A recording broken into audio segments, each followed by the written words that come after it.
Chapter 726 Force of Will.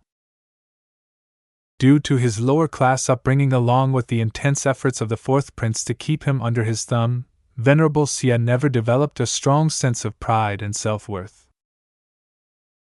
By all accounts, the fact that he broke through to become an expert pilot was purely an unanticipated fluke. Though his elevation overjoyed the fourth prince, the fact that he possessed such a strong and reliable bodyguard must have alarmed his fellow claimants to the throne. Venerable Sia's advancements in the ranks of experts likely accelerated Prince Hixclaster's downfall in the royal house of talk. VS only surmised this from the scraps of information the Venerable revealed about his old employer. Neither VS nor Captain Orphan managed to pry open his mouth about the matters of the royal house of talk and the palace kingdom.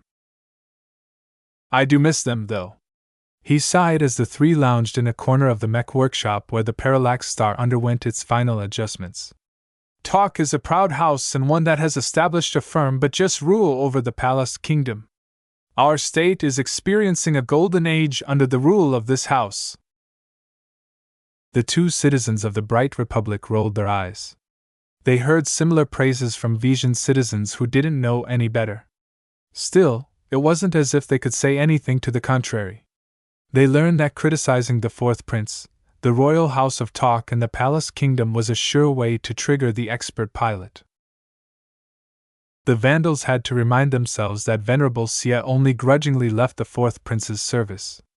If Prince Hixclaster hadn't bargained away his loyal retainer, the flagrant sword maidens would have never gone through the trouble of rescuing him and his remaining men. While Captain Orphan did a decent job at making Sia feel at home among the Vandals, his remaining attachments still held him back from committing to his new home. In a way, VS felt sorry for the hapless expert pilot.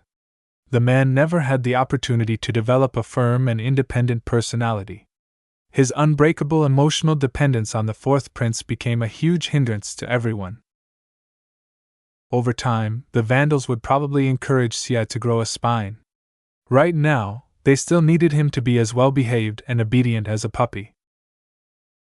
As the works on the Parallax Star started to wind down, the work on the Pale Dancer began to pick up. Since VS placed most of his attention to supervising the conversion of the Parallax Star, he placed responsibility to ensure the Pale Dancer's adjustments went correctly to Miss Lisbeth, though with a few caveats. She would only get to perform her duties after she survived an intensive training session conducted by Kedis. The sword maiden Mech designer love for personal training drove Lisbeth to her wits' end. Her body almost broke down several times during the training sessions, causing VS to chuckle. Miss Lisbeth still managed to summon up a smile when she showed up at work in the late mornings. Racked with muscle pains and fatigue, she listlessly performed her duties in a robotic fashion. Her exhausted mind and body left her with very little energy to exercise her own initiative. She also made for a pathetic sight whenever she came into view of Venerable Sia. Though the expert pilot remained scrupulously respectable to everyone he met, he showed signs of discomfort whenever he came into the presence of someone with a sloppy and disheveled appearance. To be honest, VS felt rather disappointed by this expert pilot they obtained at a bargain price. "You get what you paid for," he sighed when he met with Kedis after a quiet dinner. "Don't think that all expert pilots are like Venerable Sia. Most of them are aware of their rights and privileges, and don't hesitate to take advantage of it. As far as I'm aware of, even the experts in my own extended family aren't above taking liberties when it suits them. It helps that we maintain a fairly good reputation, though. It lets us get away with even more stuff than usual." The two enjoyed some free time together in a quiet corner at the ship's bar. He took a modest swig of the filmy brew the crew of the Gorgon's Gaze liked to drink. While he didn't claim to love the nasty aftertaste, he started to get used to it at least. Kedis preferred to knock over the stronger stuff the resident brewmasters had cooked up in their darkest lairs. Her extensive genetic modifications had hardened her against all manner of poisons, so she needed to imbibe a lot more alcohol to get a buzz. VS suffered from the same problem as well actually, but he didn't drink because he wanted to get smashed. "What's it like to grow up in a family with expert pilots in your line?" she asked. "You guys must be royalty, right?" "Not really. You have to understand that while the Bright Republic treats expert pilots well, they don't get elevated into nobility like they do in the Vija Kingdom. It's part of our belief that every human is the same."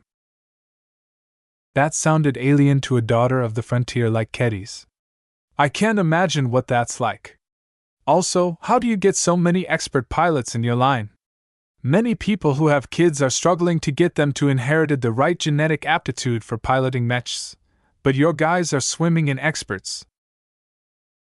VS laughed at that. "It's not as exceptional as it sounds. First, we're part of a family line descended from an exile of the New Rubarth Empire.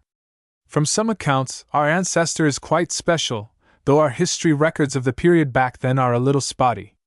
While his blood has run thin, we've kept our genetic aptitude high through spending a considerable amount of our earnings into funding our own private gene clinic. Through the help of tailored genetic treatments, we've been able to ensure our family births a high proportion of potentates in each generation. In fact, the old adage that only 3.5% of the population possess the right aptitude to pilot mechs only applied in a global sense.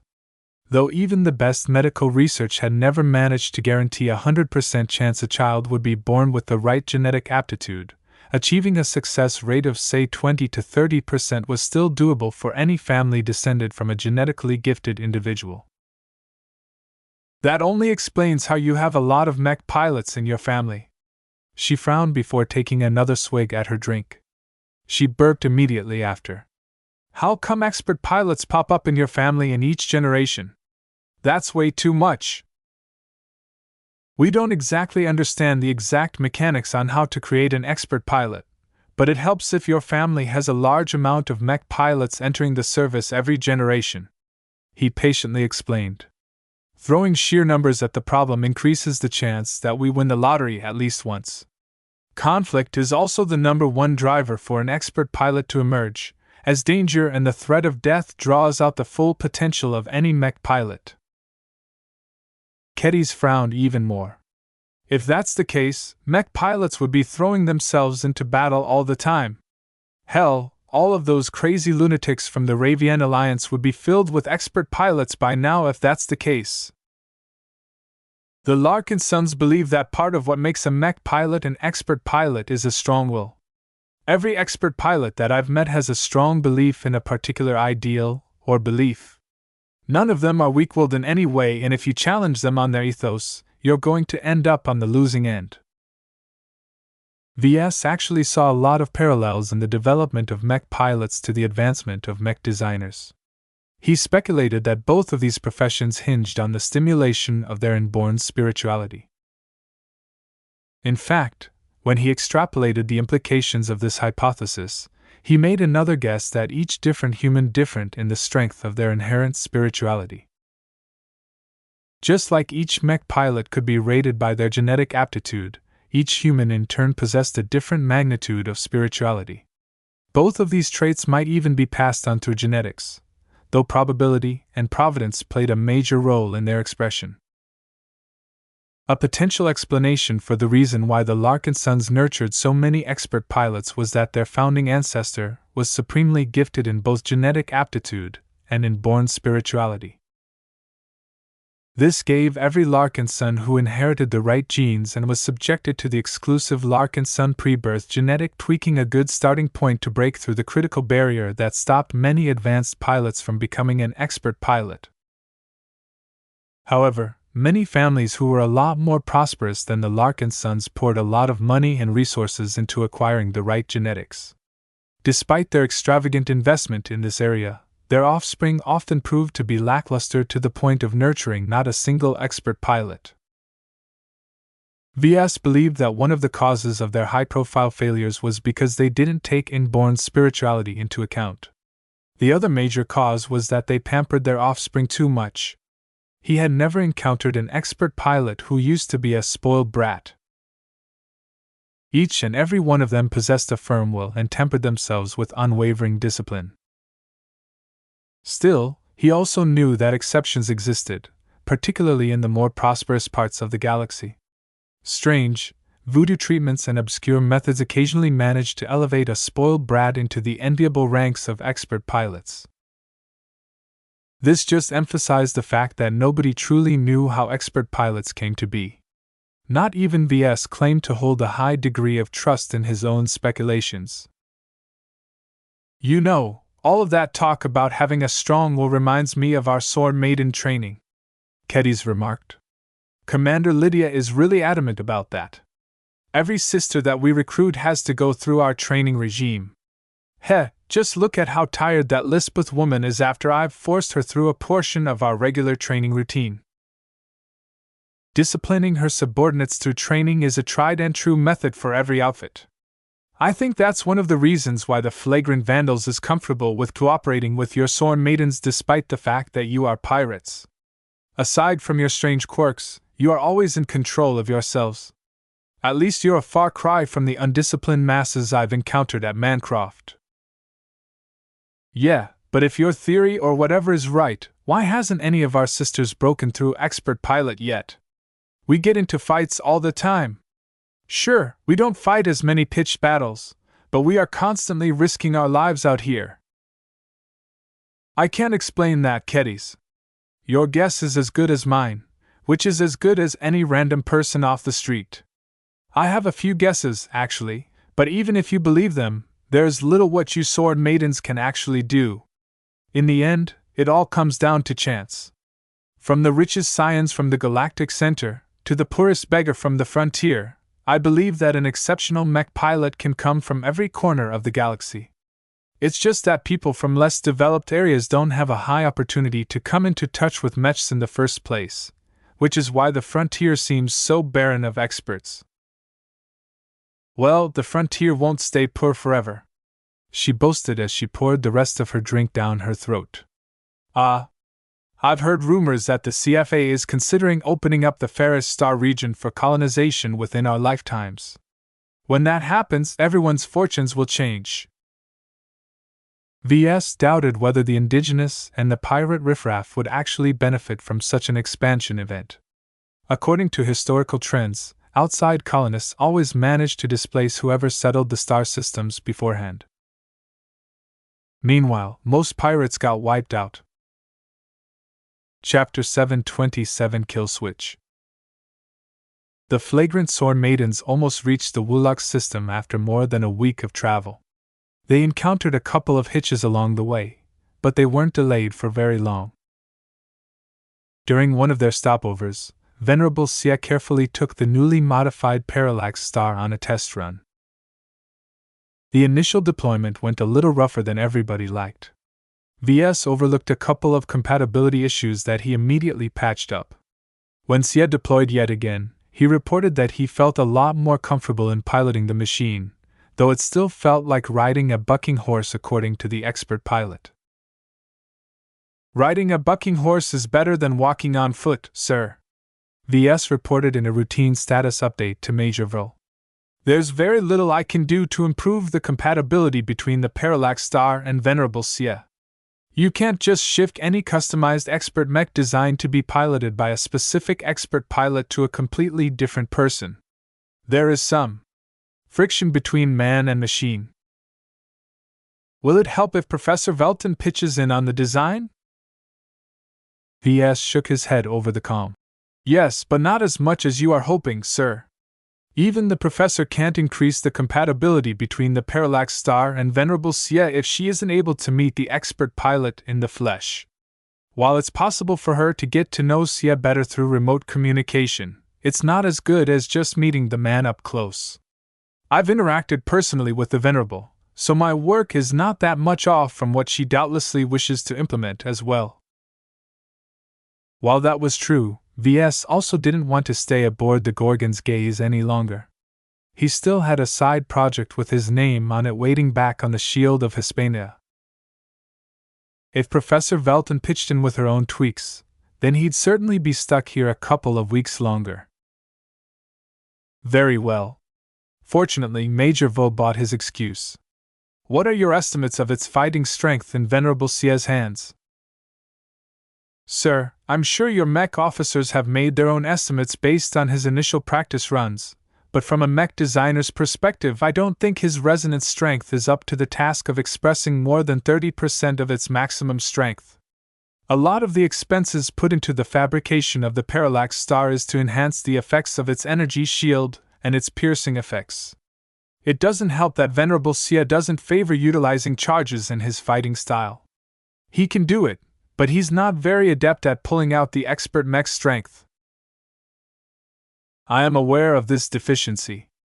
It is a simple fact of life that we have to work with what we have at our disposal.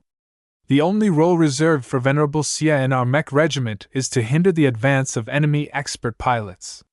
So long as he can be employed against ferocious tigers hellbent on slaughtering our rank and file, we can save the lives of hundreds of fellow Vandal Mech pilots.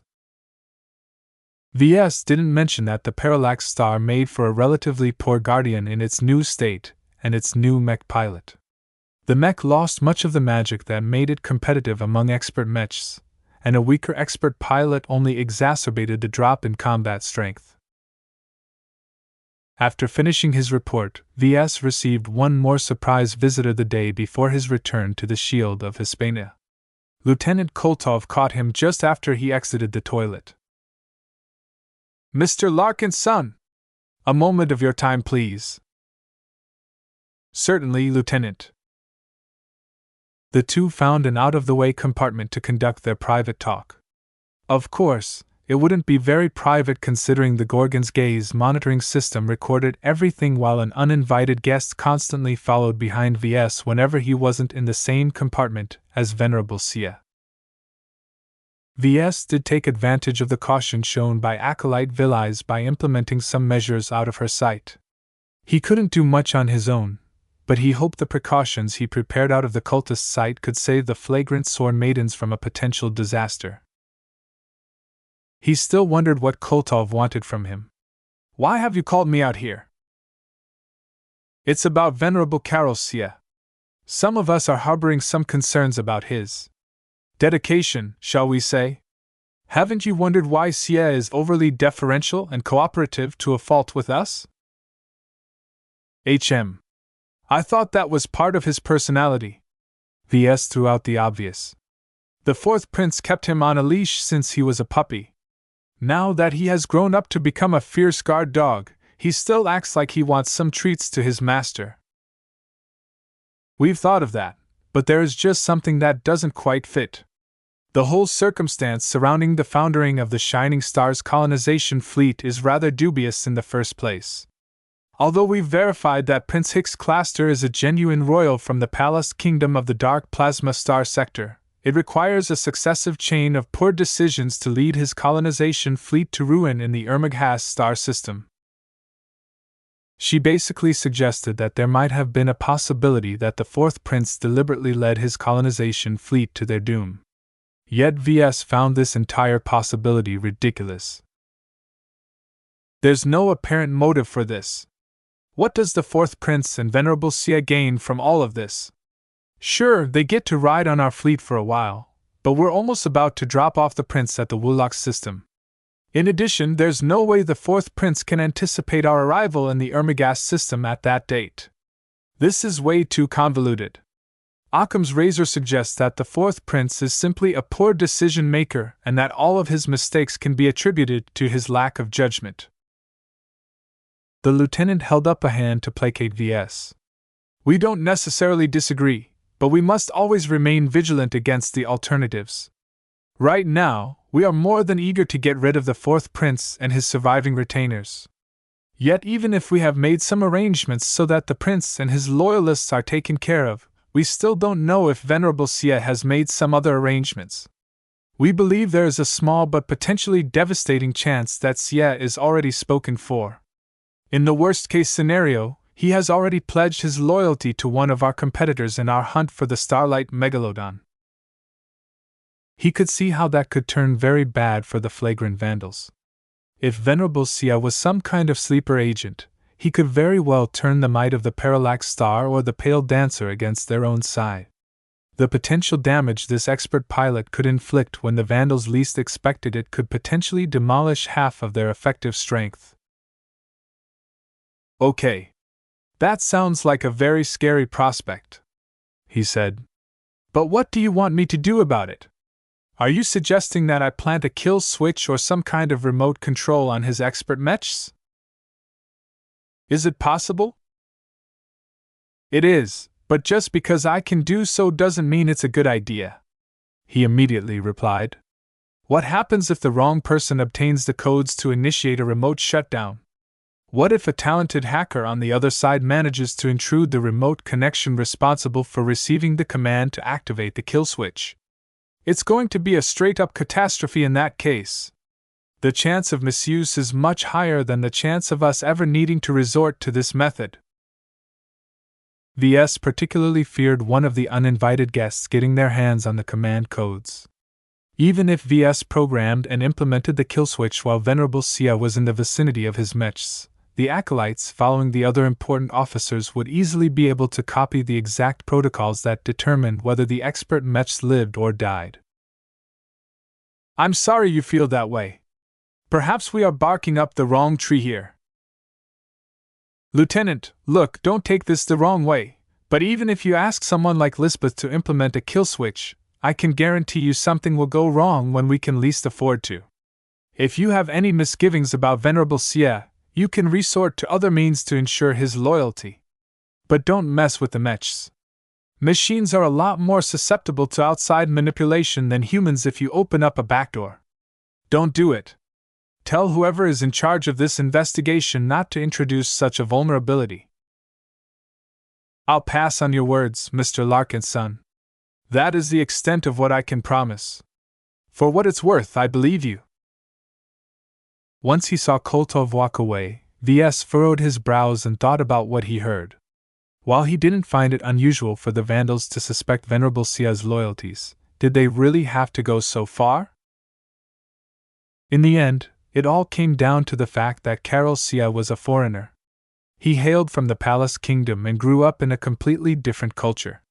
If Sia had been a brighter, then this conversation would have never happened, because the Vandals had no cause to doubt the loyalty of a fellow native expert pilot. A foreign expert pilot that falls in your lap for some reason is just too suspicious to take for granted. They're not like cabbages that you can pick up from the roadside. After a quiet day where VS wrapped up the many changes he introduced in Lisbeth's department, the flagrant sword maidens transitioned out of FTL in the edge of the Wulux system. Every Vandal and sword maiden in the Allied fleet adorned themselves in hazard suits, piloting suits, or combat armor. This time, they wouldn't be emerging in some random unclaimed star system. This time, they entered a distant outpost of the dreaded Dragon Alliance. The Gorgon's gaze lacked a command center where a commanding officer could take charge of the entire fleet. Since VS didn't receive an invitation to sit in on the bridge or the Combat Information Center, VS and Kedis decided to hole up in the hangar bay where the Parallax Star had been prepared to sortie in the event of an emergency. Nobody knew what kind of reception they would get upon arrival in the Wulux star system. While the Sword Maidens conducted occasional trades with the Dragon Alliance, their principal overlords clashed several times against the Bright Republic in earlier incidents. VS himself suffered several times at the hand of the Dragons of the Void. The premier pirate organization even dared to trespass the borders of the Bright Republic and contend for the spoils of the glowing planet more than a year ago. Fortunately, the flagrant Sword Maidens emerged far away from any pirate ships in the vicinity. After a frantic half-hour of intensive scanning and patrols, they became reassured they hadn't encountered any threats. Nobody was allowed to shed their suits, though. Considering who called the shots around here, the flagrant Sword Maidens needed to be ready to deploy for combat at any time. Even the Sword Maidens never put down their guard when entering Dragon Alliance territory. While the fleet cautiously approached the only space station in the Wulux system, VS and Kedis quietly returned to the Shield of Hispania via shuttle ride. During the shuttle ride, VS studied the system plot. The Wulok system didn't appear to be a highly frequented star system. Only a handful of small and bedraggled outfits docked at or close to the space station at this time. The Wulok system is kind of like the last outpost before you enter into the true frontier, Kedis explained when he commented on the lack of pirates in this star system. While the chances of digging up an undiscovered treasure is higher when you go past this line, few treasure hunters ever manage to return from their expeditions into the dark. Why the low survival rate? It's because the Sandmen race are really active past this line. Chapter 728 Pre-Vacating Prince. The Wulok system centered around a bog-standard red dwarf ubiquitous in the galaxy. Due to its low mass and energy output, the Sandmen tended to overlook it, which the Dragon Alliance capitalized upon by setting up a small space station in orbit of the third planet from the Sun. However, just because the red dwarf was a puny star in galactic terms didn't mean it packed a punch. Though rare, Wulok's Eye, the closest planet orbiting the Sun, consisted of a hot Jupiter that orbited around the Sun like a frenetic wheel. The gas giant absorbed so much heat from the Sun due to its proximity that its actual gas expanded by quite a bit. This made the hot Jupiter take on a rather puffy appearance. If the planet wasn't so volatile and orbiting so close to the red dwarf, a harvesting operation could slowly scoop up all of that loose gas. Wulok 2 and Wulok 3 consisted of the normal lifeless terrestrial planets, with nothing unusual. Wulok 2 orbited a bit too close to the Sun, so the Dragon Alliance plopped a space station in the orbit of the much cooler Wulok 3. The Dragon Alliance collectively administered the outpost at the precipice of the deep frontier because no pirate gang was stupid enough to assume sole responsibility of what was called the Sandcastle. The Sandcastle received its name due to the star system's proximity to the core occupied space of the Sandmen race. Many star systems beyond the Wulok system contain massive concentrations of Sandmen. Gathered into huge amalgamations of sentient sand on the surface of planets and moons, these massive concentrations posed an extremely deadly threat to any human that strayed close to these colonies. The most dangerous part about these huge Sandmen colonies was that they grew extremely smart when a huge number of them gathered on a single planet. Centered around a Sandmen governor or mayor whose body was made out of sentient exotic material, their level of calculation and forethought sometimes resembled the thinking patterns of AIs. Some people argue that the Sandmen race was in fact a virtual race, a natural-born race of computers in other words. Equating them in the same box as organic races such as humans didn't accurately reflect their fundamental nature. In any case, while the full might of the CFA could easily stomp the Sandmen Empire into the Stone Age, they were currently preoccupied with other matters. That left the Sandmen race as a perennial threat to the inhabitants of the Ferris Star region. Though the Sandmen learned not to approach human space in larger numbers, some of their more simple-minded offshoots didn't get the message, causing a steady outpouring of weaker Sandmen fleets to pour into the space nominally ruled over by the pirates. We pirates tend to look at the Sandmen like processors and bots rolled into sand like grains, Kedis explained to VS.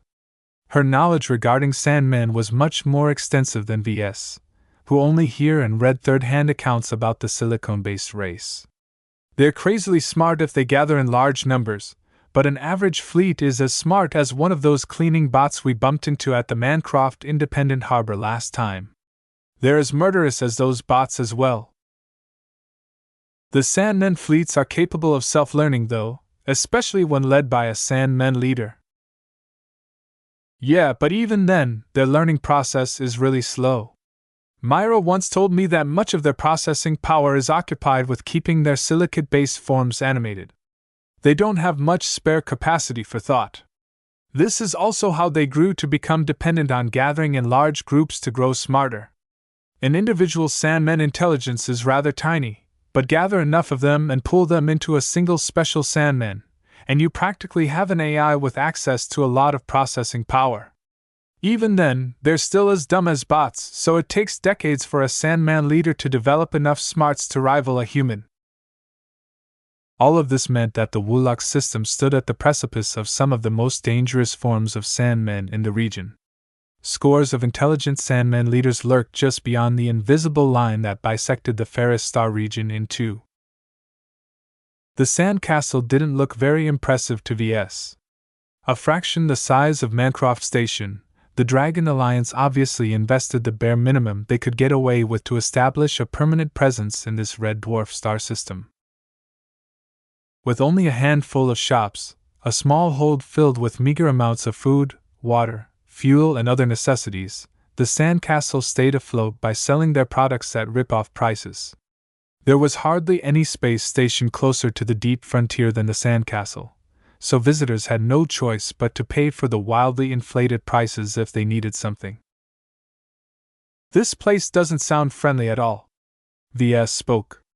"I'm kind of worried about what will happen to the fourth prince and his surviving retainers after we drop them off here. What will happen to them?" Surprisingly, Kedys knew the answer. "I already heard word that Commander Lydia has commissioned the Omen of Misfortune to come here and pick them up. It'll take a while for the Omen of Misfortune to reach the Wulak system, but they owe us for saving their bacon back at Mancroft, so they have no choice but to fulfill this small favor. Until then, the remnants of the shining stars needed to hole up in this desolate outpost of a space station."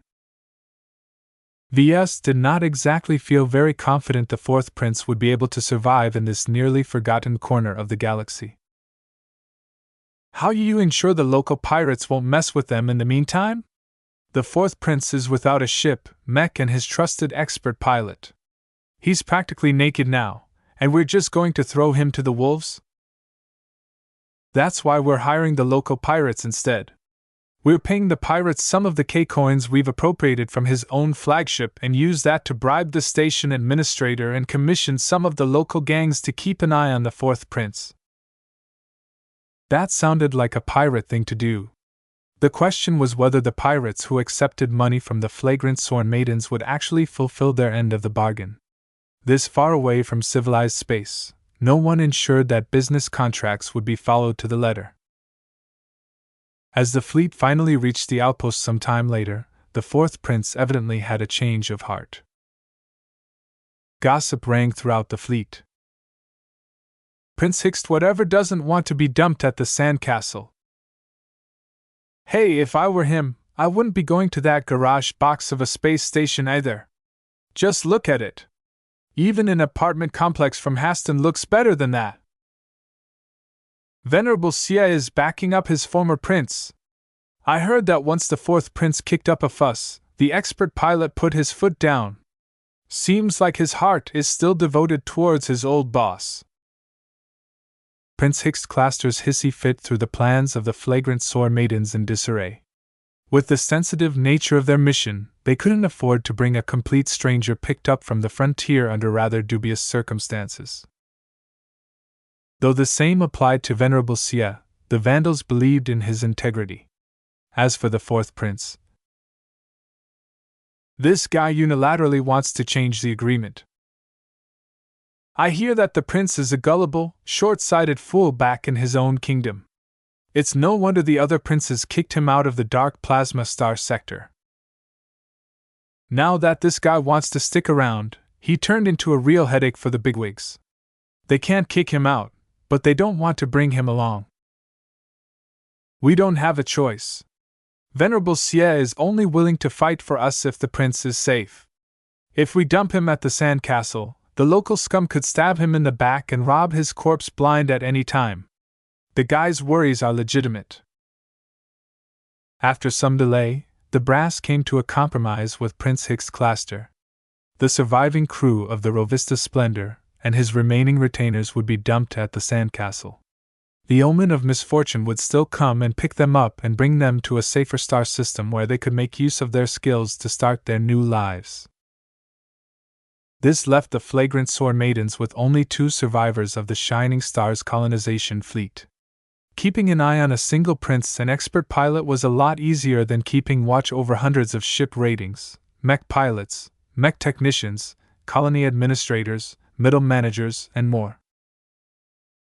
As the refugees slowly boarded the shuttles that brought them to the last stop before entering Sandman territory, VS wondered what the retainers thought at being separated from the prince they pledged their loyalty to.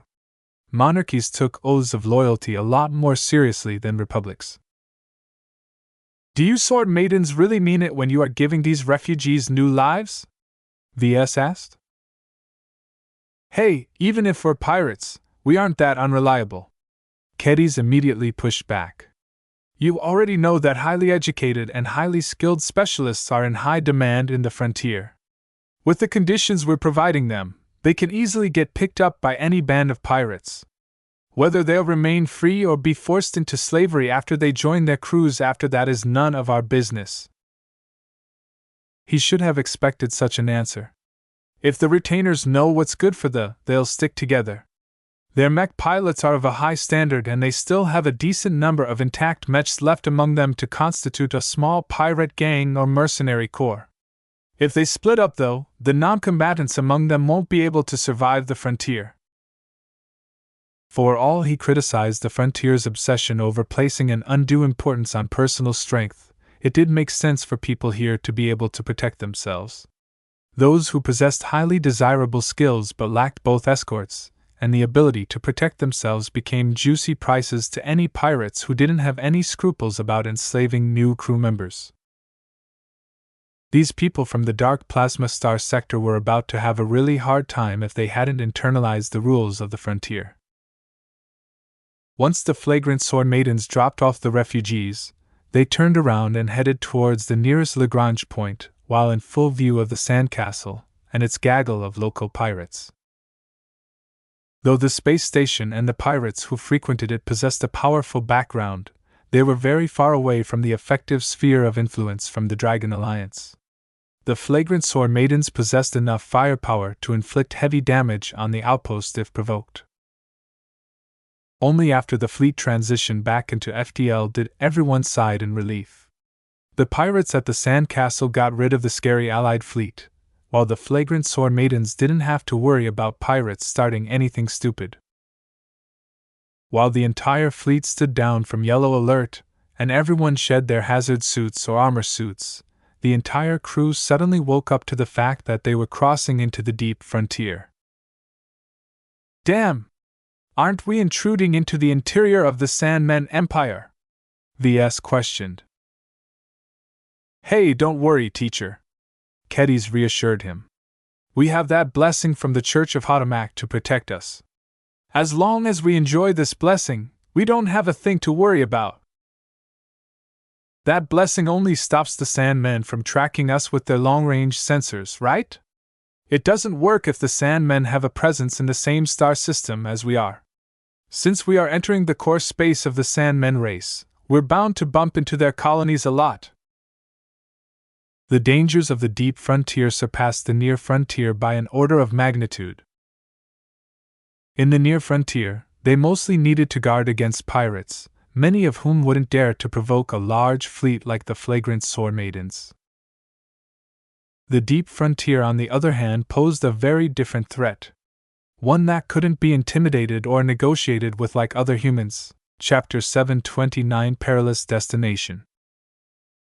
The fact that the flagrant sword maidens entered the deep frontier hit home among the rank and file. The Vandals may be a lot less familiar with the frontier than the sword maidens, but once they heard the stories, they started developing nightmares about entire sandstorms engulfing their fleet. Trespassing Sandmen space was as perilous as their run through Vision space. Danger lurked in every star system, and the main form of protection they relied on consisted of some inscrutable religious blessing by a bunch of whack jobs who worshipped some alien entity named Hotamak. The lack of understanding and the difficulty of comprehending their circumstances led a lot of Vandals to grumble about their mission. Had the Starlight Megalodon really crash-landed in the middle of Sandmen space? How come the CFA battleship hadn't been chewed into bits by the Sandmen that reigned over this territory? To the chief engineer, it made more sense that the Starlight Megalodon would be found in such an out-of-the-way location.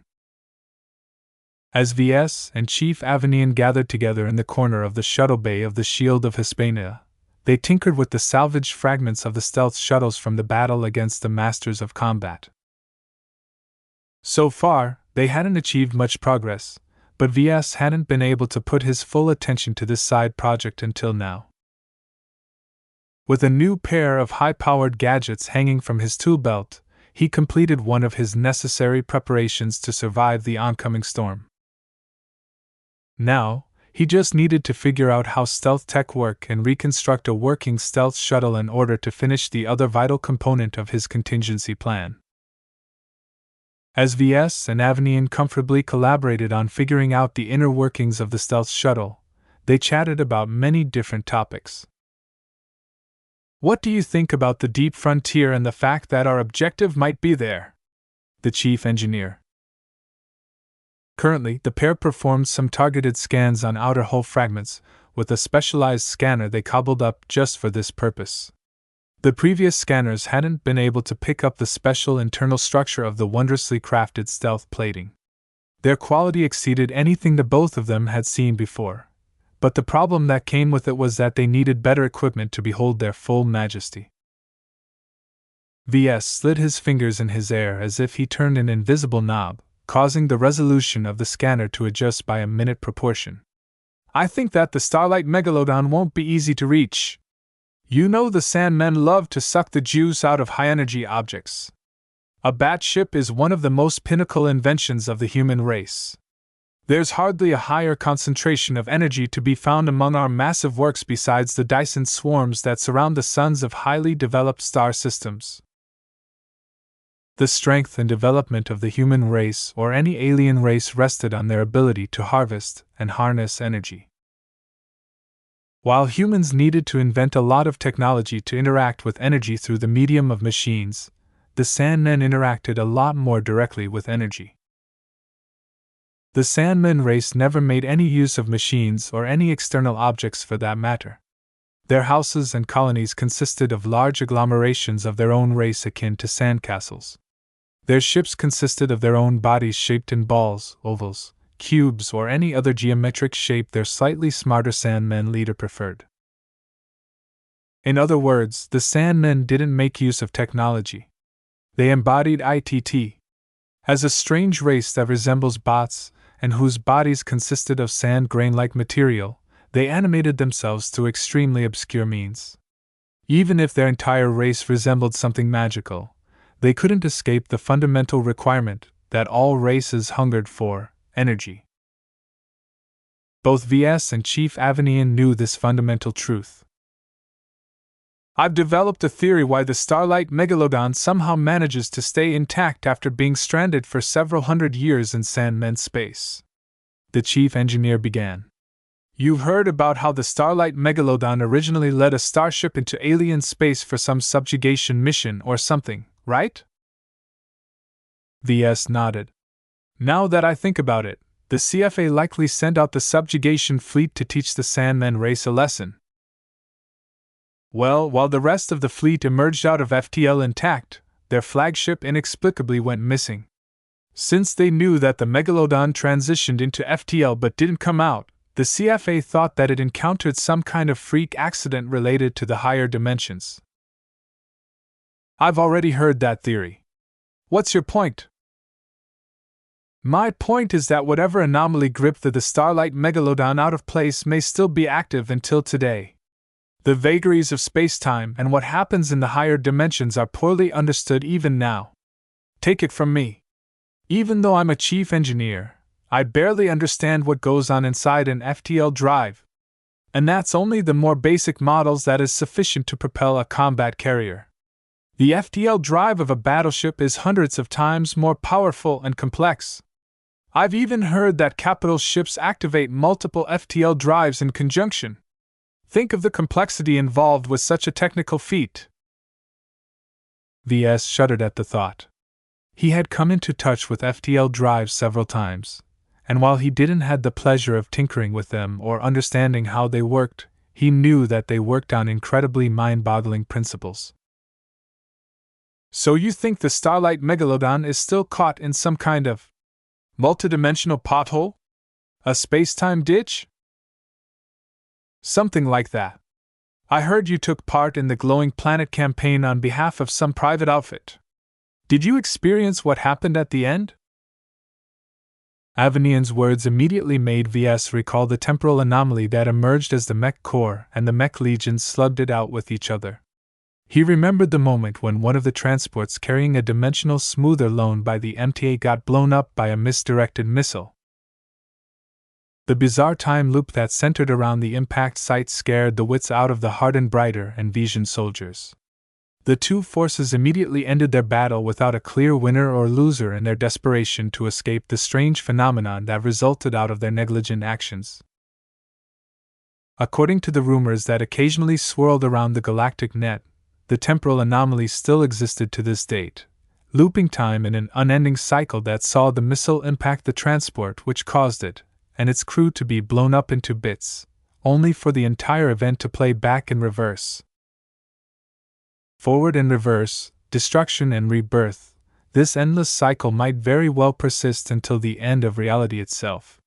Some even say that the people aboard the transport would forever live through the agony of experiencing rebirth and death without any way to escape their cruel and undeserved fate.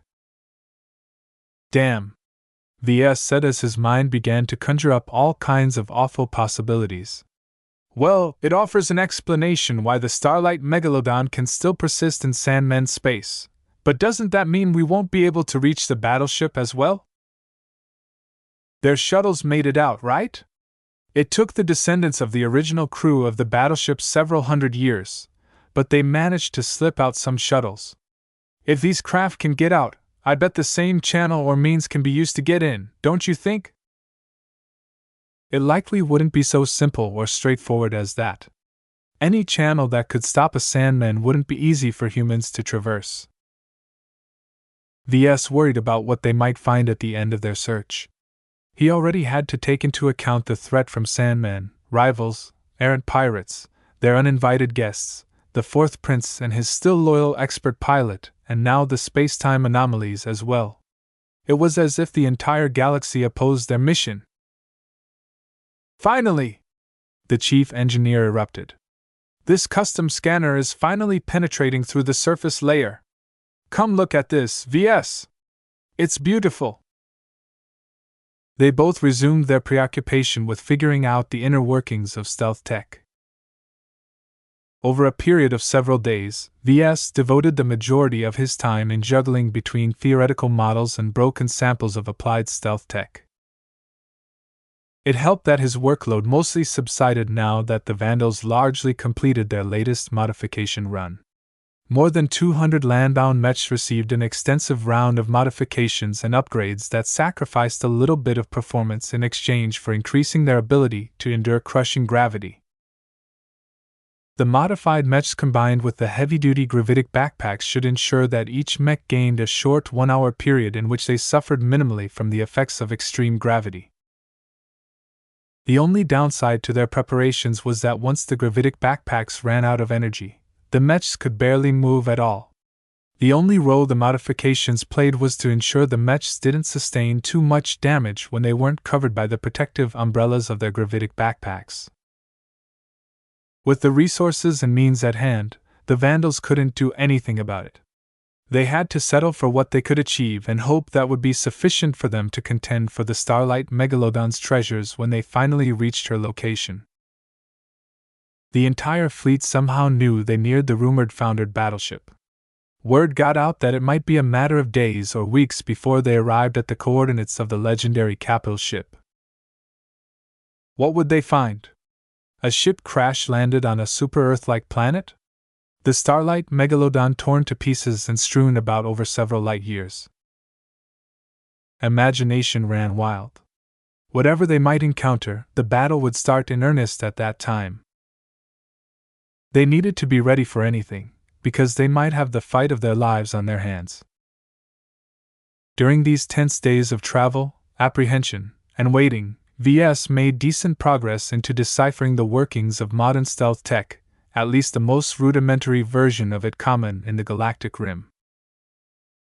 VS figured out large portions of the underlying mechanics behind each means of fooling a specific type of sensors.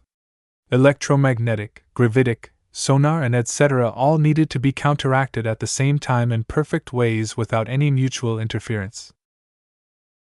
It was like playing a complete orchestra song by playing 5 different musical instruments at the same time. Not only did each instrument had to be tuned right and played correctly, they all needed to be played on the same beat and in complete coordination with each other. All of that needed to be accomplished by a single source. The amount of multidisciplinary tech that the developers stuffed in the stealth shuttles astounded VS and Avenian. The two engineers gained a new appreciation of how many functions could be stuffed inside a single package. While they barely got a grip at understanding all of the tech, reproducing it proved to be a more difficult challenge. VS could immediately tell that the most sophisticated components of the stealth shuttle, such as the stealth plating, couldn't be reproduced with a standard 3D printer. To produce the plating, VS needed to reproduce a similar kind of machine. He had no idea on how to begin with such a project. It sounded as ridiculous as fabricating an entirely new model of 3D printer from scratch. While VS made extensive use of them and even reconstructed a broken Dortmund printer, it didn't mean he could whip out production machines on the fly. "We can't fabricate any new plating, but we don't have to," VS told Avenian while they puzzled over the problem. He picked up one of the scorched and scratched fragments that they salvaged from the debris field back then. "We have sufficient stealth plating fragments here to piece together a new set of plating. While they're in poor condition, I think it's possible that we can restore them somehow. Restoration is easier than creation." VS laid out a viable if difficult solution to go forward from here. The chief engineer considered it for a moment and reluctantly accepted it for lack of a better solution. "Many of these fragments have scratches and tears in them. We need to see if we have enough relatively intact portions to construct a full-sized shuttle." Chapter 730 Research and Development. VS enjoyed trying to figure out the underlying workings of stealth tech. It differed remarkably from his study in ultra-compact energy storage systems in that his previous side project entailed a deep dive into extremely narrow scientific subjects. To develop his ultra-compact batteries, he needed to become proficient in extremely advanced science that was way over his head in ordinary circumstances. This was also why he suffered from so many headaches. The deeper and more profound he dove into the science, the more facts and substantiated theories made way for bold assertions and insufficiently backed beliefs.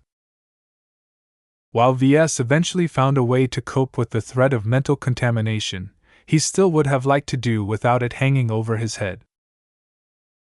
Understanding stealth technology required a different approach. Instead of diving in deeply in one or two very specialized subjects, VS instead needed to read through a broad selection of shallow topics. Shallow being a relative term here, because better applications of stealth tech utilized more profound sciences not inferior to the level utilized to make ultra-compact batteries work. The best way to view stealth tech was to see it as a fusion of different functions, each of them geared towards nullifying a different detection method. To get the most basic form of stealth tech working, they didn't need to be sophisticated, but they absolutely had to be able to work together in unison without a single hitch. After all, what was the point of using optical camouflage to hide a stealth shuttle from plain view when an observation platform could switch from optical sensors to heat sensors? To counteract this easy means, the stealth shuttle needed to incorporate heat absorption technology, so that it didn't radiate its heat like a furnace when it activated its stealth. Yet even if a shuttle managed to hide itself from both optical and heat sensors, an observation platform would still be able to detect it by using other means, from sound pressure to detecting its mass. While VS and Avenian slowly became familiar with the standard solutions to solve each means of detecting something under stealth, the true difficulty revolved around stuffing it all in one small package. Tying them all together involved a lot of auxiliary technologies such as miniaturization and even a bit of energy compression. VS possessed a big advantage over Avenian in that he had access to much of the relevant literature from the Skull Architect. The chief engineer had to make do with scouring the local textbooks and academic journals in the ship's local database. Because stealth technology was a restricted tech in the galaxy, the local database didn't allow any random person access to all of the core technologies needed to reproduce an application of stealth tech. Avenian encountered many roadblocks in his own research that he simply gave up his research and dedicated most of his available time to analyzing the salvaged fragments. In this, the chief engineer found more success. He managed to decipher the structure and layout of the individual components. Even if he didn't understand the underlying theories why they were built that way, VS stepped in at that moment to provide the missing link. Still, even if they eventually managed to build up their base of knowledge, they still needed to fix up the fragments into a working product. They quickly met with another problem when they tallied the exact condition of all the stealth plating, which was the most important component of the stealth shuttle. "We don't have enough salvaged plating to reconstruct the original shuttle," Chief Avenian declared with a grim expression. "Initially, I thought we gathered more than enough duplicates to build a complete shuttle and have some fragments to spare, but if you look at their condition, then some of them are far worse off than others. If we cut out all the unrecoverable portions, then the healthier fragment that remains isn't enough to constitute 60% of the original shuttle." The two of them stared at each other in silence. "Then why not build a smaller shuttle?" VS posed. "The Masters of Combat employed the original stealth shuttle as an assault vehicle meant for hostile boarding attempts. It's bigger and sturdier in order to convey as much." The chief engineer shook his head. "I already thought about that, but it's far harder than it sounds. The stealth plating is just one of the core components of stealth tech.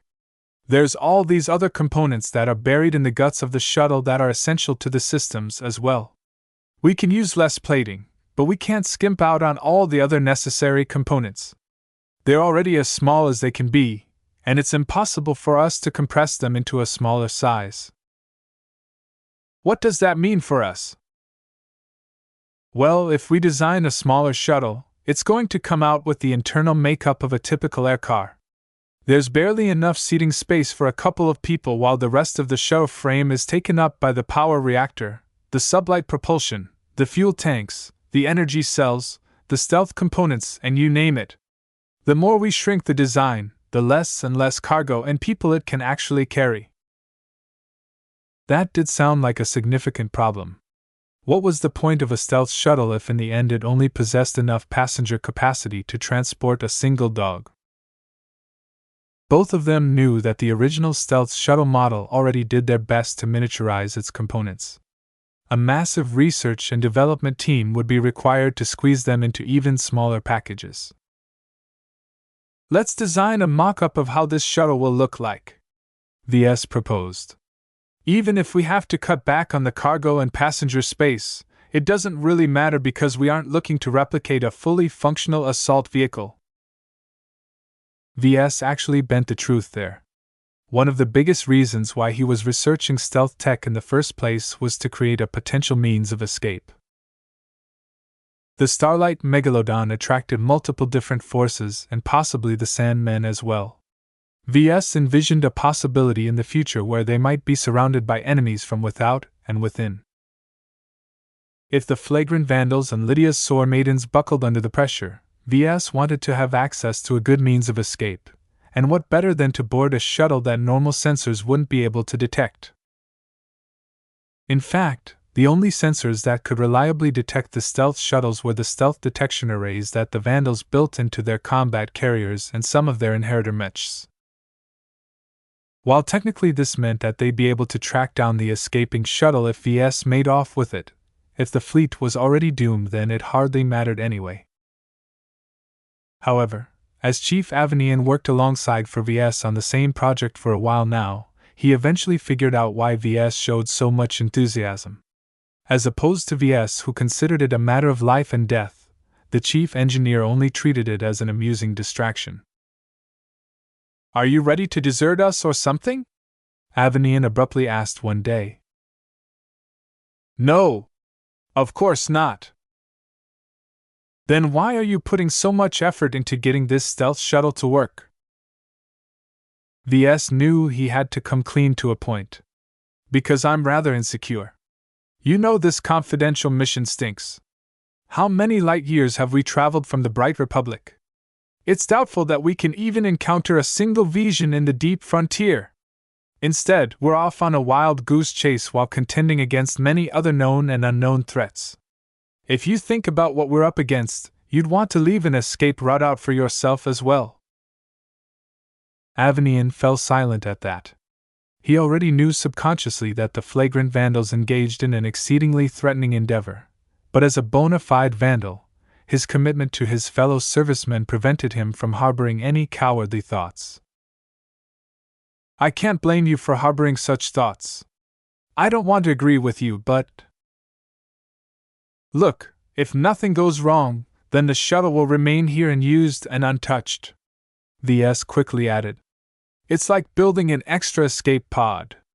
Building it will increase our chances and gives us extra options to survive a potential catastrophe. All right, VS. You've convinced me somewhat. Not entirely, but enough to let you proceed with what you're doing. I have a condition, though.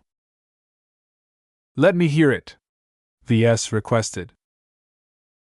If you intend to build a working stealth shuttle as an escape vehicle, then I want in on it. We can co-design the shuttle and implement enough security locks so that it will take the both of us to activate it. This will allow both of us to get off the shield of Hispania if she's about to founder, while preventing either of us from lifting off prematurely before the other has made it to the shuttle. What do you think about this proposal? What Avanian offered was partially blackmail, and partially a compromise. VS hated to depend on others, and to put in the requirement that the stealth shuttle would only be able to start if both of them were physically present presented a major limitation in any possible escape plan. It meant that the stealth shuttle would only be able to work if both VS and Avanian made it to the shuttle bay alive. Yet while VS wanted to reject the proposal, he really had no choice but to accept. If VS refused, Avanian could easily kick up a fuss and bring their project to the attention to Major Vul. In addition, while VS knew how to design a mech in his sleep, designing a shuttle was a different matter entirely. Avanian possessed a much deeper understanding of the inner workings of a shuttle. He not only possessed the ability to reconstruct the original stealth shuttle if he had access to a sufficient amount of fragments, he also possessed the ability to reconfigure the original design in a smaller version that used up less fragments. VS valued the latter capability, but it was exactly this that no one else but Chief Avanian could accomplish. For better or worse, they were both dependent on each other to complete the stealth shuttle project. All right then, Chief. You've got yourself a deal. They shook hands on their little agreement. With a mutual understanding between them, some of the barriers between their collaboration disappeared. The chief engineer even reshuffled his schedule and spent more time on the project in order to complete it in time. After determining that they really couldn't proceed with the original shuttle design, they both pooled their skills together to come up with a rough sketch of a smaller version. Their unique strengths meshed well with each other. VS possessed an abundant amount of design experience which he used to guide the design process. Creating a new shuttle design based off an existing design sounded easy, but turned out to be an intimidating process to anyone else. Avanian understood what each component did and how to put them together. However, just because he could explain the workings of a shuttle didn't mean he could design a new one. The act of designing required a special touch that only practiced designers possessed. Therefore, the design that flowed from their hands truly couldn't have been put together by either of them alone. The draft design showed off a small, stubby shuttle that dealt with the limited amount of intact stealth plating in the most logical fashion possible. It kind of looks like a squashy cube, VS remarked as they both took a step back to evaluate their sketch. It doesn't even have a proper conal shape. I doubt this thing will even survive atmospheric entry. Avanian shrugged. While I admit it doesn't look very cool, its structure is the most efficient configuration the simulations has found in terms of maximizing the amount of cargo and passengers it can carry. You're not very good at art, are you? Chapter 731 Flying Cube.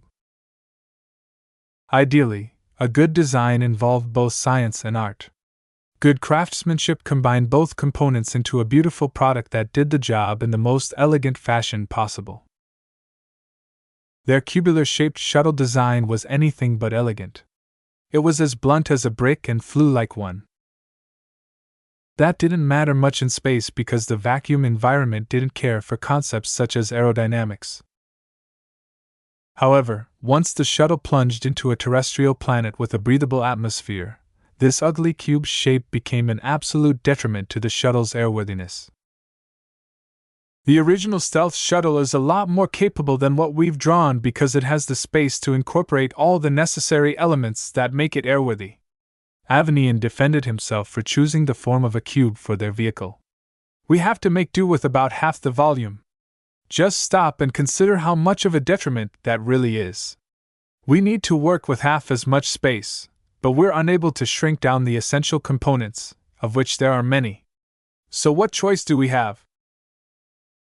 And that reasoning has led you straight to a cube? VS raised his eyebrow. Why not go for a sphere while you're at it? Our shuttle can hardly look more ridiculous from there.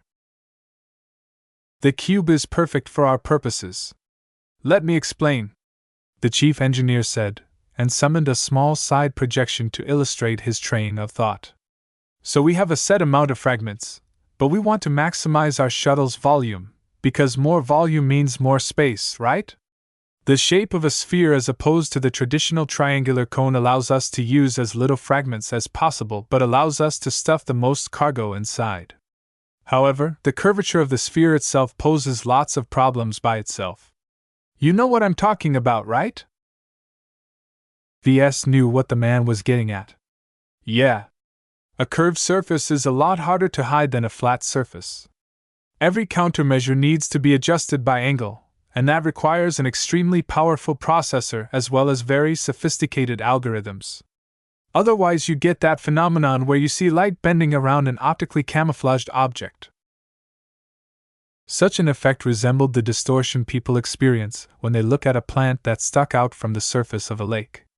The angle of the plant abruptly turned crooked at the edge of the water.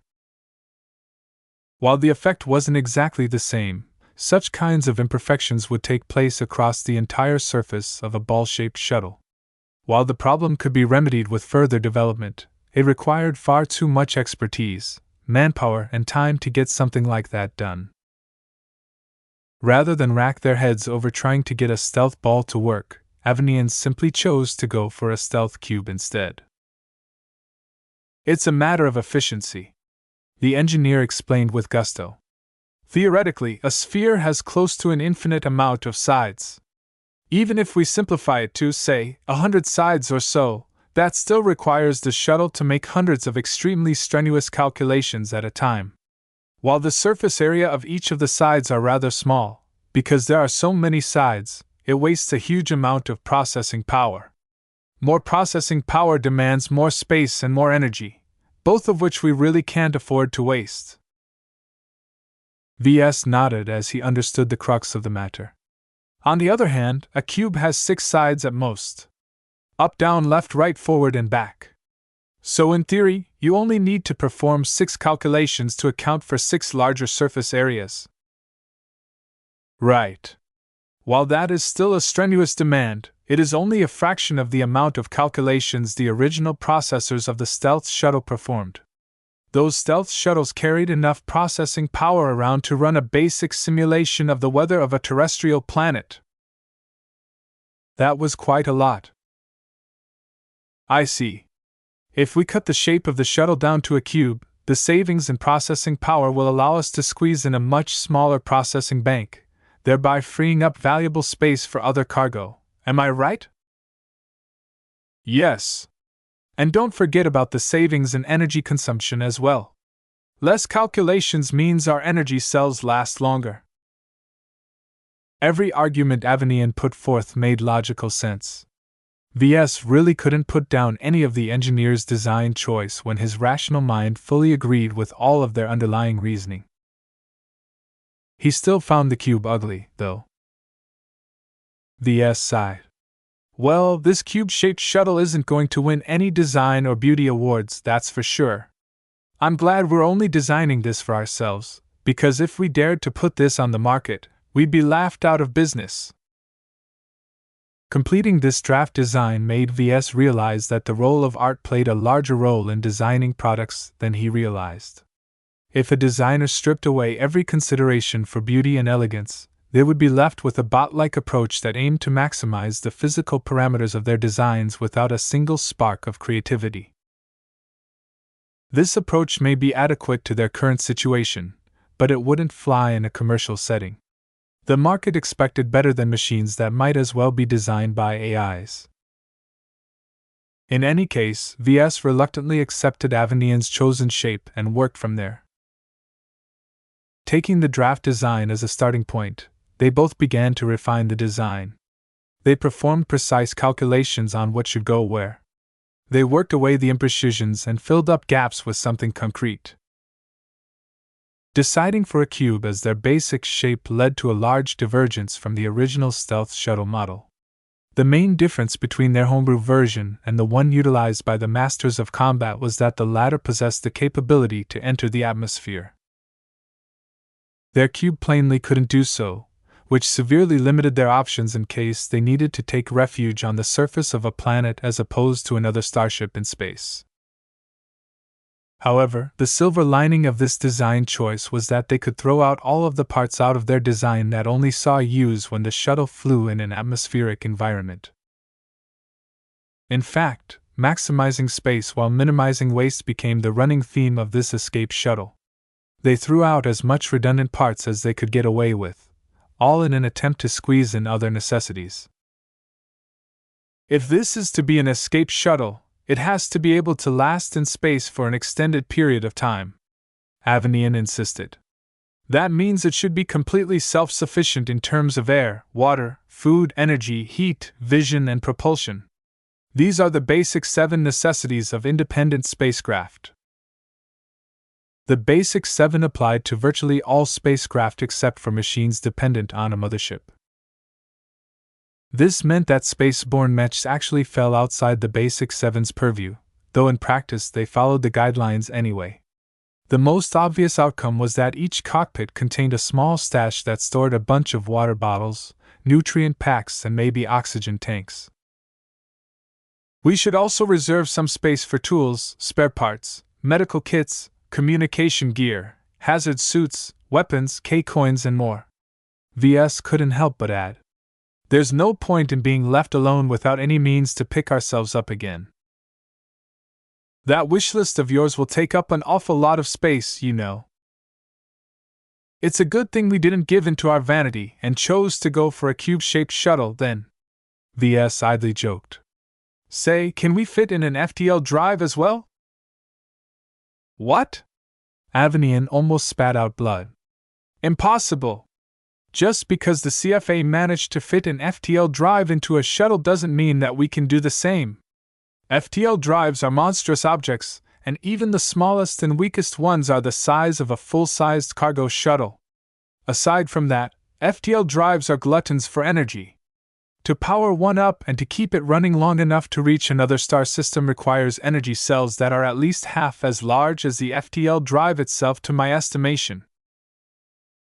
Okay. That basically ruled out this possibility. Okay, Chief. It was just an idle thought. Several days of intensive design work eventually resulted in a crude, artless design that stripped away everything without purpose and maximized every available scrap of space. VS did not feel proud of this collaborative design, but as long as it worked, his feelings shouldn't matter. As Avanian admired the finished design, VS spoke up at that moment. The shuttle design needs a name. I haven't thought of that. Normally, manufacturers don't bother naming their shuttles, especially the cheaper and more utilitarian ones. They just come in a string of codes. I think this shuttle deserves a proper name. Even if we only ever produce one copy of it, the design and every aspect of its construction is deliberately put together using our best judgment. They both paused for a moment as they thought of an appropriate name. The Cube? The Cubinator? The Cubister? The Failed Sphere? The Six-Sided Dice? VS palmed his face. What kind of naming sense is that? Well, I don't see the point in giving the shuttle a fancy name. Since its shape is already blunt, why not give it a straightforward name to reflect its nature? After some deliberation, they eventually decided on naming their shuttle the Six-Sided Dice. It sounded a bit more sophisticated than calling it the Cube or something. Construction of the Six-Sided Dice began immediately after, though properly speaking they skipped a lot of necessary steps. VS felt bad about hurrying the project along, because they spent way too little time on optimizing the design and inspecting it for potentially fatal flaws. However, VS had a feeling that it wouldn't take the flagrant sword maidens too long to reach the much sought-after coordinates of the Starlight Megalodon. Everyone else in the crew felt it too. The long days of travel would finally end. In the meantime, though, the Vandals and the Sword Maidens constantly put their guard up whenever they dropped out of FDL. Due to the fact that they intruded into Sandmen space, the Allied fleet proceeding along the slowest but most casual route forward. They navigated to red dwarfs only if there wasn't any viable choice. In their core space, the Sandmen mostly ignored these anemic stars, and even if the Sandmen settled them, the colony governors usually consisted of the most pathetic examples of their race. Even if the flagrant sword maidens intruded into such a star system, they didn't suffer much repercussion, though the Sandman governor doubtlessly passed on their observations of the human fleet to the other Sandmen leaders in their network. In most cases, though, the fleet preferred to jump to the dimmest or the most uninteresting stellar objects imaginable, such as old neutron stars and even black holes if they detected any, though naturally the fleet never came anywhere near the event horizon. Brown dwarfs, the physically handicapped cousins of red dwarfs, became their favored target destinations. These retarded versions of proper stars were the dwarf versions of dwarf stars, smaller and less physically adept than red dwarfs, which at least sustained proper thermonuclear reactions. If a family of different stars showed up at a wedding, they'd leave out the brown dwarfs out of the group recordings, because that was how much of an embarrassment these stars really were. Some astronomers even called them failed stars because the absence of hydrogen fusion reactions make them really dim. In navigational terms, many brown dwarfs still live in their parents' or siblings' basement despite being adult stars. They formed binary pairs with proper stars and stayed that way forever until the normal star eventually reached the end of its lifespan, or something happened to crash them together. This was the equivalent of a brown dwarf waiting for its parents or siblings to die and inherit the mass they left behind to transform into proper stars. The brown dwarfs never worked properly for their entire lives, and only managed to shape up after cannibalizing the remains of its family. The ultimate expression of losers among stars were two binary dwarfs spinning together in a single binary star system. The only redeeming factor between such a system was that if the two dwarfs merged together, a normal star might result. In any case, the traits that made them so unattractive also turned them into the safest locations in Sandman space. The only problem was that because they massed so light, it became exceedingly difficult to navigate them unless the fleet was already very close to them. In practice, this meant that the flagrant sword maidens crawled their way forward, one agonizingly short jump at a time. However, they weren't the only ones who utilized this strategy. Chapter 732 Fated Starlight. On their emergence into a nameless binary brown dwarf system, the long-range sensors of the fleet lit up. "Sir, our sensors have detected artificial mass signatures half an AU from our position." "Identify the signatures." It took some time for the sensors to resolve what they picked up. The longer it took, the more the vandals relaxed a bit, because active threats usually radiated more heat and signals and therefore showed up clearer on the sensors than dead objects. "It's a debris field, sir. Around 8 shipwrecks have been identified, of which at least half are light carriers or equivalent. An unknown number of mech wrecks surround the foundered ships." While the Vandals and the Sword Maidens remained vigilant, they largely failed to pick up any active ships or mechs. Whoever left these wrecks might have already departed the binary star system. More details poured in as the flagrant Sword Maidens cautiously approached the debris field in order to investigate its circumstances. The sensor officer passed on more and more pertinent information. "The residual heat and energy radiating from the shipwrecks indicate that they were set upon less than a week ago, no more than 3 days from our arrival." That was close. Everyone thought the same thing. Nobody really had a reason to dive into the deep frontier. Those who dared to trespass Sandman space were either extremely daring treasure hunters or sought another goal entirely. Even then, space was big, so big that treasure hunters could be anywhere. To coincidentally stumble upon a recently created debris field with signs that the victors made it out a couple of days earlier suggested that the flagrant Sword Maidens stumbled upon their rivals. "It's not a coincidence," Kedis quietly whispered to VS through her open helmet. "Only a small number of crazy treasure hunters ever have a reason to explore the deep frontier. Even then, they always go by lone ships instead of a fleet with a train of cargo haulers or transports." In other words, the true daredevils tried to keep their ventures into the deep frontier as swift as possible and avoided burdens whenever they could. Bringing along a couple of slow, fat, and happy cargo haulers did not make for a sneaky fleet composition that could escape at the drop of a hat. The cheap, inferior FTL drives typically built into the engineering bays of cargo haulers generally took an extremely long time to cycle. While a combat carrier could finish cycling their FTL drives in 4 hours or so if their engineers were good, a cargo hauler mostly took at least 2 hours more. The older and more aged the vessel, the more worn out its FTL drive became, and the longer it took to finish a cycling process after transitioning back to real space. Even corvettes, generally regarded as the fastest proper starship class available on the market, brushed up against a hard limit of around 3 hours to complete its cycling process. Therefore, bringing along a supply train of logistics and cargo ships was like shackling a fleet with a ball and chain. It slowed their entire progress down to a ponderous walk forward. Nonetheless, larger fleets couldn't do without a supply train. Combat-oriented vessels such as combat carriers, light carriers, and converted carriers devoted most of their internal volume to stashing mechs. On top of that, they needed to devote more space to essentials such as workshops, tools, spare parts, and spare materials. Even then, the carriers couldn't carry a sufficient amount of supplies to keep the mechs in good condition for more than a month or 2 under normal use. Therefore, a big force almost always carried along a necessary train of ships dedicated to resource processing, fabrication, and storage. In the worst-case scenario, a combat fleet could always cut off their tail and run away by abandoning the slow and useless logistics ships.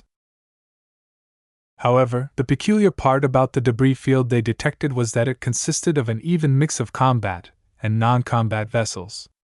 If all of the wrecked ships belonged to the losing side, this meant that they never had the opportunity to flee. The attackers ambushed the losing side when they least expected it. The battle occurred far too suddenly for the weaker side to split up. Eventually, the fleet came close enough to pick up weak signals. "We're detecting hundreds of faint signals, sir," the sensor officer said. "They are all spread out over the debris field. Many of them have drifted further and further from the center of the field." "Have you identified the nature of the signals?" Majorville asked, though from his tone he already suspected what they might be. "The stronger signals predominantly come from escape pods or ejected cockpits, while the weaker ones are likely broadcasted from vacuum-sealed hazard suits, VAC-suits or suits of combat armor. The emergency broadcast signals always include whether the occupant of their vehicle or suit is dead or alive, Major Verl noted. How many of those signals still claim that their occupants are alive? No more than a dozen, sir. That's not a lot. Sir, I cannot explain why that is so. We need to employ our near-range sensors to obtain the necessary amount of resolution to resolve what has happened to the suits and escape pods. Right now, our primary optical sensors are being massively hindered by the fact the binary dwarf stars in this star system are some of the faintest we've ever encountered. Optical sensors work best at resolving detail at great distances, but they depended heavily on the amount of light being shown on the objects they observed. In weaker star systems, the effectiveness of their optical sensors degraded to the extent that they were pretty much flying blind in space. Have we received any transponder signals? Have we already deduced the identity of this fallen fleet? According to the signals transmitted by the transceivers or transponders from the surviving craft or suits, they claim to be part of Chopra Interstellar Security, a large mercenary corps based out of Bentheim. That caused a huge wave of shock among the officers and operators in the command center. Bentheim. If the emergency transmissions weren't lying in order to obtain their sympathy, then they may have stumbled upon founded citizens from their own state. How can there be Briders all the way out here? Someone couldn't help but hiss nearby. Idiot! What else is there? These guys have also been tasked with finding the Starlight Megalodon. Then how did they get intercepted right before they reached their goal? Beats me. We'll find out later if there are any survivors left to interrogate. Once the surprise died down, Major Vole remained silent and pensive as a number of considerations flitted through his mind. Eventually, he came to a decision. Please make haste towards the debris field. We Vandals have a duty to safeguard the lives of every citizen of the Bright Republic, no matter where we may appear. Let it not be said that we are callous towards our fellow enlightened brothers and sisters. That caused everyone to feel relieved. For a minute, some of them believed that Major Verl would instead choose to prioritize the mission. VS knew why Major Verl decided to direct the Vandals to go out of the way to rescue their fellow Brighters. Besides lifting the morale of his own subordinates, he likely wanted to hear the stories of the Shoprans in person. No mercenary corps randomly stumbled all the way out to the deep frontier for a pirate hunting mission or something. Even with 2 stars in the same star system, the dim light emitted from both brown dwarfs simply made it hard for everyone to do their jobs. VS in particular had nothing to work with because with the optical sensors down, he needed to rely on alternative sensors to identify the mech wrecks strewn about along the debris field. The sharpest sensors he had access to told him nothing more than the approximate mass of each object. That only enabled him to classify the wrecks by weight class, nothing else. This is really pointless. He sighed when he stared at his projected control panel and how little details it displayed. I could have spent hours tinkering on my side project, but because the alert is still active, we're forced to stay at our posts. Keddies, on the other hand, entertained herself when VS assigned her to read up the limited amount of intelligence the local database contained about the mercenaries. Hey teacher! These Shoprans are really good at their job. They started just 30 years ago when a band of discharged veterans from your Mech Corps pooled their savings together to lease a couple of cheap Mechs and a ramshackle converted carrier.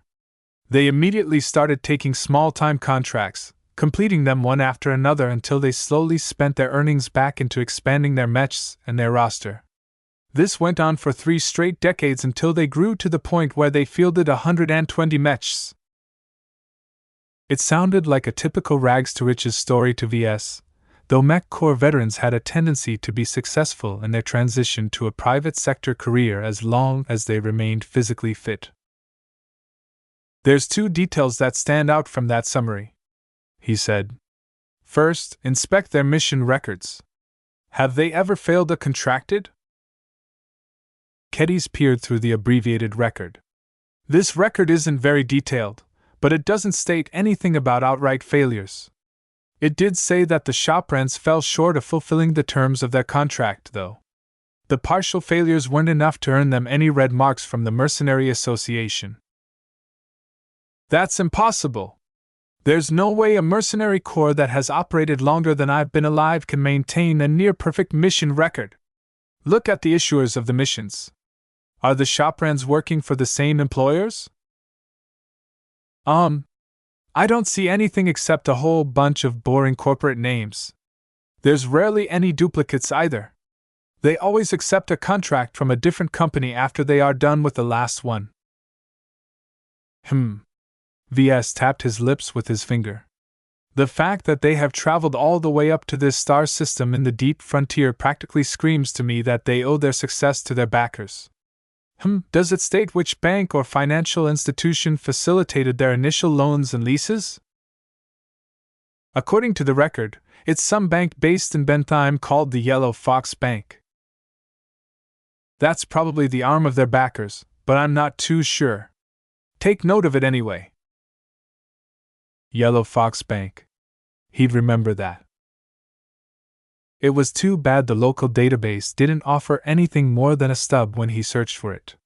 He needed to access the galactic net to obtain more information, but in this exceedingly sensitive time with the entire fleet at high alert, VS would never be able to obtain permission from Major Verl to establish an outside connection for information-gathering purposes. As the flagrant sword maidens drew closer, the lack of any open threats pushed them into a more vigilant stance. What if enemy mechs hid amid the debris? What if they coasted towards them on a ballistic trajectory, pretending to be loosely spinning chunks of slag? What if some mechs under stealth attempted to creep up to them at this very moment? Therefore, the Vandals intensified their patrols, not even hesitating to put up half of their available space-borne assets into orbit around their ships. Inheritors augmented with stealth detection arrays continuously scanned each possible angle of approach. Nothing turned up. The battlefield seemed eerily quiet and absent of any activate threat. Not even mines or booby traps made a surprise appearance. They found nothing but broken ships, broken mechs, and maybe broken dreams. The frontier had a way of chewing out everyone who entered it like an endless abyss. As much as roaming the frontier sounded like a risky prospect where catastrophe lurked in every corner, VS began to enjoy it actually. While most of the Vandals aboard the Shield of Hispania started to behave jumpy and apprehensive, VS acted more like Keddies, who treated this foray into the deep frontier as nothing more than an interesting vacation. The frontier was exceedingly dangerous. VS couldn't deny this fact. Yet he felt liberated by the absence of structure and law. He could do almost anything he wanted without repercussions. The only requirement one needed to possess in order to survive out here was to be strong. VS couldn't help but be attracted to such a harsh but self-sufficient philosophy. Chapter 733 Fragile Alliance. Whoever attacked Chopra Interstellar Security Fleet did a fairly hasty job at cleaning up the battlefield. As the flagrant sword maidens finally reached close enough to resolve some actual details from the debris field, they quickly obtained more details. The first observation was that the winner of the battle looted all the easily accessible valuables. Intact containers, stores of spare materials, semi-complete mechs and more were in very short supply. In addition, the winners executed every Chopran survivor within easy reach or detection. A large amount of broken escape pods, scraps of frozen biological material free-floating in space, and more strongly indicated that an indiscriminate massacre took place. However, the continued existence of more than 100 escape pods, many of which boosted far away from their ships, indicated that the victors of the battle hadn't been too thorough. They only picked the low-hanging fruit before they decided to move on. Ultimately, finding the Starlight Megalodon was more important than processing the entire debris field. There's nothing worth salvaging in the debris field, Keddies opined. As a member of a pirate gang, she had a keen eye for salvage. Picking up free goods from floating debris field was every pirate's specialty. The easy stuff that's easy to recover and turn into something valuable has already been taken away. I can immediately tell an old hand in the business is responsible by the way the debris field is cleaned up. Pirates are involved. VS trusted her judgment. We'll know for certain once the rescue teams have picked up the survivors. Really though, of all the possible outfits we could meet in our journey into the deep frontier, why did we encounter a mercenary corps from my own state? How many possible outfits and influences are actually involved in the search for the Starlight Megalodon? The possible answers he came up with unsettled him. He really did not like the implications of their encounter with the remnants of Chopra Interstellar Security. At the very least, their previous encounter with the remnant survivors of a doomed fleet could be chalked to coincidence. Only the most suspicious Vandals believed the Fourth Prince and Venerable Sia schemed against the Vandals from the start. They couldn't dismiss the presence of the Shaprans with the same excuse, though. Search and rescue teams deployed from the Sword Maidens and the Vandals. The Sword Maidens mostly spent their efforts on searching and rescuing any loot and valuables the previous looters hadn't been able to retrieve. All VS could say about their behavior was that they sure had their priorities straight. The Vandals, on the other hand, were in no mood to raid the rotting corpse of what used to be an upstanding, brighter mercenary corps. The personnel rolls of Chopra Interstellar Security numbered in the hundreds, and the overwhelming majority of its people hailed from the Bright Republic. The fact that Chopra, like many mercenary corps, began as a private venture between a band of veterans from the Mech Corps hit the Vandals fairly hard. Which Vandal didn't dream of starting a second career in the private sector?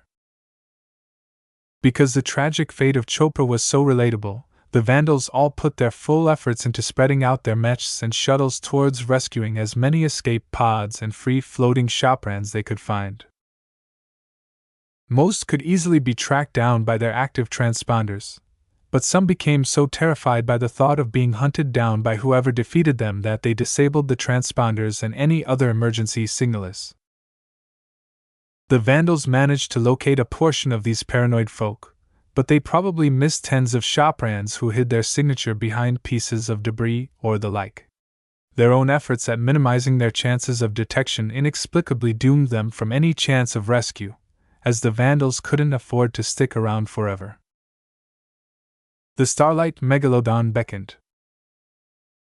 As survivors and frozen corpses trickled in, security officers trained in interrogation and investigation questioned the first coherent Shaprans they managed to get their hands on.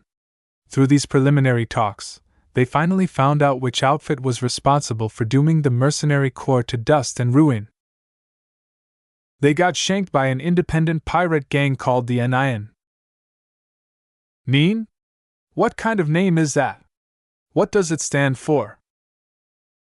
Beats me, but get this, the Shaprans originally banded up with the Anian. Then how come they came to blows in this star system? Aren't they allies? Well, obviously the Anian had a change of heart, because they ambushed the Chopran patrol mechs with precision attacks planned beforehand. The gossiping Vandals quickly fell silent after hearing the latest rumors. The gravity of the situation didn't escape the servicemen. If the so-called Anian could turn their coats and turn their weapons against Chopra, then what if history repeated itself? A few days ago, the Anian backstabbed the Shaprans. Today, Lydia's Sword Maidens may as well turn their swords against the flagrant Vandals. Ketty scrunched up her nose when she saw how the Vandals all became vigilant in her presence. She pressed her fists against her hips. Really now? Do you think we're really the same as the Anian? I've heard of those bunch of losers. They're a bunch of frontier scum. They don't have a single honorable bone in their bodies. For what it's worth, I believe in the Sword Maidens. VS backed her up, though whether he actually believed in his own words was another matter. He cared more about keeping himself in her good books right now. From the early accounts we've received, the Anian predominantly took the Shaprans by surprise by a mass-ranged attack. The Sword Maidens won't be able to take us by surprise that way because most of their space-born mechs are sword wielders. If they ever have any evil intentions, we'd at least see them coming. Kedis frantically nodded her head. Yeah. Even though we have a couple of ranged mechs in our lineup, what can we do with them? They're not even enough to take down a single combat carrier. You Vandals already outnumber and outgun us from the start. There's no way we can win against you even if we launch a surprise attack. This still didn't preclude other forms of betrayal, such as leaving the side of the Vandals just as they engaged against a formidable opponent. However, VS didn't mention all of those possibilities because this line of questioning only led to excessive paranoia. He already had enough potential threats on his plate. He didn't need to add one more. For some reason, the Sword Maidens gave VS a good feeling. They were remarkably plain and honest about their intentions. None of them except Commander Lydia seemed to be the type who looked capable of performing subterfuge. The Vandals picked up 2 notable Chopran cadres from the debris field. They found one ejected cockpit that preserved the life of Captain Fez Myrtidon, one of the senior leaders of Chopra Interstellar Security. His rescue presented Chopra with the hope for rebirth, because Captain Myrtidon could take charge over all of the remaining assets of the mercenary corps left behind in the Bright Republic.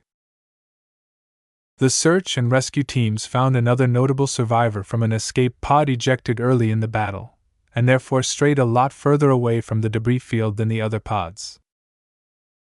This didn't say anything good about the occupant, but when the Vandals interrogated the flighty Chopran, they found out that he was a mech designer. The man didn't know much about the actual attack, though he had been a helpful source about the military might of the Anayan. After several hours of interrogation, VS had been invited to have a chat with the fellow. Why me? Because you're a mech designer. A security officer garbed in heavy combat armor gruffly replied. You mech designers are a species in itself. Sometimes we miss stuff that other mech designers find important. Just talk with the fellow and see if you can fish for any information. It doesn't matter if all we hear is duplicate of what he has already told us, but keep his mouth moving so that we can get a more precise read on his bearing. That will help us figure out which parts he's been a bit hazy with the truth. Alright. What will happen with the mech designer after we finish the interrogations? The security officer sighed. He'll have to stay in custody with the rest of the Choprans. Even with our shared background, the Mech Corps has already taken them off their roles. Brighter or not, they'll have to remain in the brig for the foreseeable future. VS couldn't blame the Vandals for doing so despite the disservice it represented to the surviving Choprans. The Vandals had their own mission to pursue, and it was probably very likely that the Choprans and the Vandals possessed different backers. Of course, the Vandals would never allow the Choprans to succeed in whatever they came out here to accomplish. After entering into a small, plain compartment configured into an interrogation room, VS sat himself down on the only available seat. On the other side of the table sat the surviving mech designer of the Choprans. He was older than VS expected. The mech designer appeared a little haggard in his Chopran brown uniform, as if the Vandals hadn't bothered to clean him up after pulling him out of his escape pod. The man looked to be someone in his mid-50s and his face betrayed a tinge of Asiatic heritage. The mech designer completely ignored VS when he entered. Instead, he desperately munched on the raw semi-solid contents of a nutrient pack. The man occasionally stopped his frantic eating by sipping his glass of water. VS looked at the man in bemusement. He had never seen someone so eager to eat the contents of a stale, decades-old nutrient pack. He decided to push this conversation along. My name is VS Larkinson. I am the temporary head designer of this task force. Would you like to introduce yourself? The man wearily diverted his attention from his meal. Eric Kichiro, novice mech designer. I used to serve in the Mech Corps as well, you know. I survived the last Bright Visual War against all accounts. Horrible time. Horrible. Horrible. Okay, Eric. VS respect for the man had gone up a bit. Any low-level mech designer who survived the war possessed a decent head on their shoulders at the very least. Before we begin, can I ask why you're so eager to eat right now? Shouldn't you have access to enough nutrient packs in your escape pod? Eric violently shook his head. No! I mean, yes! My pod did have a stash, but I never expected to be rescued so soon. This binary brown dwarf star system is so far away from any human presence that the odds of being rescued by another human force is small. I tallied the available supplies and drew up a rationing scheme that stretches them out for a month. Unfortunately, the Shoprans never invested much in their escape pods. It lacks the ability to recycle oxygen and water. I run out of oxygen first before I run out of food and water. It sounded like Eric suffered from a severe case of cabin fever. The poor mech designer must have obsessed about his supplies for hours on end ever since his pod ejected from its doomed ship. Look, you're safe now. You're among the flagrant vandals, and while we might not be the famed Valari Starhawks or the Infernal Hellhounds, we're not pushovers either. Tell me, what was your position at Chopra Interstellar Security? HNG. I needed a job and the Shoprans offered to hire me. Even though they paid less than some of the other gigs I used to hold, they don't expect me to do much either. The Shoprans all rely on commercial mech spot from reputable sellers on the market. As the only real mech designer in the mercenary corps, I've been tasked with ensuring their quality and designing minor tweaks and modifications at the mech pilot's requests. The most involved I've ever been in my job is when we needed to repair a heavily damaged mech. In other words, it didn't sound any different from what low-ranking mech designers already did in the mech corps. You're the most senior mech designer in the mercenary corps? Yes. The Shoprans can't afford anyone better, and they don't really need one either. It's not economical for them to develop their own mechs when a lot of good mech models are already available on the market. I see. VS found it rather regretful that Eric decided to coast along in the latter part of his career. If he showed some more drive and initiative, he could have leveraged his previous service into applying for a more challenging job that allowed him to develop his mech design skills. As it was, the man would likely remain a novice for the rest of his life. All right, enough about yourself. Tell me about the NIN. How did they overwhelm you Shoprans so fast? Chapter 734 Cowardice is a Virtue. Eric Kichiro's eyes visibly contracted when VS mentioned the NIN. A haunted man always became frightened when their ghosts came back to torment them. While VS didn't wish to open up old wounds, he needed to hear the whole story from the mech designer. The NIN, Mr. Larkin's son? Call me VS. You are kind of young now that I think about it. How come you're the head designer? Did the other guy lost his head or something? Something like that. VS grimaced. Please answer the question. This isn't about me right now. My apologies, VS. Eric looked a little uncertain towards VS. A head designer should at least be a journeyman, but the older man sensed the vibe of an apprentice instead. It confused him a bit. Well, you'd probably hear this from every Chopran you pick up from the battlefield, but the NIN are extremely unpleasant to be around. How so? The NIN. Well, they fulfill almost every stereotype of a pirate you can imagine. They're almost universally poorly educated and exhibit bad hygiene, no forethought, and a violent disposition. Chopra should have never gone to bed with these ill-kempt brutes and thugs. Then why did you Shoprans ally yourself with these pirates in the first place? I don't know. Eric shrugged. The bosses of the Corps all announced their decision one day. It's not like the rank and file or someone from support like me have a say in the decision-making. There must have been rumors. Suspicions. Whispers. Did someone else put the Shoprans up to this marriage? Eric's eyes suddenly grew sharper. He kept his mouth shut, as if he was aware that he faced an interrogation. After VS stared back for a while, he understood that Eric didn't wish to snitch on his employers. VS would leave this line of questioning to professionals, though they likely already pulled the answers from someone else's mouth. Okay, let me ask something different then. From what I've gathered, the Anion is an independent pirate gang. Are you sure they aren't a part of one of the two major pirate blocks in this region? I don't think so. Eric shook his head. I don't hear a lot of things, but I never heard of the Anion cooperating with anybody.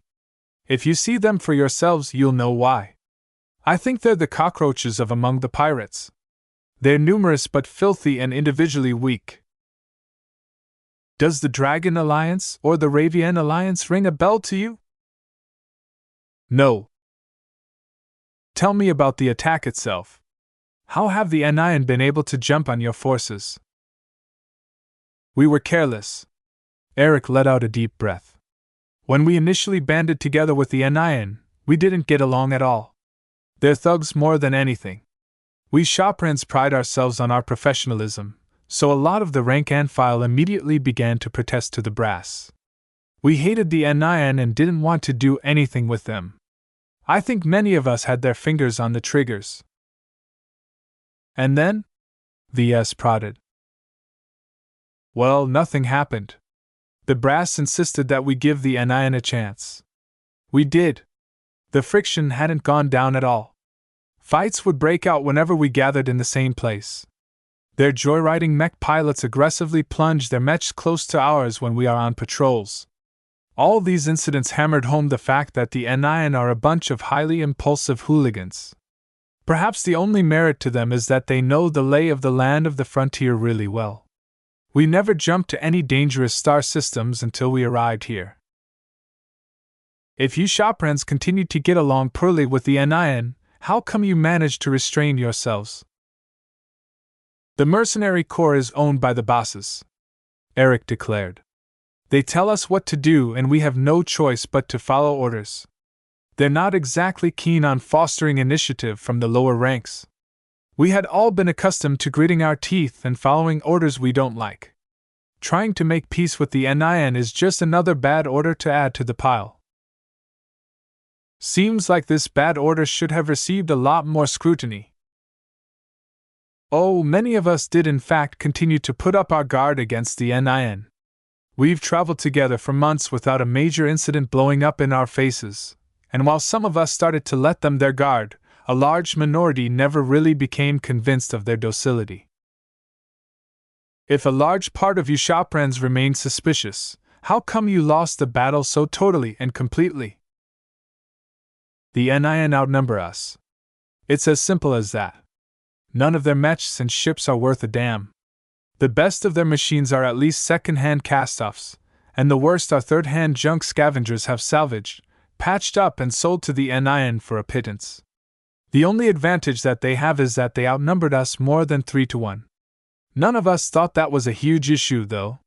They may have the numbers, but we have the quality.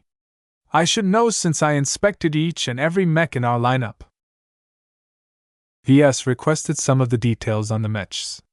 According to Eric, the Shoprans mostly fielded mechs in the 20 million bright credit range, while the Anion overwhelmingly fielded mechs in the 4 million credit range.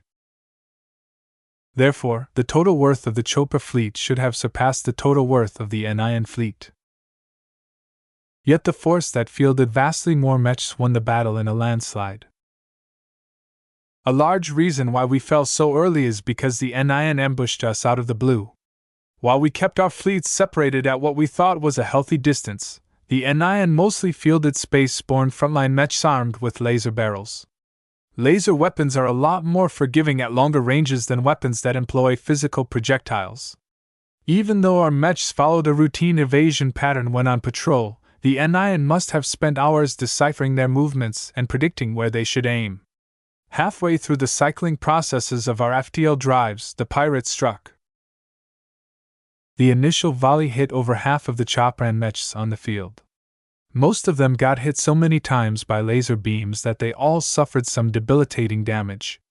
Subsequent hits quickly finished them off. Upon this sudden ambush, the Shoprans failed to respond fast enough to defend themselves. With half of their patrol mechs going down in quick succession, the other half belatedly tried to organize themselves. It didn't help that the NIN deliberately aimed most of their laser weapons at the officers of the Mercenary Corps. Mechs in reserve on our carriers sortied out as fast as they could, but the NIN mechs quickly turned their firepower towards our ships. They're light carriers. They're large and purpose-built to transport mechs, but they were never meant to withstand the combined firepower of over 100 frontline mechs. Our ships succumbed one by one before we could push out the rest of our reserves from the hangar bays. VS sympathized with their fate. Despite the vigilance of their rank and file, much of the Shoprans simply became used to the antics of the NIN. They became used to traveling alongside the ill-behaved pirates, and therefore became less psychologically prepared to respond to a possible betrayal.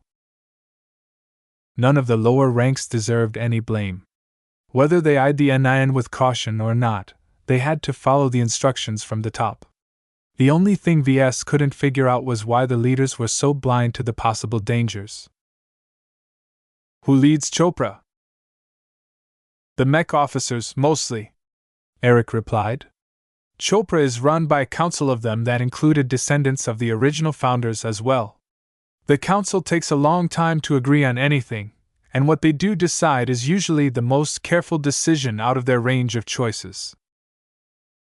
Basically, while the top officers wielded a lot of power, their subordinates had no say in the running of the Mercenary Corps.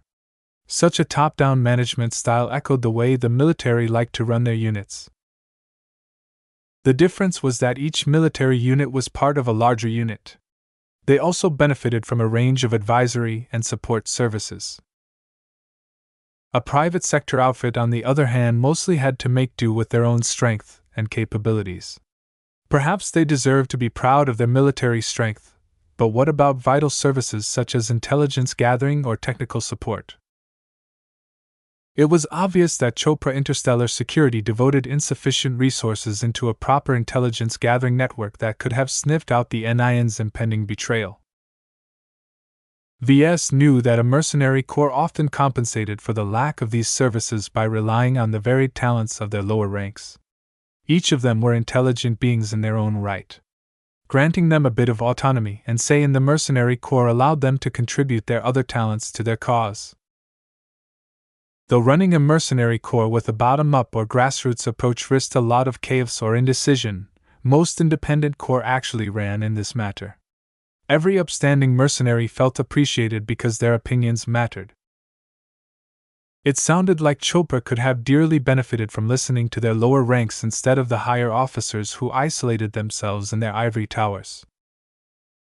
Have the NIN ever hinted or revealed why they might set upon you Shoprans? VS asked. It's rather incomprehensible for your erstwhile allies to turn against you before you reach your destination. I mean, the only reason for a mercenary corps and a pirate gang to band together would be to pool your strengths. In the case of the flagrant sword maidens, the Vandals provided the muscle while the sword maidens lent their familiarity to the frontier.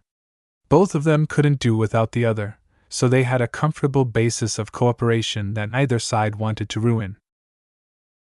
VS surmised that the partnership between Chopra and the NIN lacked such a mutual recognition. Obviously, the NIN decided they wouldn't be much worse off if they dumped the Shoprans. The NIN never really liked us. Each time we gather together, they make their disdain for us very clear. They all think we're too stuck-up and rigid for their tastes. Eric answered, thereby confirming some of what VS had come up with. Our bosses kept insisting to give the NIN a break, that they can't help their own boorishness. We never managed to do so. As mercenaries, we've gone on a lot of missions that compel us to fight against pirates. None of us have ever met a decent pirate in our lives, so you can imagine how awful it was for us to try to get along with some of the worst examples of pirates in the galaxy. The two chatted a bit more about the pirates. Eric helpfully supplied VS with an analysis of the frontline mechs utilized by the NIN in their devastating surprise attack. The information wasn't very helpful, though. The mechs the NIN employed were so cheap and simple that they contained no depth at all.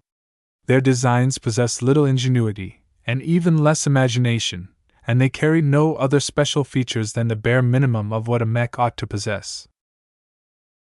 "That's frontline mechs for you," Eric muttered with the sage of a mech designer who managed to survive the previous war. "The NIN may be bastards, but they're very cunning and effective when it matters. They unleash their ambush in almost perfect coordination with no inherent confusion or hesitation at all. That tells me that they're being led by a strong leader. It takes a lot of leadership ability to wrangle this horde of wild animals." Besides this detail, Eric didn't have a lot to say about the NIN. At some point, VS decided he heard enough.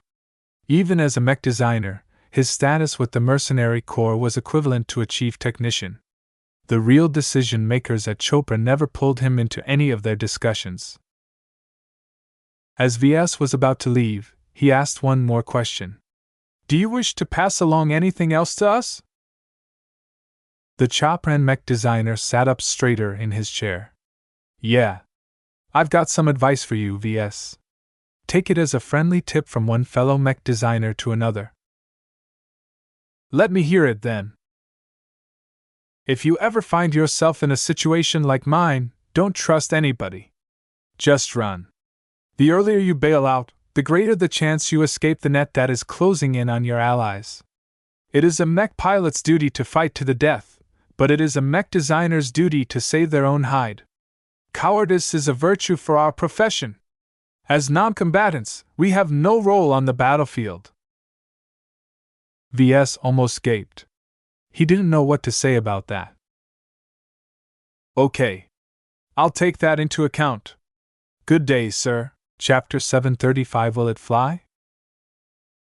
Once the flagrant sword maidens finished sweeping the debris field of survivors and incidental loot, they traveled to the outer edge of the system and immediately transitioned into FTL.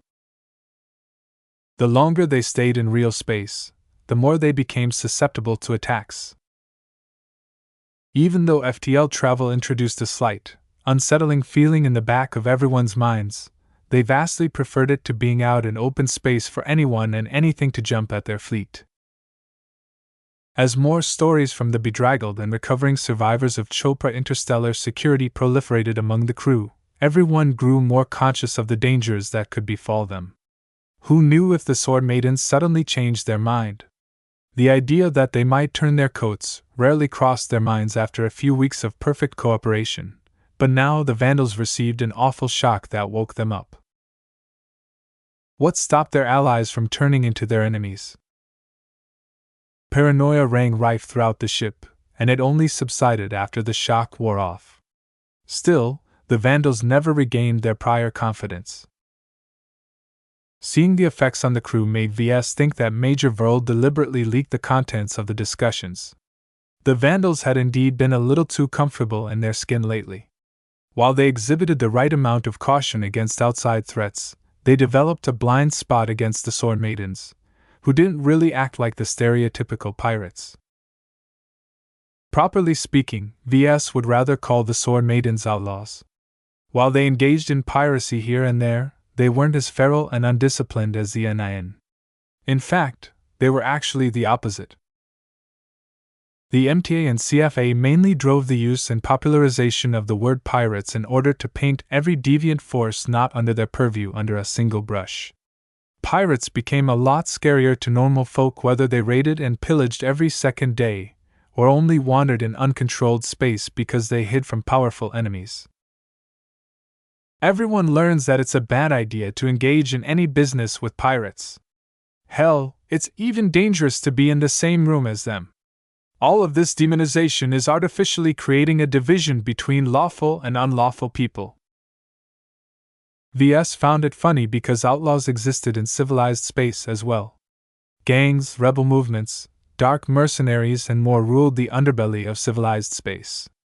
Some of them committed many more crimes than pirates, but they usually escaped the notice of the authorities. Instead, only pirates specifically received the distinction of becoming everyone's bogeyman. Granted, it's probably a good idea to remain prudent against anyone calling themselves pirates. They're still capable of killing you or robbing you blind. Perhaps the most fault that could be laid at the feet of the Sword Maidens was that they practiced slavery to an extent. They had no qualms in kidnapping technically adept men and send them off to a processing facility to brainwash them into permanent obedience. The CFA used to send out war fleets to squash these egregious violations of one of humanity's core values. The spread and normalization of slavery among humans shouldn't be tolerated because aliens might pick up the habit as well. In any case, the Vandals quickly turned to normal after a few days. As Kedis had mentioned earlier in her outburst, the Sword Maidens primarily utilized sword-wielding mechs. In addition, their space-borne mech contingent paled in comparison to their land-bound roster. The power disparity between the two forces tilted heavily towards the Vandals, at least when it came to space-borne combat. The Vandals realized they possessed sufficient strength to disregard many threats. This was the benefit of fielding a strong force. Besides, Commander Lydia would never double-cross you all, Kedis explained in the office after VS conducted another lecture on designing mechs for the market. We built up a reputation for making friends and sticking to our deals. We'd ruin our reputation if we turn against you all of a sudden. All of our friends will no longer be friends and no one will dare to do business with us. We'll be grouped in the same category of scum as the NIN. Keeping up a good diplomatic front must be exhausting for your Sword Maidens. I would have thought there is a lot of infighting among pirates, VS remarked as he leaned back in his chair. There is. We get into fights all the time. But there's a difference between annihilating a rival gang and having a tussle or two. A lot of fights between pirates begin with a lot of smack talk and boasting. Then we come to blows and someone gets knocked out or some mechs become crippled. After that, the losers acknowledge that the others are better and get to leave. VS furrowed his brows. That doesn't really sound like a battle. That's more akin to posturing. The only thing at stake is reputation, right? Reputation is our lifeline. Crowds part when we approach. Random pirates will choose to go elsewhere rather than provoke us. We've built quite a rep among the independent pirates. It's not very helpful when we go against pirates from the pirate blocks, but that's the frontier for you.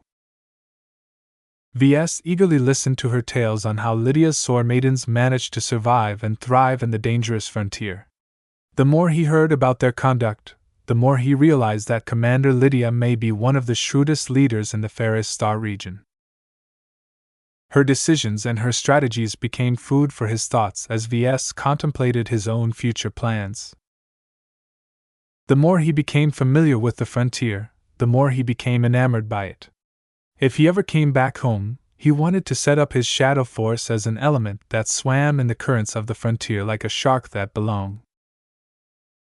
He wasn't content with setting up the shadow force as a hidden knife only to be employed when VS needed to get rid of someone.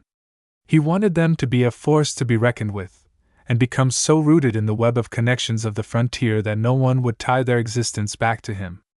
Going for the diplomatic route beat acting like a hooligan in his books.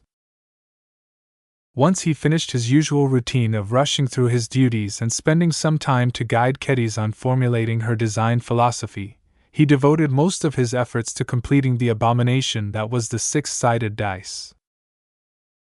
Chief Avenian knew ships like the back of his hand, so he did most of the hard lifting in terms of fabricating and assembling the internal ship components. The cube-shaped shuttle called for custom designs of every essential shuttle part, such as the power reactor or sublight propulsion. Avenian took standard shuttle designs but heavily tweaked them in order to take up the least amount of space, even if it cost them in terms of performance. The chief engineer also became responsible for reproducing some of the internal stealth components that blocked indirect means of detection, such as detecting their mass. VS, on the other hand, became responsible for only one important task, by far the most important one. His duty was to take the salvaged stealth plating fragments, cut off the non-working bits, and restore the portions that did work but only partially. It was difficult, tedious, and incredibly time-consuming work. The job needed to be done by someone with a good grip on precision machinery, and so couldn't be done by anyone else but VS. The first day of performing this task made VS wanted to tear his hair out. "This is so frustratingly finicky," he shouted. "It's like trying to find a needle in a haystack, but once I found one, I have to find 99 more needles before I'm done for the day." Restoring the functioning of the stealth plating pretty much entailed restoring the functioning of the alloys and systems integrated within and between the individual layers. Stealth plating differed from regular alloy plating in that the latter usually consisted of sandwiches of solid alloy while the former consisted of a mosaic of geometric materials. Kind of like a chameleon's skin, but shrunken down to an extremely small scale. Nonetheless, while VS felt bored to tears at performing such repetitive work, doing the same thing over and over enabled him to learn some tricks to speed up his progress. He became increasingly proficient in the procedure to the point he completed one side of the cube in 2 days. It took a bit less time to complete the second side. Even less for the third side. By the time he completed the last side, he managed to become so productive he only needed a little more than a single day to complete the last side. After restoring and reshaping the long-neglected fragments 6 vaguely uniform sheets stealth plating in the form of nearly identical squares, VS began to test and adjust their workings while he waited for Avanian to finish his part of the construction. "Why are you taking so long, Chief?" "Ha! You don't know anything, VS! A regular shuttle might be as simple to make as a chair to us, but when it comes to our 6-sided dice, almost every aspect of it is custom designed. We're practically building the equivalent of a custom mech."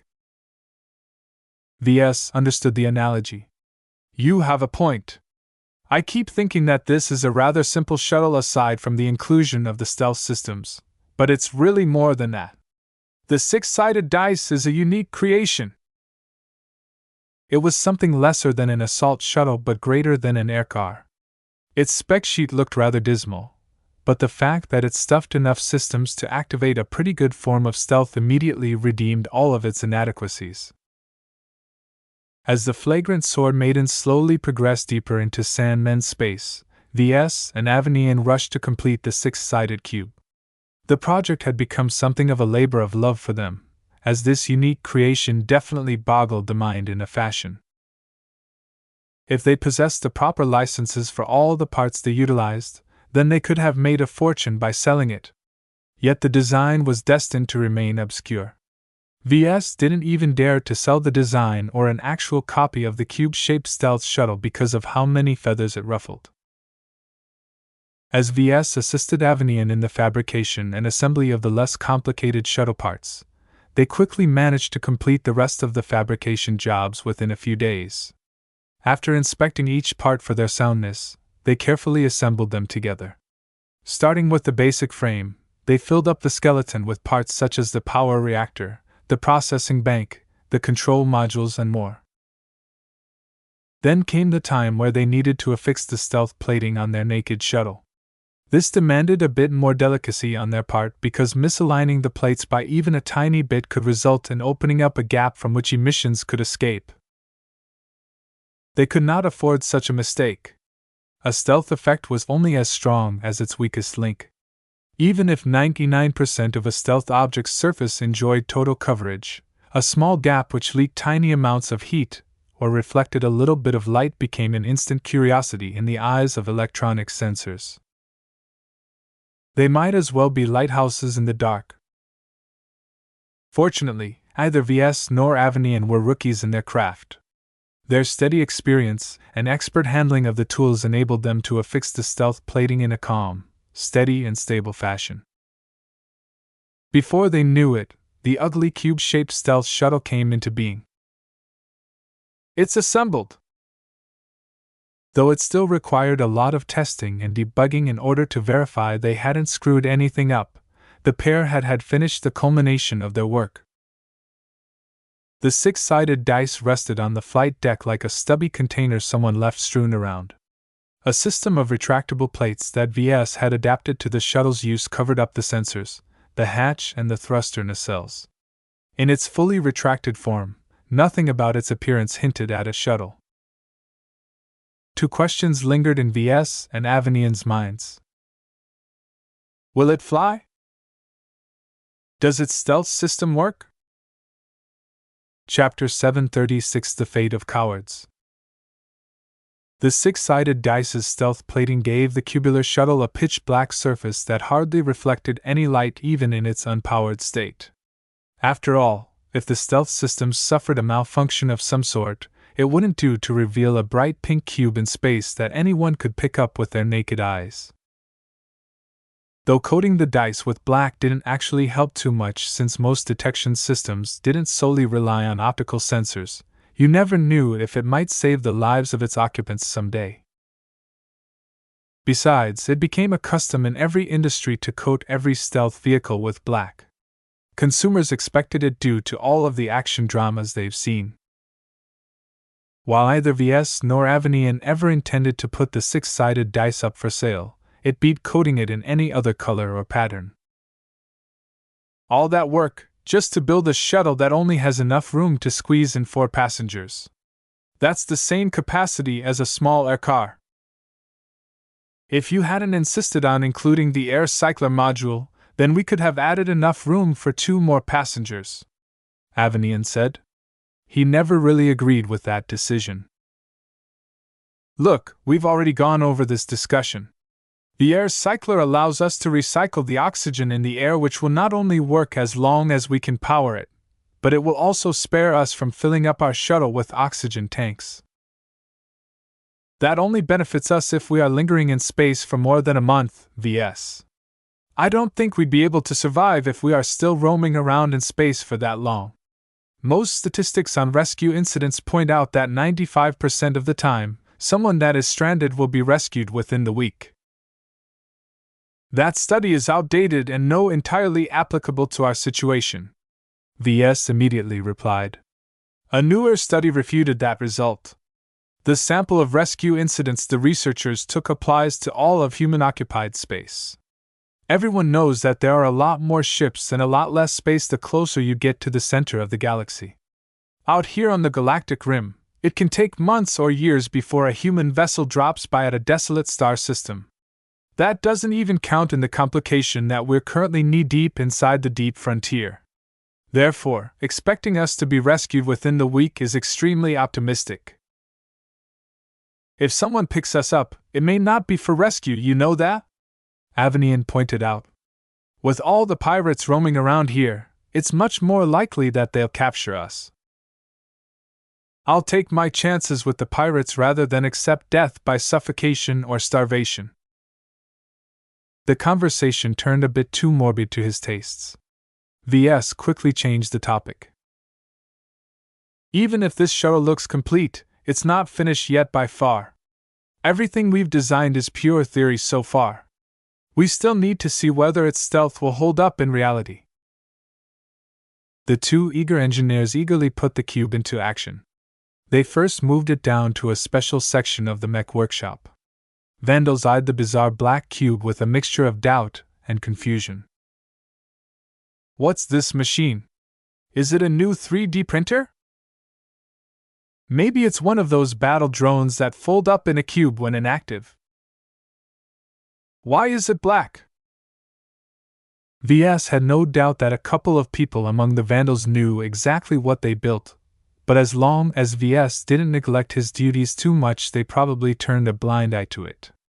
In any case, adding a stealth shuttle to their arsenal added a bit of extra versatility to the Vandals, not that VS actually planned to let anyone else use his creation. This was one machine that he intended to reserve for his own use. He felt rather strange about that. He felt the same way when he crafted his high-powered gadgets. He spent so much time and effort into becoming good at designing products for others that he hardly thought about using his abilities for his own needs. He designed mechs for a living. He felt passionate about his craft. Yet despite his love for mechs, he would never have the opportunity to pilot them in person. Such a tragedy was as horrible as a musician who composed a song he would never be able to hear. V.S. hadn't realized it, but he constantly bore the suffering of this unfulfilled need. He wanted so badly to make use of his products, to be able to play with his own creations, yet his insufficient aptitude prevented him from satisfying one of his greatest desires. I thought I got over this. He shook his head. He did, actually. He found a way to cope with his loss. The career of a mech pilot didn't necessarily outshine the career of a mech designer. After several years of study, progress, and experience, advancing to journeyman came within his sight. Journeyman mech designers emerged as infrequently as expert pilots, and enjoyed roughly the same status. Even the worst journeymen enjoyed better careers than the most hard-working apprentices. V.S. looked forward at the moment where his design philosophy became something substantial instead of ephemeral. While the process was irreversible, V.S. held an untold amount of confidence in the correctness of his path. We're here. Let's put the dice in its place. They hitched the cube on a specialized cradle that allowed them to rotate the cube and subject it under a variety of signals while under the full observation of scanners and sensors. It served as the perfect testbed to perform live testing on their new invention without sending it out into space. As they prepared to test its optical stealth capabilities, V.S. suddenly received an alert from his comm. Sorry, Chief, I have to answer this call. Go ahead, V.S. I can manage the testing process without you. Be sure to save some bugs for me. V.S. walked over to a quiet corner of the workshop and activated the comm. The device immediately projected the familiar visage of Major Vull. Mr. Larkin's son, a serious incident has occurred. Meet me at the brig. The projection winked out before V.S. could even acknowledge the order. What the? Whatever happened down the brig must have been extremely serious if the commanding officer couldn't even maintain his veneer of civility. Did something happen to our guests? He did not refer to their uninvited guests, of which one of them continued to stalk behind his back. V.S. hadn't forgotten about the invisible presence of acolyte Villies, but he couldn't do anything to her without tipping off her fellow cultists. The Vandals picked up two different groups of guests. The prince, an expert pilot hailing from the royal house of Talk, became major boons and headaches for the Vandals. As for the handful of survivors from Chopra Interstellar Security, they didn't have anywhere to stash them except for the brig. The latter group should have been safe and secure. Who could sneak into the brig and stir up trouble? A few minutes later, V.S. arrived at the bridge. Four security officers garbed in combat armor of the heavier variety stood guard next to the reinforced hatch with their rifles in easy reach. Good afternoon, gentlemen. He nodded at the security officers. Major Vull is expecting me. Can I enter? Please allow us to search you. V.S. went through a fairly thorough search. To his dismay, he had to leave behind his comm as well as his entire tool belt and his gadgets. Hey, treat them carefully. They're expensive. I'd better get them back when I come out. After he finished his grumbling, V.S. stepped inside the brig. The white paneling and the bright interior made his eyes feel as if someone directly pointed a laser at them. V.S. blearily adjusted his eyes before he walked over to some kind of desk where a bunch of security officers stood behind a console. They appeared to be reviewing footage. Mr. Larkin's son. One of them turned around. Major Vull is expecting you at the cell down the corridor to the left. Go straight ahead. V.S. walked down the corridor. Cells surrounded him from both sides. Most of them appeared empty, with the bed, toilet, and other furniture completely retracted into the bulkheads. A couple of other cells held occupants. Besides a few drunkard vandals, They mostly held shoprans who have settled into their accommodations. When he arrived at the end of the corridor, he finally met up with Major Verl along with a security officer. Major Verl, you called? It's about time you showed up, the mech officer replied with a clipped tone. Even if you are content with spending your time and effort on toys, I still expect you to show up promptly when called. My sincere apologies, sir. I shall endeavor to respond more promptly. Kenneth, go look inside that cell. Tell me what you see. VS finally turned around and looked through the clear composite material that separated the cell from the corridor.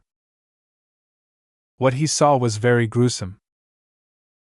Splotches of blood adorned the pristine white surfaces of the cell. A pool of it gathered in the center where a gap automatically closed up in order to prevent the evidence from going down the drain.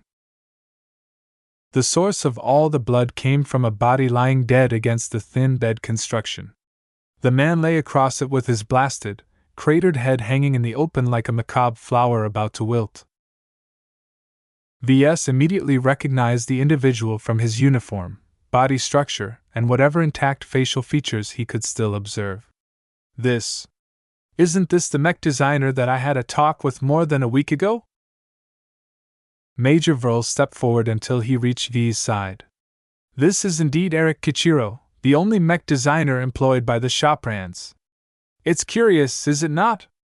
This individual died in his cell from what our security officers can gather is a ballistic round. Have you caught the culprit? You wouldn't be here if we managed to snag the bastard that did this. Major Verl scowled. This cell is supposed to be capable of withstanding an entire mob. However, according to the logs, no one has entered or exited this cell in the last 8 hours, when we let him out for socialization. The monitoring system hadn't been able to catch anything either. All the footage is doctored to show nothing has happened. The culprit, the murderer, whoever he is, managed to hack our best security system and made a fool out of mastery of our own ship. The major sounded really furious, and he had a right to be. If anyone could hack the monitoring system of the brig, who could say if more sensitive compartments wouldn't be next? If someone decides to sabotage the engineering bay, the command center or the bridge, the consequences for everyone aboard the Shield of Hispania became extremely dire. Have we found any clues who might be responsible for this? No. Verl shook his head. According to our monitoring system, all of our crew is accounted for, and so are the prisoners. Of course, we just learned we can't trust our monitoring system, so we're forced to do things the old-fashioned way. I've called you here to see if you have anything to do with it and get your insight on what has happened here if you're not. Am I a possible suspect to you? VS frowned. I've been down at the workshop all day. All the mech technicians have seen me at work there, and I've been working side by side with Avenian on an extremely technical project. We know. And from what we've observed from you so far, we're fairly certain you're not involved. Major Verl softened up his expression. Look, we have a murderer on our ship and they might not even be alone. We have no idea who they are or what their motives might be. Can you tell us anything about who or why someone might kill Mr. Kichiro? VS recalled the end of his little talk with the mech designer. For some reason, that moment always returned at the forefront of his mind, particularly when he was thinking about the possible uses involving his stealth shuttle. I think I have an idea or two, yeah? He slowly said as he tried hard not to channel his spirituality into his eyes. He knew that the most likely culprits were standing right behind their backs. Chapter 737 Exemplary Conduct. VS immediately suspected their uninvited guests as the ones responsible, but ruled them out just as quickly. Though the worshippers of Hotomak exhibited freaky abilities, they had kept themselves quiet over the weeks, never making any moves that suggested that something invisible lurked amid the vandals. Going out of their way to kill a random mech designer that the vandals picked up along the way didn't benefit them at all. Not only would they alert the vandals that a presence had boarded the ship that could elude every means of detection, they also plainly lacked a motive to kill this specific individual.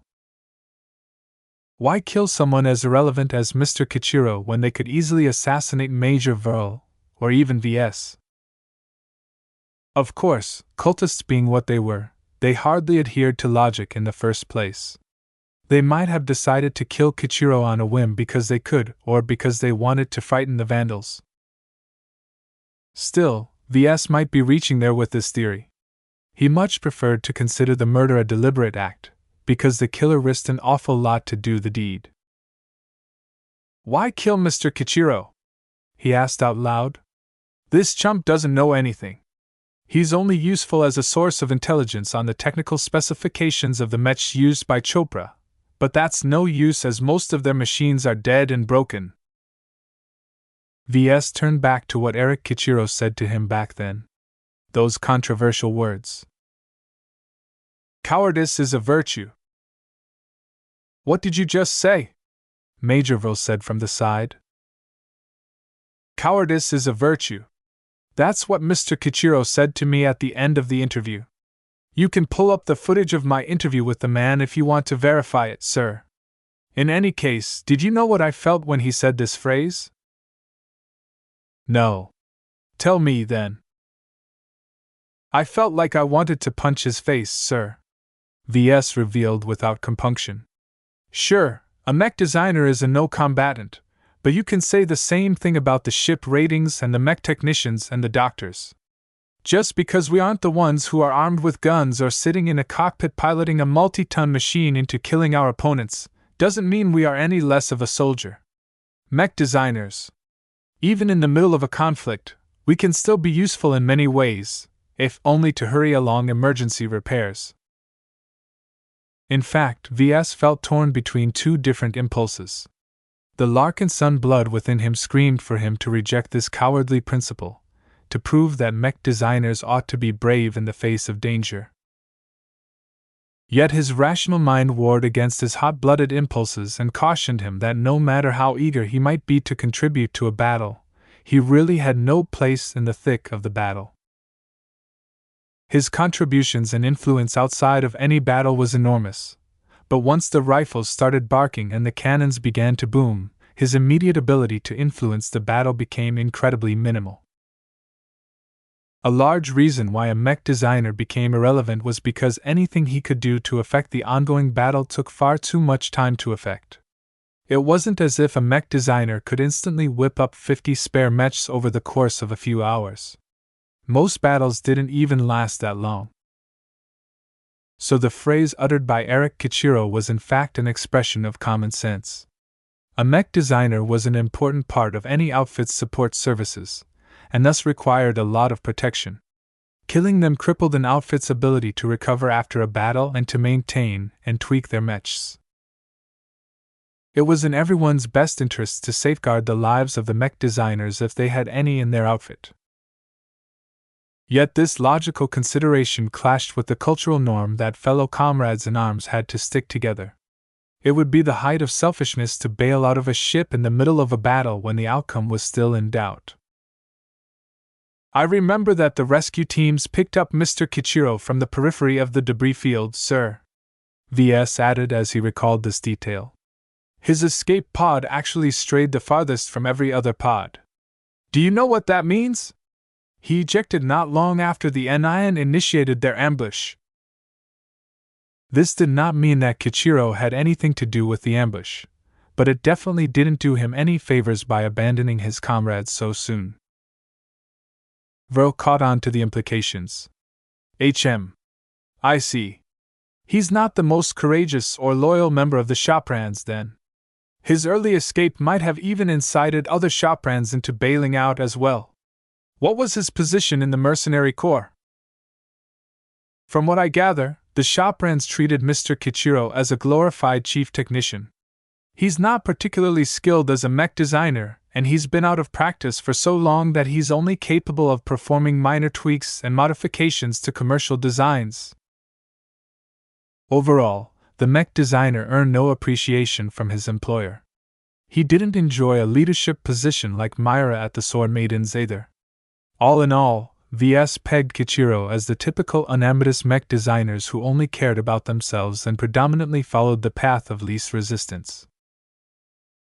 "I think I have this pretty much figured out, Major," VS said after he combined all of his observations and made a few predictions. "I think one of the shoprands here shot Mr. Kichiro in the head. Not a single incident like this has happened in our fleet for months, but the moment we pick up the survivors, Mr. Kichiro is suddenly dead. Nobody among the Vandals really knew him, but his fellow survivors must have all known him for a pretty long time. They're the prime suspects. And the suggested motive that you put forward is Mr. Kichiro's early escape. That, or any other offense the mech designer is responsible for. It would help if we can reconstruct the Anion's ambush on the Chopran fleet. If we can determine if Kichiro's early escape triggered some sort of panic, sir, then we have established a pretty clear motive of doing him in. The Shoprans might have already been doomed from the start, but Mr. Kichiro's cowardly actions hastened their defeat."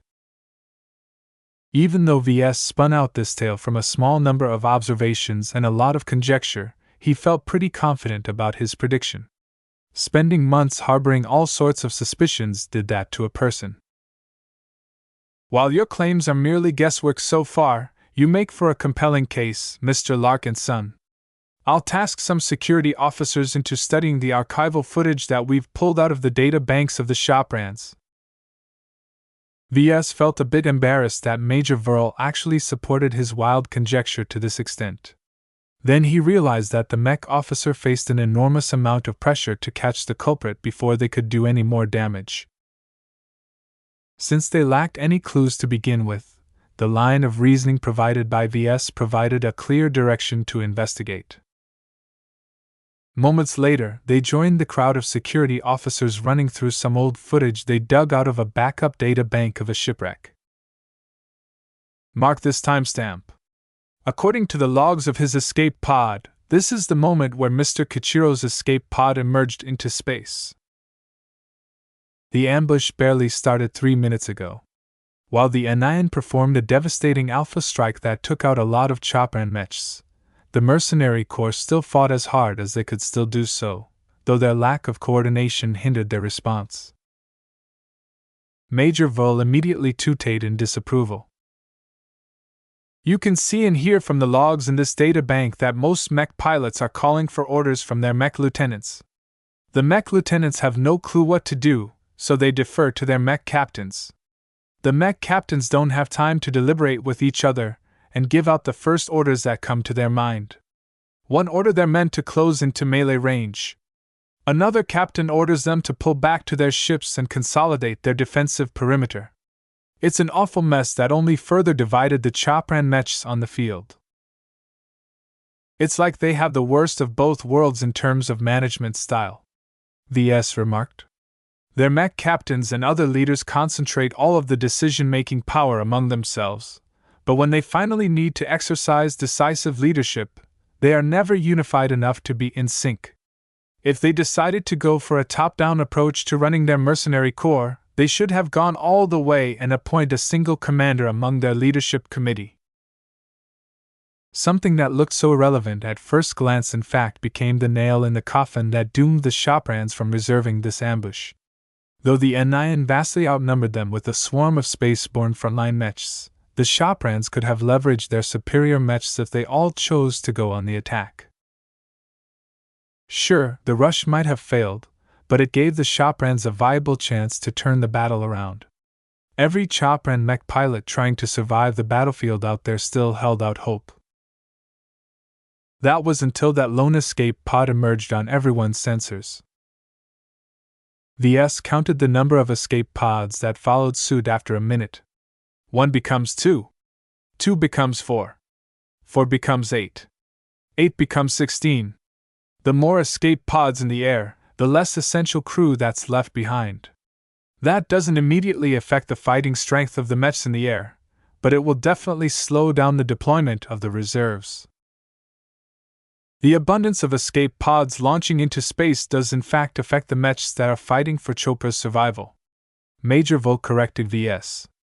How would the mech pilots who are piloting those mechs feel if your side begins to launch escape pods en masse? They'll think their own comrades have no faith in their ability to fight and win the battle. The overall picture became clear. Kichiro may have been the first of many who decided they needed to be elsewhere while their ship and mechs came down, or he may have triggered an irreversible stampede to the escape pods. No matter how culpable he may be in kicking the Shoprans while they were already down on their luck, his conduct reflected extremely poorly on him.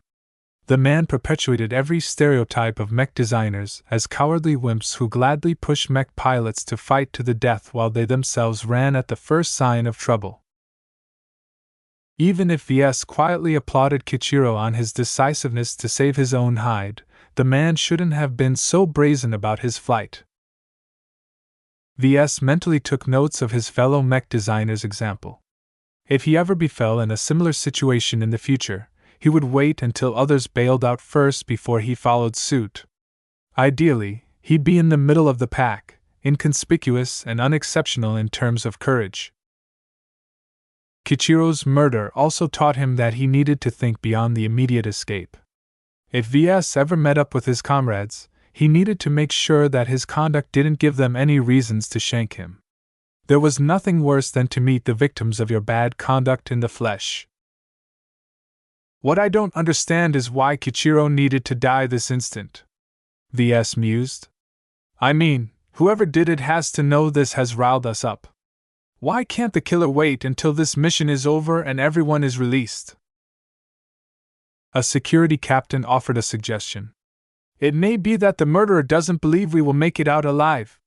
If they're all doomed to die, he might want to kill Kichiro with his own two hands as a form of catharsis. That sounded rather bad. Chapter 738 Strange Fellow. Now that they established a possible motive to whack Eric Kichiro, they could turn their attention to the possible culprits. How many survivors do we have in custody? Vol asked a security officer. 25, sir. 24 now that the mech designer is dead. That left them with a manageable amount of suspects, though the true murderer might not be among them. Still, VS had a feeling this investigation might be over soon. Ready your men, Captain. Since someone among them has likely managed to fool our monitoring system and our searches, we will need to be more thorough in our inspections. Our priority is to find the device that has fooled our monitoring system and to secure the weapon that killed Mr. Kichiro. Hold up, Major. What is it, Mr. Larkin's son? If you're about to inspect the Chopran survivors, I doubt you'll find anything. The security officers already performed a thorough search, right? The security captain nodded beneath his thick helmet. Correct.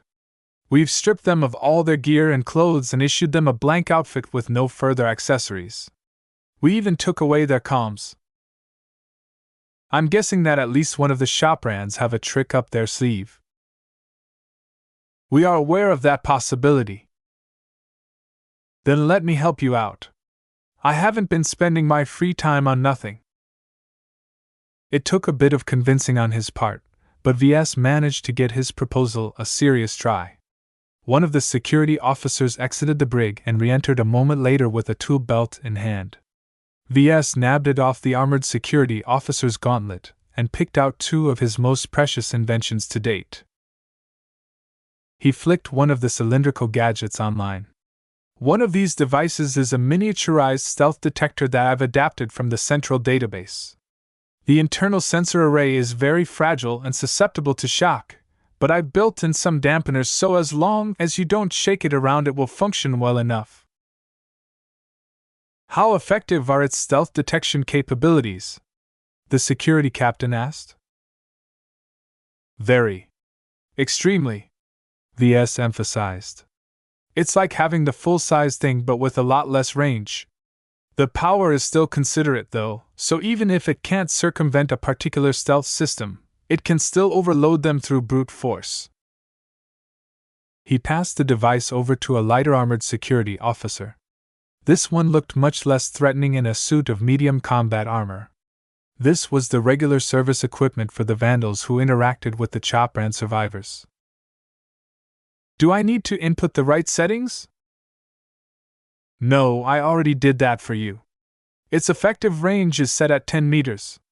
Any more than that and the signals might unduly affect the functioning of every nearby section of the ship. And the other device? That's a more interesting one. VS grinned. He picked it up, turned it on, and began to configure the settings in the same way he did with the other gadget. This is a jamming device. It's very strong and will likely be potent enough to interfere with any device that relies on sensors or communications. Turn this beast on, and no sensor or communication device within a given range will work. Unfortunately, its effects encompass everything within range, including your suit systems and the monitoring system built within the cells. He never developed an answer against his jamming device's friendly fire. The only way to truly counteract its effects was if he made use of hardened gear, which was a pain in the butt to create. Either he had to increase the volume of his gear by 20 to 50%, or he needed to make use of expensive exotics that naturally resisted jamming effects. Everything came with a price. VS couldn't afford some of them yet. After explaining the nature of his high-powered devices and emphasizing the advantages and danger behind the phrase high-powered, the security officer grabbed them and affixed them to his own armor before grabbing an electrorod pistol from a secure locker. All right, let's see if the Choprans have brought any surprises along. As VS waited for the security officers to prepare their inspection, he ruminated over how easy it was to circumvent monitoring and tracking. It seemed that even as monitoring networks became more ubiquitous in daily life, the methods to fool them grew incessantly due to a need for privacy. It seemed like any Dick, Joe, and Margaret had the opportunity to obtain a means to fool even high-quality monitoring systems like the ones utilized by the flagrant Vandals. Even though the Vandals cheaped out on many procurements, they emphatically did not skimp out when it came to maintaining internal security. The thought that a bunch of random survivors of a fallen mercenary corps from the Bright Republic possessed the means to fool such fantastic systems indicated something rotten might be going on. Perhaps it may even be something that posed an actual threat to the Vandals. Certainly, it showed that these Choprans hadn't been entirely forthcoming when they surrendered themselves to the care of the Vandals. It didn't matter that VS would do the very same thing if he was in their place. He understood the need to hold back some capabilities if he came under the custody of another force. Even if they came from the same state, currently they competed against each other for the same objectives. As rivals, their missions trumped their shared origins. VS half thought that Major Verl would have sought a means to dispose of the Choprans, but that may have been a delusion of his ruthless pragmatism. If VS was in charge, he would have quietly spaced them out of the airlock during FTL travel by now. Kicking people out of a ship during FTL travel slightly destabilized the ship, but it was one of the cleanest ways to get rid of inconvenient individuals. Who knew what would happen to their material bodies if they became exposed to the raw higher dimensions? Most theorized that their bodies broke down as their atoms and fundamental particles stretched out and transformed from matter to energy, which quickly dispersed into the seas and oceans of energy. In short, it was not a very pleasant way to die, but it conveniently removed all traces of someone's existence. Preparations are done. They are about to start. The security officer in medium armor entered the cell of the one most likely to have committed the crime. Mech Captain Fez Myrtidon looked up from a projection of some old drama show that used to be popular a few years ago. If I recall, it's not time yet for our daily airing. Captain Myrtidon, please stay in place. The security officer first pressed a button on the stealth detector gadget. The device had been put on standby for a while now, so when it became active it instantly emitted an invisible but energetic wave that even the captain could feel, even if he didn't know what it had done. Nothing invisible scrambled into the open. That wasn't how the stealth detector worked. It detected and exposed objects hiding through certain technological means, but it did not deactivate the stealth systems at all. However, it did appear the stealth detector picked up something untowards. Through the visor of the security officer and the security feed of the monitoring system, they hadn't picked up any invisible weapons or bots or anything like that. What they did find was that certain shielding mechanisms inside the mech captain's body became ineffective. Certain parts of his brains, his torso, and his arms lit up as the stealth detector exposed anomalous systems integrated in Myrtidon's body. Implants. Captain Myrtidon carries hidden implants within his body. Evidently, the Chopran mech captain knew that he'd just been exposed, because his face adopted a very ugly expression. You aren't supposed to see that. Then, before the security officer replied, Captain Myrtidon immediately pointed his arm at the vandal. A section of the forearm abruptly parted like a hinge, revealing a bone-like gun barrel integrated in the flesh. Bang! The bone barrel fired a powerful shot that caused the security officer to jerk backwards a bit as the round exploded. Yet, while the explosive round released a powerful impact, it only managed to dent the armor a little bit. The well-trained security officer snapped up his electrorod pistol even before he completely recovered and zapped Captain Myrtidon with a powerful shock. Ah! The current running through the Chopran's modified body paralyzed the man for a little bit, but then he slowly jerked his arm gun up again. The cell didn't wait for him to finish his move. Some of the panels in the bulkheads retracted, revealing net launchers that launched a composite net on top of his body. The ends of the nets connected to the launchers, causing them to grow taut when pulled. This hindered the good captain long enough for him to be restrained by a team of heavy-armored security officers that served as backup. Just as everyone thought the captain was secured, he uttered out a strange cry. You'll never survive. You are all marked for death. The captain's body abruptly shook and ceased to move. Smoke began to pour out of the body's ear sockets. He's fried himself. Get the doctors here. We need to preserve his body and his implants. They botched the entire encounter. They never expected the man to be crazy enough to implant his body with organic machinery. That was something the citizens of the Common Federation or other deviant states did, but never someone from the Bright Republic. As the Vandal security officers and incoming doctors tried to preserve as much as they could out of Myrtidon's ruined body, Major Verl, VS, and a couple of others began to analyze what they saw. VS inspected the brief scans of Captain Myrtidon's corpse. I don't know exactly what this alloy shell consists of, but it's remarkably effective at shielding the organic implants from detection. I'm rather interested in this material. Can I have a sample, sir? No. Major Verl denied his request. His corpse isn't a toy for you to salvage for parts.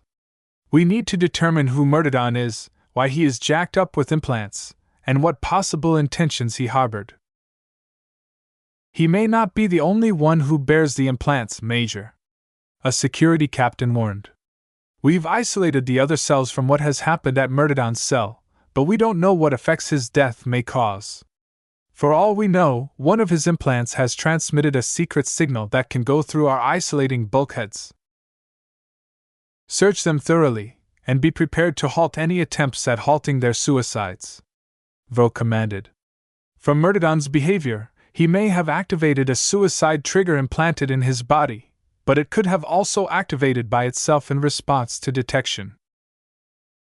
We can put them to sleep before inspecting them discreetly. Any automated suicide triggers can be fooled as long as we avoid making any moves that ticks the boxes. The cells came equipped with many means of subduing their occupants. The security officers decided upon gradually introducing an airborne intoxicating agent in the air circulation system. This invisible, odorless, and slow-working gas gradually increased the sleepiness of the affected Choprans. One by one, they turned off their projections depicting some kind of show or drama and started to take a nap in their beds. Thus, without any fuss, every Chopran fell to sleep. Security officers remained outside the cell but activated the gadgets loaned by VS at a slightly more powerful setting. The frontal cell cover that used to be transparent but now turned opaque only partially blocked their effects, allowing them to affect the occupants without being too close or in visual range. The inspections turned up nothing. After inspections from afar hadn't revealed anything amiss, doctors and security officers entered the cells and thoroughly investigated their bodies. None of the Choprans carried a hint of machinery or strange organs in their bodies. "Looks like Captain Murtaugh is the only person here who's fishy," VS noted as he finally received his tool belt precious gadgets from the security captain. He was half afraid the Vandals would appropriate them for their own uses, but it seemed they didn't particularly care. Or maybe Major Vro threw him a bone. A Mech regiment had to adhere to regulations on the kind of weapons and equipment they were allowed to use. For example, they weren't allowed to utilize any stealth devices in the first place, nor would it be a good idea for them to make use of gamma laser rifles or nuclear weapons. Thus, VS got the sense that Major Vro tolerated his side projects by pretending that they had nothing to do with the Vandals. In any case, if the Vandals had need of them, VS could only let them borrow his inventions like now, and return them to him when finished. Let's see what the autopsy has discovered. Chapter 739 Outward Prey. The autopsy of Captain Murtaugh revealed fairly little of importance. The man carried an extensive amount of organic implants capable of many different functions in his body. A special alloy shell surrounded the implants, hiding them from regular scans and making it appear that only normal organs took their place. VS wanted the alloy material. He had a strong suspicion that they were another application of stealth technology, one that worked with almost minimal power consumption. Despite his begging, the Vandals removed the alloy shells and chucked them into the vault. VS felt like a little kid whose parents just locked his favorite toy in the closet. He wanted to cry. In any case, the doctors found out that Murtaugh made use of several clever implants. Some boosted his physical performance. Others enhanced his piloting ability, if only slightly. The implants on his arms consisted of guns which utilized projectiles metabolized from the Mech captain's own body. However, by far the most important implant consisted of the biocomputer integrated within Murtaugh's mind. It was like a comm, processor, hacking device, transceiver and scanner all rolled up in a dense piece of flesh the size of a chicken egg. What impressed everyone even more was that the doctors found that its growth had been induced from outside manipulation. In other words, Murtaugh's body grew the biocomputer like a tumor inside his brains. This was by far the most effective way of installing an implant in one's body because it minimized the risk of rejection and complications. It took a while for the implant to grow to its current size and capabilities. Captain Murtaugh constantly had to ingest or be injected with trace amounts of exotics that eventually made up the core components of the biocomputer. Once the biocomputer grew to its mature state, Murtaugh underwent an operation that covered up the biocomputer in the alloy shell that hid it from every means of detection. "This is an expensive procedure," VS remarked as he picked up a data pad and read through its contents. "I'm no expert in implants, but even I know how risky it is to hook up your brains to a processor.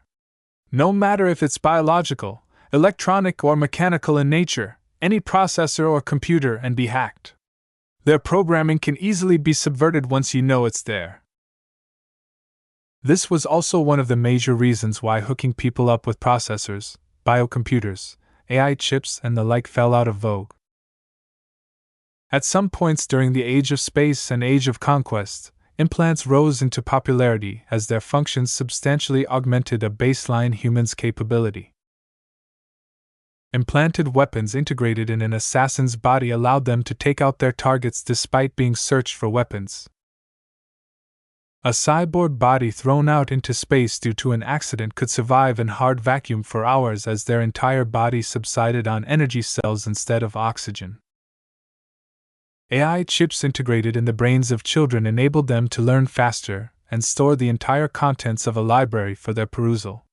Their processing power grew monstrous enough to the point where they could mentally plot an FTL transition by themselves. Yet as quickly as these products rose, they quickly crashed and burned in a matter of years or months. No matter how ingenious their security measures safeguarded the integrity of the programming of the implants, hackers always managed to circumvent these means and gain malicious control over the integrated systems. That assassin with implanted weapons? His body tore itself apart when its weapons discharged without prompting from the user itself. The cyborg taking a casual spacewalk out in space. His artificial body's energy cells abruptly discharged itself at once, frying the entire body and its protected organic organs. The children implanted with AI chips? Their AIs experienced a gradual change in personality and guided the children into immoral psychopaths who utilized their substantial advantages over their unaugmented peers to attain positions of leadership before abusing them, sowed death and destruction on a sector-wide scale. These days, everyone knew that installing an implant in someone's body was like building a door into a stone wall. Made from wood, stone, or metal, no matter how sturdy the door turned out to be, someone with the right key or lockpicking ability would eventually be able to open it and enter into the area behind the wall. That's why the late captain's implants are coated with this stealth alloy, the security captain pointed out. I doubt he's aware of the vulnerabilities they pose to his implants and his own mind, so the stealth shielding is necessary to prevent hackers from making their intrusion attempts in the first place. This was like covering up the door with a fake layer of stone in order to camouflage it against the rest of the wall. It didn't close the vulnerability, but it prevented others from detecting it through regular observations and scans. Are the implants retrievable? Can we pull out data from its organic data banks? The security captain shook his head. Sadly not, Major. The suicide trigger melted and burned the implants from top to bottom. The implants were designed from the start with the capability to wipe out every piece of data. Then what does that mean? VS grew confused. Is Captain Myrtodon some kind of spy working for the Coman Federation? Unlikely. Even the Coman know better than to dabble with biocomputers and implants. If they dare to utilize it to a wide degree, their entire society becomes vulnerable to an organized hacking effort. They'd be conquered without being able to fire a single shot. Then who else might do this? It doesn't appear to be the style of any of the states and influences from the Komodo Star sector, Major Vold declared. I'm much more inclined to believe that Captain Myrtodon may have been employed by an influence foreign to the Komodo Star sector. That left them with a dead end. Without a way to retrieve any data from the fried biocomputer, the Vandals were left with nothing but reasonable guesses and an open-ended suspicion towards foreign interference. This wasn't actually the first time VS or the Vandals saw hints of foreign interference in the affairs of the Komodo Star sector. A strange undercurrent ran under their local area of space for several years now. VS couldn't figure out Captain Myrtodon's role. His position as a captain of a large mercenary corps afforded him considerable power, but not enough to penetrate the true annals of power within the Bright Republic. So obviously the Mech captain likely served some sort of other purpose than spying on their state. With no further leads to follow up, the matter came to an end. The security officers would continue their digging, but nobody expected to find any clues. As VS exited the brig along with Major Verl, he spoke up to ask a question. What will happen to the rest of the Chopran survivors, sir?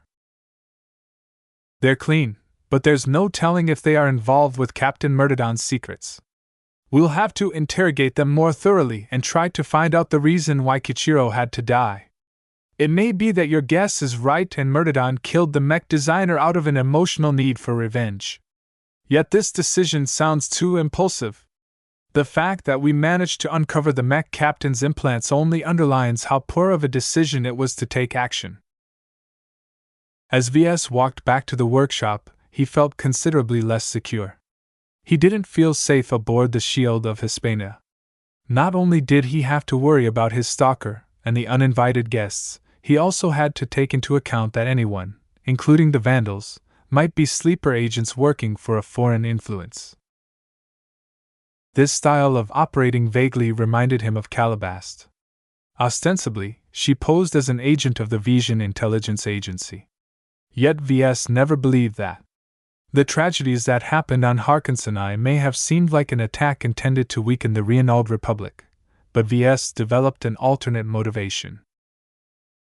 The attack and all the other shenanigans may have been designed to destabilize the entire Komodo star sector. Could the neighboring star sectors be staring at the Komodo star sector? The Vicious Mountain and Majestic Teal star sectors directly neighbored them and controlled their flow of shipping and access. At first glance, it looked as if the two neighboring star sectors enjoyed a good position. However, the Komodo star sector in fact blocked their states and influences from expanding their tentacles to the frontier. If the established states of the older star sectors possessed any ambitions of external expansion, they couldn't turn their firepower towards the center of the galaxy. Each star sector away from the rim and closer to the center became older and more powerful. They were bones that Vicious Mountain and Majestic Teal couldn't chew through. So instead of eyeing the older star sectors as their prey, it made more sense to turn their gaze outwards. The Komodo star sector came into being during the last CFA and MTA-mandated colonial expansion wave, and so were considered backwards in nearly every criteria, from institutional age to military strength. The old bullied the young. This adage applied throughout the entire galaxy. When humanity initially rose to the stars during the Age of Space, much older and powerful alien races bullied the humans relentlessly, treating them like uplifted insects intruding upon a playground that they had long carved out for themselves. Still, through luck, grit, and ingenuity, humanity eventually managed to outwit and overpower all of those stuffy alien races in the latter half of the Age of Space and the first half of the Age of Conquest. Still, as great as this lurking threat may be, what could a small mech designer like VS even do? He should be focusing on doing his job and trying to stay alive. The geopolitical ambitions of foreign star sectors hardly mattered to a true mech designer, because they regarded them as markets instead of political entities. VS still had a way to go in that regard. What happened? Chief Avenian grunted as VS returned to the workshop area where their six-sided cube currently rested at. The shuttle's surface shimmered as Avenian tested out its optical camouflage abilities. VS knew that Avenian possessed a higher security clearance than VS, so he'd be hearing about the incident soon enough. He figured the details would leak to the rest of the Vandals anyway since it didn't do much harm like the last leaks. The mech designer employed by Chopra got his head blown up by a mech captain from the same outfit. How did the mech captain manage to do that? He possessed hidden implants in his body. His biocomputer was good enough to fool our monitoring system and the lock to his cell, while a gun made out of flesh and bone hid inside his forearm. We never detected any of them because some special stealth coating blocked all of our regular scans. Impressive. People still make use of implants? How stupid can they be? VS shrugged. The mech captain is probably a patsy for another influence. We don't know who he works for, but he's been made in a sacrificial pawn from the start. That was the extent of their conversation about what happened at the brig. The chief engineer showed a complete lack of interest in the background of the mech captain, or the story behind the killing. Instead, they both turned their attention back to finishing the configuration of their cube-shaped shuttle. It doesn't matter how many hidden agents or shady allies are walking among us, Avenian said. As long as we have this baby here, we can get out any time we want. Yeah, you're right. But if we decide to make it out, we better wait until others have gone first. We don't want to lead the pack. The chief engineer paused his work and turned to VS. How would anyone know we got out first if we put our shuttle under stealth before we split? That's a good question. Chapter 740 Graduation. Avenian's attitude and active participation in this side project suggested something unsettling to VS. The chief engineer never said anything concrete, but his actions betrayed a considerable lack of confidence in their survival odds. What kind of swamp did the Starlight Megalodon lead them all into? VS got the sense that it drew in moths to the flame. Any bug that approached only risked getting burnt to a crisp. It won't be long now before we arrive. The Vandals all made preparations. Drills intensified while the Vandals started shedding their uniforms for hazard suits and combat suits for an increasing amount of time. Though the bulky outfits hindered their work, nobody wanted to get caught flat-footed without protection. The longer they wore the suits, the more they got used to moving and working with them. Once the critical moment arrived, they'd be able to stay on the ball without encountering any hindrance in their work. Each Vandal kept themselves busy to an extent. The mech pilots all poured into the simulator pods while the mech technicians all put the finishing touches on the recently modified mechs. Some crews who already finished their essential tasks early began to tune up some of the mechs, temporarily allowing them to run smoother and better for a couple of deployments. Due to these final preparations, Chief Avenian needed to spend more time in his own department at the engineering bay. VS pretty much took over the end phase of his side project.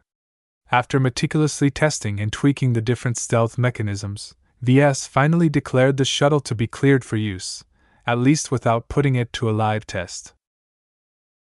VS put a hand on the surface of the shuttle. His skin brushed over the fine patterned surface of the stealth plating in appreciation. Ugly brick you may be, you're still the best invention I've ever made to date. The value of the stealth shuttle surpassed his high-powered gadgets. Certainly, from a technological perspective, his ultra-compact batteries won the prize in terms of sophistication. However, the utility of the stealth shuttle far surpassed a handheld gadget for its ability to hide its occupant from regular scanners and sensors. Certainly, it lacked the power reserves to maintain its active stealth for a very long time, but that was plenty enough to slowly make a getaway and find somewhere safe and quiet to turn off the energy-hungry systems. It doesn't even have to be exclusively employed as a means of escape. I can also use it to infiltrate an enemy ship or space station, or to get close to a restricted area. The only regret he had was that the six-sided dice lacked the capability to enter a terrestrial planet's atmosphere. Its underpowered anti-grav modules and sublight propulsion lacked the power to keep the shuttle aloft under standard gravity conditions for longer than a minute. Even landing or lifting off from a shuttle base subjected under standard artificial gravity became problematic for that reason. To lift off under those circumstances either required dialing down the artificial gravity, or a willingness to overload the anti-grav modules embedded into the cube. Naturally, each time they overloaded the anti-grav modules, their effective lifespan decreased. They couldn't keep that up for very long. It might still be able to land safely on a moon with a weak gravity, but it definitely couldn't land on a massive terrestrial planet with up to 5 times the gravity of old Earth.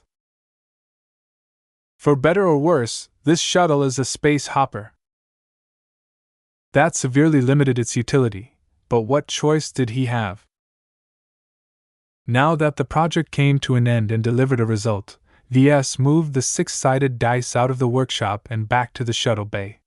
He made sure to secure it in an out-of-the-way spot where the mech technicians and flight technicians wouldn't be able to stumble upon it and mess around with the cube. As he returned to his office, he greeted Kedys as she stood behind her terminal with her eyes narrowed in thought. VS had never seen her think so deep as now. It showed that she took her last and most difficult assignment with unprecedented gravity. How are you so far with formulating your design philosophy? he asked as he approached her seated form and patted her shoulder pauldron. Both of them wore their suits of combat armor right now. The contrast between light and heavy combat armor made him appear a little shorter and leaner than Keddy's. I can't make up my mind. I've pretty made up my mind on devoting my attention to swordsman mechs, but that's not narrow enough for me to specialize in. I still feel as if I'm missing something unique, something that's exclusively mine. Do you understand? VS nodded. I do. My own design philosophy and specialty are like that. It's so rare and outlandish that nobody has ever thought of treading my path. That's exactly the way I like it, because retreading other people's paths won't contribute to the industry at all. Our design philosophies represent our legacies, Keddies. What we are working towards may not be achievable to anyone, but they will leave behind a record that will be part of your fundamental design makeup for the rest of your life. To his knowledge, a design philosophy could change over time. Sometimes, a mech designer gained an epiphany or breakthrough in their work that allowed them to shape and direct their design philosophy to a different direction. A mech designer could also become unduly affected by outside influences. To an apprentice, a strong exposure to mental contamination almost always ruined their originality. To journeymen and higher, their design philosophies possessed enough strength to withstand outside coercion. The only way they changed their form was if a mech designer allowed themselves to be affected by external stimuli. As a design philosophy stood for a mech designer's belief in pursuing an ideal, or turning something impossible into reality, they needed to be broad enough to clear a way to the top but narrow enough to keep them focused on a single path. From what VS had gathered from Keddy's, she already set out a broad direction for her design philosophy. She wanted to work with swordsman mechs. Yet merely wishing that she could design the best swordsman mechs wasn't precise enough to serve as her goal. What made a mech good or bad? The best performance? What would be the criteria for the best mechs? Best armor? Mechs with the best armor always turned out to be the slowest. That didn't sound like the best mechs at all. Mechs that focused on offense mostly sacrificed defense or speed, but balancing between all three of them meant that the mech excelled in none of those areas. Mech designers who aimed to design the best mechs almost never achieved anything substantial in their careers. The problem originated from a broad and inexact definition of what constituted the best mechs. What may possibly be the best mechs in the galactic center may not fit the needs of those in the galactic rim. Even if someone designed the most high-performing mech in history, cost and resource considerations may make it impossible for such a machine to be built at all. What was the use of a fantasy design if nobody in the galaxy could gather the resources necessary to produce a single copy of it? If mech designers could advance to the rank of master by designing fantasy designs that had no basis in reality, then there would have been a lot more of them around by now. Anyone who set their design philosophy to design the best mechs always fell flat from the start. VS specifically instructed Keddies not to go for this route. Ambition needs to be tempered by a small consideration of practicality, he said. When mech designers initially compose their design philosophy, there's a tendency for them to become greedy and aim to design the best mechs, ones that are perfect in terms of offense, defense, speed, and more. Yet such an ambition is impossibly large. It would be like trying to eat an elephant in a single bite. Rather than take on the whole animal, it's best you narrow down your ambitions and cut out a specific piece of flesh from the animal before you begin to eat. I already know that, teacher. It's just, I can't decide what I want to pursue. I'm not as crazy enough as you for wanting to make my mechs come alive or whatever it is you're after. Yet I don't really feel for trying to pursue a single extreme such as designing the most agile or the most resilient swordsman mechs. Creativity played a huge role in the formulation of a design philosophy. VS actually didn't have enough experience in this aspect since his design philosophy gradually came into being after he became fascinated by the X factor due to the system's interference. If VS really wanted to, he could do the same thing to Kedis as the system did to him. He could manipulate her research interest and encourage her to aim for a specific ideal of his own choosing. Yet as he looked at this dangerous, armored, hybrid human sword maiden, he couldn't bring himself to do so. Even if he compromised his morals to his personal advantage every now and then, he wasn't as rotten as to ruin this deeply personal choice to his very first successful student. He may not be the most responsible teacher in the galaxy, but he still wished to discharge his responsibilities in good faith when it concerned a student he cared about. He also wanted to see whether he had the chops to be a legitimate teacher. As his first student, VS wanted to see whether his instruction put Kedis on the right track to a bright future in her mech design career. Cheating at this stage only invalidated this experiment and ruined a potentially useful observation. It would be like participating in a foot race, only to hop inside an aircar at the final stretch and race through the finish line with the power of his vehicle instead of his own 2 feet. As VS waited for Kedis to come up with a personal ambition that uniquely suited her interests, a lot of minutes passed by without any results. She hadn't even managed to narrow down her range of interests to a specific field. He started to get the idea that Kedis may not be suited to this kind of method of formulating her design philosophy. She was never particularly a deep thinker. "Okay, let's try something different," he declared as he clapped his gauntlets. Kedis jumped out of her fugue and stared at VS with an expression of doubt. "What do you mean?" "Each person and each mech designer is different. Some have very active imaginations, others think in logical patterns. Those kinds of mech designers are most suited to formulate their design philosophies into words from their desk. You're very different from those bookworm types." "Are you calling me stupid?" she growled. "No. Not at all. You can study and you can think if you really have to, but it's obvious you are forcing yourself.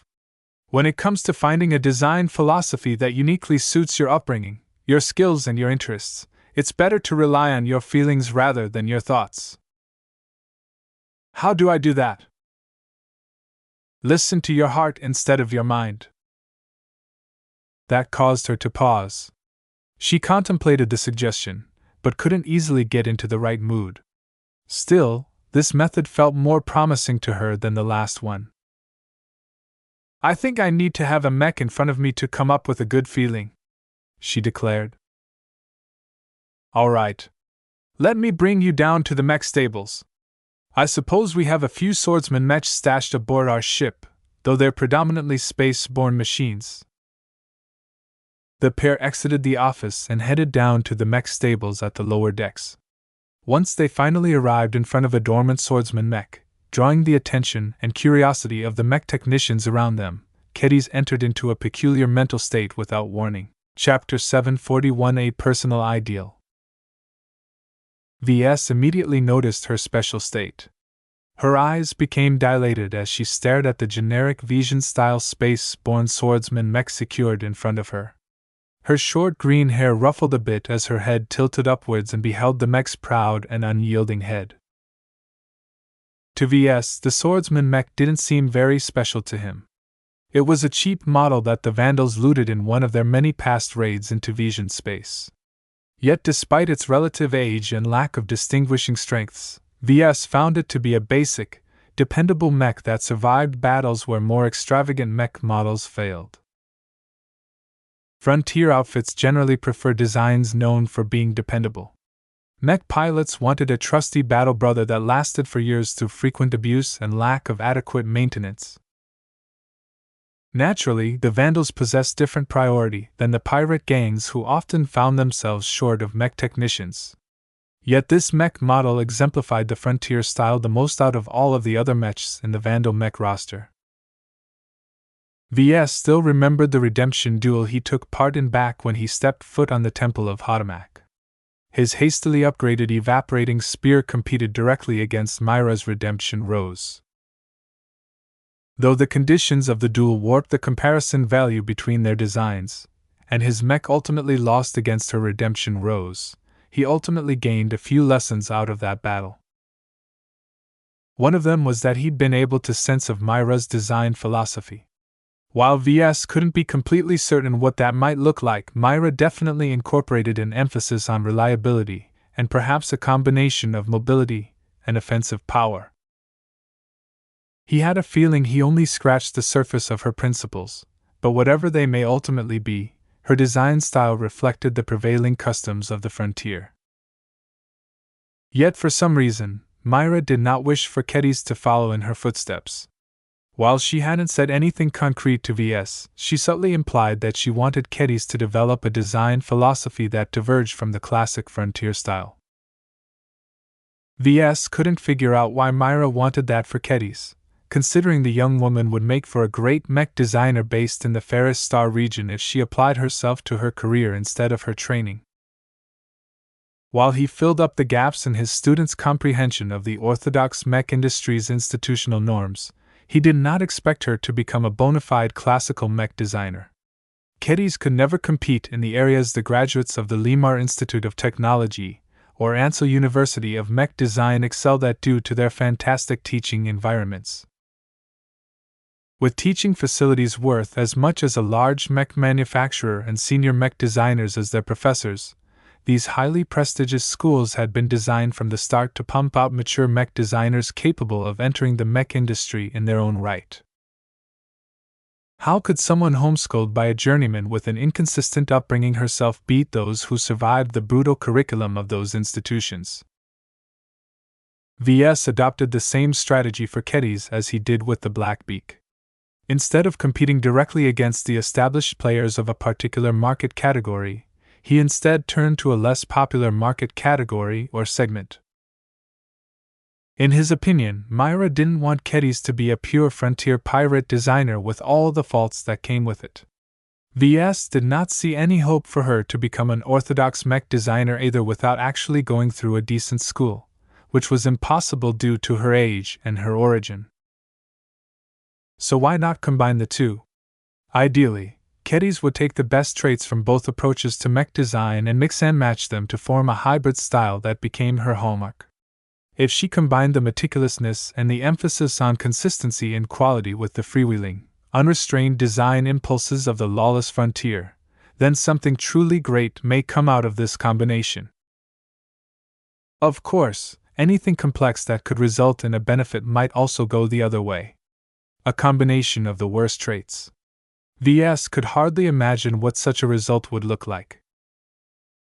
The complete immorality of the frontier combined with the intense greed and hunger for market share?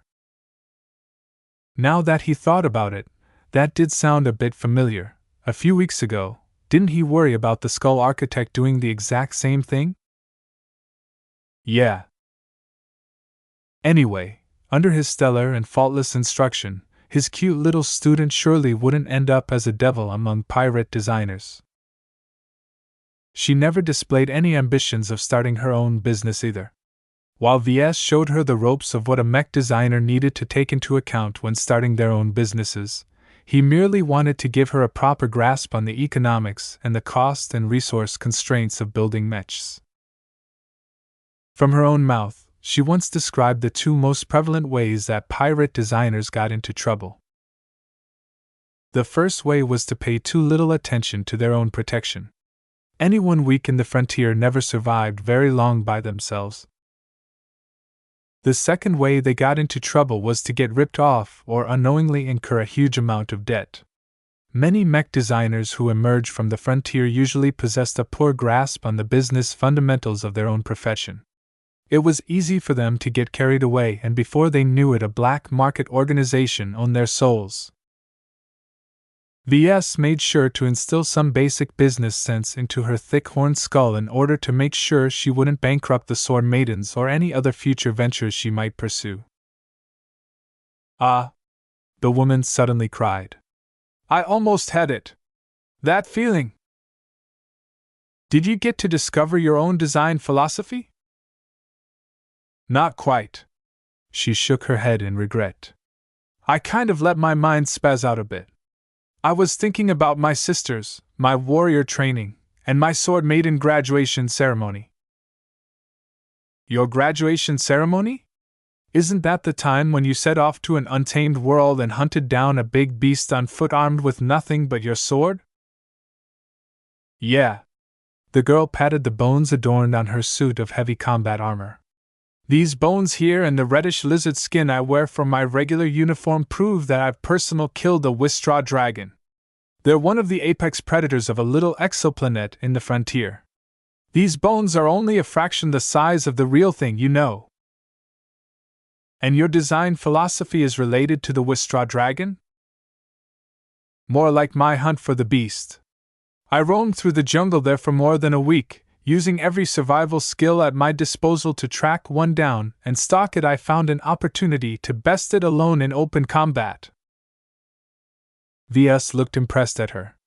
While he had no idea how formidable a Wistra dragon might be, the Sword Maidens always picked a worthy exhibeast to demonstrate their feats of strength. Why not employ an ambush? PFF. Ambushes are for the weak. She contemptuously dismissed the option. The Sword Maidens aren't like the other slimy pirate gangs that won't hesitate to resort to dirty tricks. A trick may work once or twice, but never all the time. It's our belief that as long as we are strong enough to beat our opponents in a straight fight, we'll never show any weakness. VS found that to be a rather crude philosophy, but the Sword Maidens made it work so far. He tried to shift the topic back to her struggle to form her design philosophy. Okay, so there's the hunt and challenge you completed that excites you. What about it specifically makes your heart pump faster? Kitty's closed her eyes and tried to find that special feeling where everything just fit together. It's not the hunt. While I enjoyed it, it's also stressful and uncomfortable, and I don't feel like designing a tracking mech. It's not the one-on-one duel. While my matchup with the Wistra dragon has definitely given me an opportunity to prove that I can stand on my own, I don't feel like insisting on a duel when it's easier to throw multiple mechs at your enemy. Then what is it? What portion of your graduation ceremony has continued to stick with you and define you as a person and a mech designer? I think it's the ferocity of the battle. I felt so alive at that time when I faced the Wistra dragon. All of my thoughts blended together and I let my instincts and my training take over. I completely trusted myself to win and survive. I can't explain it, but that rush of exhilaration and those brushes of death really made me feel that becoming a Sword Maiden was the best thing that could have happened to me. And that moment when I whittled the Wistra dragon down until it made a mistake. That chop! One running jump and one heavy blow to the neck and its head is parted from its body. Nothing in my life can top that moment. VS crossed his arms. You're recounting the best moment of your life so far, but how do you translate that into your design philosophy? Good question. Now we're back to square one. Well, not quite. You've pinned down a powerful experience in the past that has influenced the rest of your life and that you can use to fit your design philosophy into. Right now, you said that fighting the Wistra dragon is the best moment of your life. Can you imagine anything related to mech design that might top that magnificence? She looked at him as if her gears had become stuck. Use some imagination. Try and think what will happen 100 years from now. Let's say you've had a lot of lucky breaks and advanced to a senior mech designer after a lot of luck. Now you are about to complete the culmination of all of your research and efforts. What kind of mech will you design that will push you to threshold of master? What kind of impossible and wildly ambitious swordsman mech design have you brought into being that can astound the entire galaxy? I don't think I'll ever become a senior. Don't ever say never. Didn't I taught you to always look ahead? There's no harm in harboring great ambitions. As long as you are moving forward, then even if you eventually halt halfway, it's better than never moving from your starting line. So stop thinking that you never have the chance to become a senior, and just imagine it already. It took some more guidance from VS, but Kedis eventually closed her eyes again and sank into a deep enough mood to be able to imagine such a fantasy. I think I see. I've become a senior now. I'm really rich. The Sword Maidens are one of the biggest gangs in the frontier now. I have a fluffy bed the size of a Corvette to bounce around and sleep in. I've picked up 3 tamed and genetically modified Wistra dragons as my personal pets. VS gently tapped her armor. Let's stay focused on your mechs rather than your material possessions. Okay. Mechs. Mechs. Well, I designed a lot of swordsman mechs. Fat ones. Skinny ones. Fast ones. Strong ones. They're all different because I like to see how each of them perform.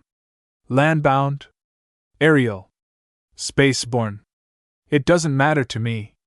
A swordsman mech is a swordsman mech. I would even design an aquatic mech if it isn't so different from the rest.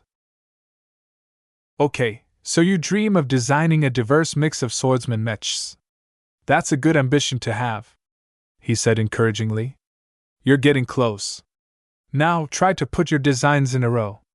Fat, skinny, expensive, cheap, landbound, spaceborne, it doesn't matter. Just try to visualize all of them at a distance. Now, what do they have in common? What ties them all together? Kedis let herself be influenced by his voice and fell even deeper into the illusion. Right now, it seemed like their environment fell away. The mech stables, the swordsman mech in front of them, even VS himself faded from her sight. All she saw was what her imagination projected into her mind's eye. As the fuzzy outlines of her design became more clear, the eclectic collection of designs started to shine. What did they share in common? What tied them together? What aspect about their designs carried a distinctive mark that could have only been designed by her? I can see it. My design philosophy centers around sharpness. It centers around heaving your arms and bringing down your sword in a single blow. It centers around chopping the toughest things apart no matter how impressive it is. My mechs are all armor breakers. Kedis had finally found her design philosophy. Chapter 742, an extreme worth pursuing.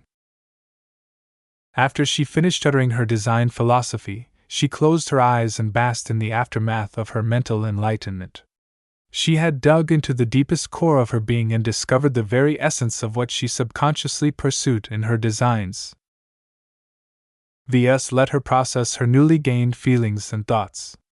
With regards to design philosophy, many mech designers didn't have too much trouble formulating one that suited their interest. Some even found their groove before they even graduated from school. Such mech designers possessed absolute confidence in their mission and their beliefs. These gifted, strong-willed mech designers had a bright future ahead if they didn't screw anything else up. VS always envied such figures, which included the enigmatic classmate who always seemed to be a step ahead of the rest. She was always better than us from the start. It was obvious that she had already found her design philosophy and focus long before the rest of us finished our fundamental courses. Still, when it came to discovering one's design philosophy, speed may not always be to their favor. What did a mech designer really know if all they designed so far consisted of a few practice assignments? Truly focused individuals who knew right from the start what kind of mechs they wanted to design only popped up once every cohort of students at a large institution as most. To most mech designers, including VS, their philosophies became shaped by their experiences and their design work after they graduated. Only after jumping off the cliff and spreading their wings would they truly be able to tell which direction they wanted to fly towards. What paradise lay at the end of their flight journey. Every bird preferred to reach a different island. As VS looked back to Kedis as she gradually recovered her wits, he thought she should feel lucky to find a direction in her life and career so soon. She picked a good one as well, one that resonated with her very being. He knew that some mech designers never found the right philosophy, or only managed to discover it a decade after they began their careers. Yet the real danger came from picking the wrong design philosophy. Some made their choices in haste. Others formulated their philosophies without exploring the full range of possibilities that they might be able to design. The classic example came from mech designers who only possessed practical experience with land-bound mechs and formed a design philosophy related to them. Later in their careers, they came in touch with space-borne mechs and found to their surprise that they worked better with space-capable mechs than machines bound to the land. Yet it was too late for them to change their minds. While they could bend their original design philosophy out of shape in order to accommodate space-borne mechs, that was not how the growth and adjustment of design philosophies worked. The progression of design philosophies revolved around a refinement of methods and approaches. In most cases, the design philosophy grew more narrow and specific as a mech designer advanced. Sometimes, their philosophies made a leftward or rightward turn, but they unceasingly progressed forward. A turn too drastic might turn their progress backwards. That would be an absolute disaster for mech designers because a regression inflicted enormous damage to a design philosophy. Once it bent too much, it broke, causing the mech designers to lose everything that distinguished their designs from the competition. To be honest, VS had never met someone who foolishly broke their own design philosophies, but by all accounts they lived miserable life as no one wanted to purchase their listless mechs whose designs were completely devoid of inspiration. Sorry for spazzing out again, teacher. Keddies apologized to him after she pulled herself out of her afterglow. I kind of lost my mind there. But this design philosophy, it sings to me in a way that nothing else can. It's been there all along, but I was too blind to see it up to now. I've been fascinated with sharpness ever since I received my first practice sword. Keddies abruptly reached behind her back and grabbed her floating scabbard. With one smooth, practiced movement, she unsheathed her great sword and held its blade in front of her face. Her powerful servo-enhanced maneuver whipped up the air and added substance to her move. Do you know that upon completing their graduation ceremony, every new sword maiden gets to receive a full-fledged great sword by the commander herself? She commissions them from a renowned swordsmith who set up shop in Maligan's pit stop. These aren't regular swords, as you can see. They're integrated with several systems and are forged with both exotics and metals. Did you know what I love the most about the sword that marks me as a sword maiden? They're sharp. That's exactly what impressed me. They're sharp. Sharper than the sword I wielded in my hunt, sharper than any practice sword I've ever gripped. Look at what I can do! She grinned, and abruptly turned her blade until its tip pointed down and drove it straight through the deck. Not again. Keddies! Don't poke the deck whenever you feel like it. Repairing that slit is a big pain in the butt for the crew. She looked rather unrepentant for her impulsive action. VS didn't know how the sword maidens kept their ships together if they kept stabbing their swords everywhere like they pleased. Obviously, she remained enamored by her recent enlightenment. It was like she shot herself up with a half-dozen stimulants. Nothing could shake her happiness right now. A few minutes passed as she slowly digested the influx of feelings that burst out from her heart. Various emotions roiled through her body while her mind gained an unprecedented amount of clarity. It was as if a persistent fog suddenly cleared up from her mind. At some point, she managed to regain her composure. She jerked her sword out of the abused deck plating and happily returned it into its floating sheath where it belonged.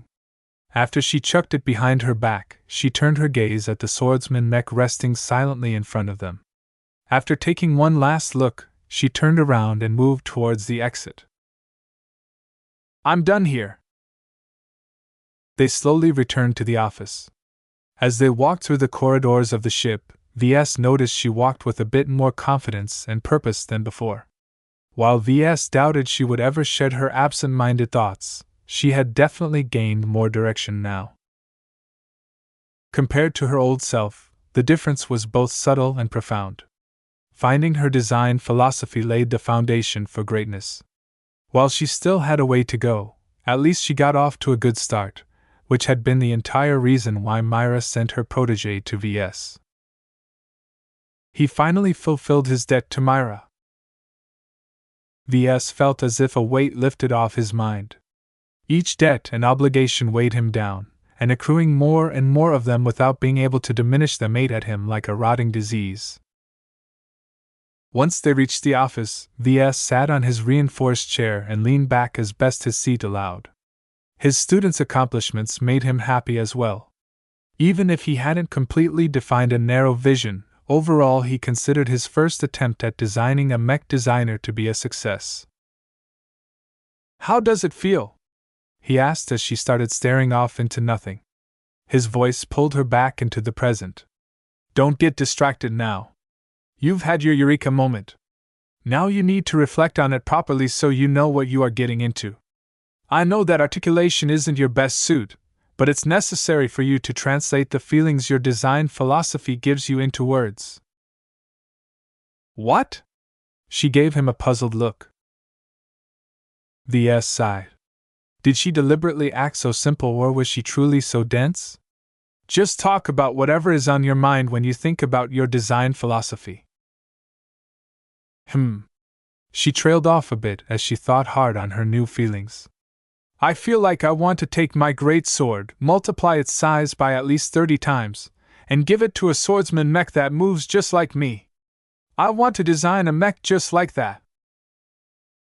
"That sounds like a good project to pursue, but perhaps not as your very first project," he carefully advised her.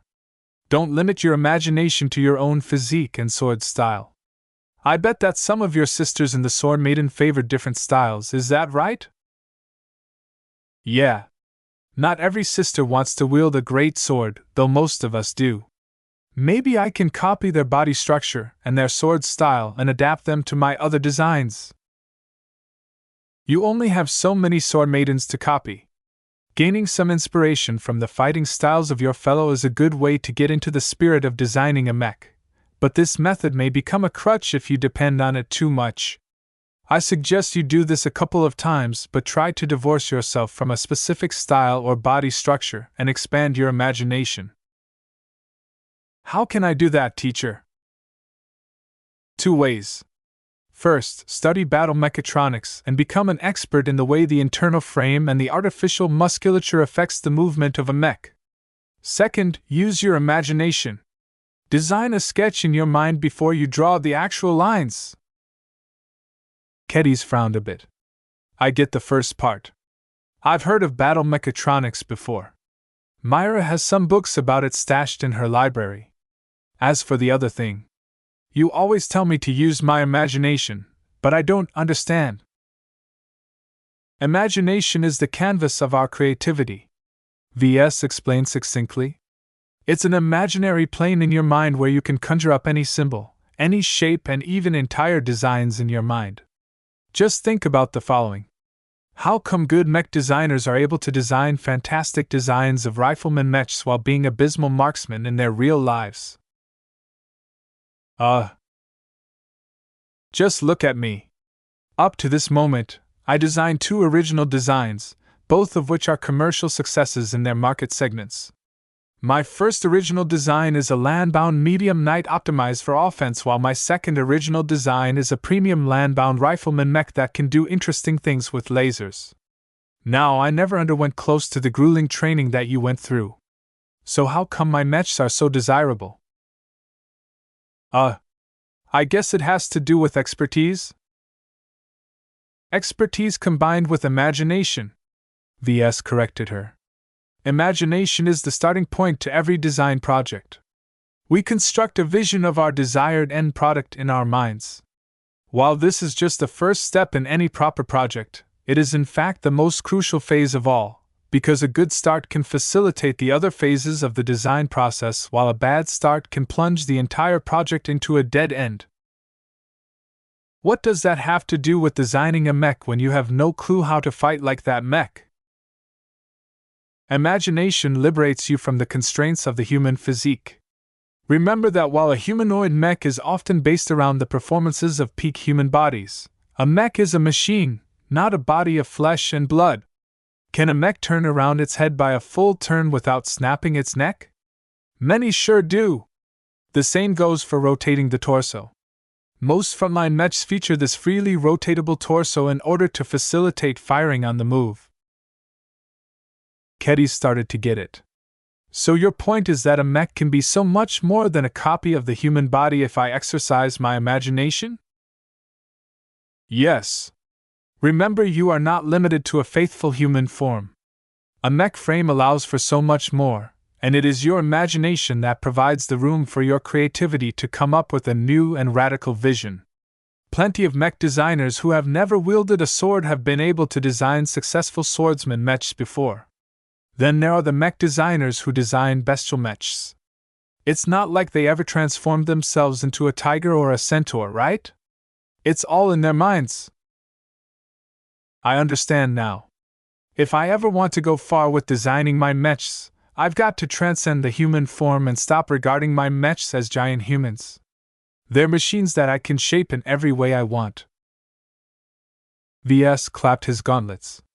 That's the spirit of a true mech designer. Even if we aren't personally adept in fighting, we can still create the most impressive fighting machines in the galaxy, and it's all thanks to our imagination. Never forget this lesson.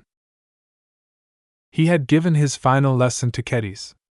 While he had many more words of wisdom to share if he really wanted to, he deemed her to be ready enough to set out on her own. Chapter 743 Next Frontier. After Keddies graduated from the University of VS, nothing much changed for the pair. Technically, VS should have shooed her out of his nest and cart her back to the Jaded Sword. Yet neither of them brought up the topic of leaving. At her current state, Keddies wouldn't be of much help to Myra back at Lydia's Sword Maidens. She played no substantial role at the Flagrant Vandals either, but she continued to pick up little lessons here and there simply from osmosis by staying in his presence.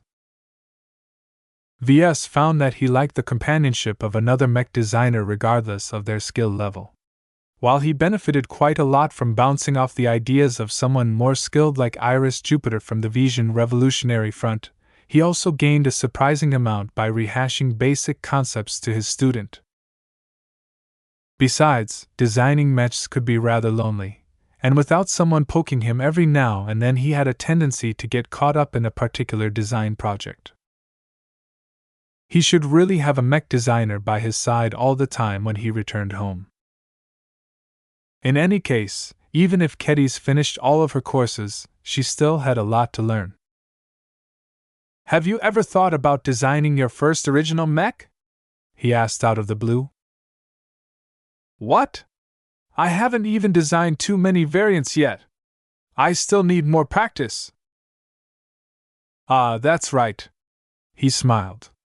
Having already transitioned to designing original mechs, he forgot how hard this hurdle could be. Designing original mechs is the true path of a mech designer. As a new mech designer, you should aim to reach that point as fast as possible. It's easier to design variants because the designers of the base model already took care of the difficult stuff, but there's not a lot of skill involved with shifting a component a few millimeters to the left or right and such. Develop variants for practice and for money, but don't look at it as an end in itself. So it's just a transition thing to you. Yup. However, many novices and apprentices get stuck at this phase. The gap is intimidating, and the more you put it off, the harder it is to take that leap. I myself only designed 2 or 3 variants as my production models and perhaps half a dozen or so virtual variants for Iron Spirit before I made the jump. This is a bit too little practice for someone like you, though, so I suggest you hold off designing an original mech until you have at least 20 fully fledged variants under our belt. 20? That will take me years. VS tooted at her. Do you think those years are wasted? They are anything but. Those precious formative years will be spent in applying your skills and becoming more familiar with the structures of different swordsman mechs. Right now, you know nothing about swordsman mechs. That's not true! She burst out, indignant at his insult. Steam practically ran out of her ears. I mean it. Even if you like them, that doesn't mean you know how they are built and what makes them tick. Have you studied the underlying structure and layout of swordsman mechs? Have you interviewed mech pilots that favor this type of mech? Have you immersed yourself in a couple of designs and learned how they maximize their performance in certain criteria? Right now, I bet that an enthusiastic fan of swordsman mech athletes from the dueling scene know more about this type of mechs than you. Those fans and supporters sometimes reached hardcore levels of fanaticism. Though they didn't understand a thing about the underlying science behind mechs, they possessed an extremely sharp and intuitive grasp of the holistic performance of their favorite types of mechs. In other words, they grasped the essence and soul of certain types of mechs. Naturally, this phenomenon also had a tendency to turn them into armchair critics that loudly berate any perceived mistake by the mech pilot or mech designers. While Kedis grew up alongside mechs for much of her life, her exposure to different kinds of mechs left a lot to be desired. The frontier didn't offer too many opportunities to approach other mechs without pissing off their owners. She calmed down a bit after some thought. By now, she knew better than to argue with VS when he criticized her. That was also because VS had indoctrinated her to believe everything he said no matter how much it hurt. As her teacher, he could do no wrong and everything he said was the absolute truth. What do you suggest then? She sighed. I don't have access to the galactic net here. I think you should start by talking with the mech pilot of that space-born swordsman mech you visited earlier. You gained inspiration from it and managed to find your design philosophy, right? Maybe you should start digging into that mech and get to know it better. It's not a particularly excellent model, but among space-born mechs it's a good first design for anyone to really sink their teeth into if they want to design a variant. I can do that. Sure. It's just a copy of an old Vision mech model. Unlike our core mech models such as the Inheritors and the Hellcats, there's nothing classified about it. I'll even pass you the design schematics and some of my notes for you to play around with on your own time. Once VS sent her the details as well as the name of the mech pilot he plucked out from the personnel rolls, Kedis went off to explore her newly invigorated passion for swordsman mechs. He smiled as she skipped off like a little kid visiting a candy store. The difference between the old Kedis and the new Kedis was like the difference between night and day. The key lay in their passion. The old Kedis followed no direction in her life and it showed. She became easily distracted and lacked focus in her studies and pursuit for mech design. The new Kedis, on the other hand, acted like she had been lit on fire. Passion suffused her very body, and VS only needed to give her a minor encouragement for her to set off in pursuit of advancing her craft. He predicted that she would take her studies more seriously from now on and press through the boring parts about mech design in hopes of a payoff in the future. Everything became easier to an artist or a designer once they found their passion. Having an ideal to strive for always got them moving forward without too much conscious thought. VS considered her recent evolution and reflected back on his own abnormal progression. Certainly, the system allowed him to skip ahead of some of the more tedious parts, such as years' worth of studies compressed in a single moment of time. Now that he spent some time away from the addictive properties of the system, he felt as if his time with the Vandals had cleansed some of the repercussions of his overly hasty progress. Interacting with Iris and teaching Kedis especially helped him rehash some of his previously learned concepts and internalize them properly rather than having them all dumped to the back of his mind. Mech design is eventually a craft, he summed up to himself. He didn't care if his hidden stalker listened in. Perhaps she might learn a thing or two. The meaning of a craft is to make something out of it. Too much passive learning only increases my theoretical knowledge without advancing my own distinct style of designing mechs. He felt like doing something with his hands right now, but he had nothing on his plate. Since the flagrant sword maidens estimated that they came very close to reaching the Starlight Megalodon, all of the heavy work had long come to an end. Each active mech in the Vandal Mech roster received extensive upgrades and tweaks to prepare them up for a rough slog in space or on the surface of a heavy gravity planet. Right now, most mech technicians whittled away their time by tuning up some of the mechs, which only provided small and temporary boosts to their performance. VS considered it a waste of his time to engage in such a marginal activity. Having finished his 2 side projects, VS was left with a gaping hole in his schedule. With the fleet immersed in FTL travel, VS didn't have a way to check up on the work of his subordinates either. He had no concerns at all about the mechs aboard the Shield of Hispania, as all the mech technicians knew better than to slack off under VS and Chief Hain. The only problem case are the specialists at the Gorgon's Gaze. Thinking about the reports that emerged from that combat carrier informed him that Lisbeth Ada Denmersken attempted to return to her old tricks. She tried to halt the shipping of the Parallax Star's spare parts to the logistics ships for recycling and attempted to influence Venerable Sia to back up her demands. Strangely enough, while Sia behaved rather deferentially for an expert pilot, he showed no hesitation when he rejected the bulk of her suggestions. An abundance of spare parts opened up new options, but that only benefited a mech pilot that really mastered their own mechs. Sia barely had weeks to practice with the Parallax Star, a powerful beast of an expert mech originally tailored for a much stronger pilot. In spite of his intensive practice sessions, so far Venerable Sia only managed to express 30% of the old Parallax Star's performance. Both the charges and the energy shield looked anemic compared to what Venerable O'Callaghan managed to conjure up. Truly, the fabled Lancer mech had fallen to a new low. VS sighed when he recalled all the modifications he made at the former bodyguard's request. It's really a waste of a good machine to turn it from a pure Lancer mech into a hybrid Lancer/Spearman mech. It reminded him again that the fit between a mech pilot and a mech mattered more than the absolute performance of a mech on a spec sheet. The fit doesn't exactly come into play when it comes to basic and advanced mech pilots. Once they become an expert, the mech becomes a key component of their strength. Their skills, their piloting style, as well as their resonance profiles are too distinctive to ever fully come into play with a standard mech. It was like upgrading from eating nutrient packs to eating meals made out of natural and organic ingredients.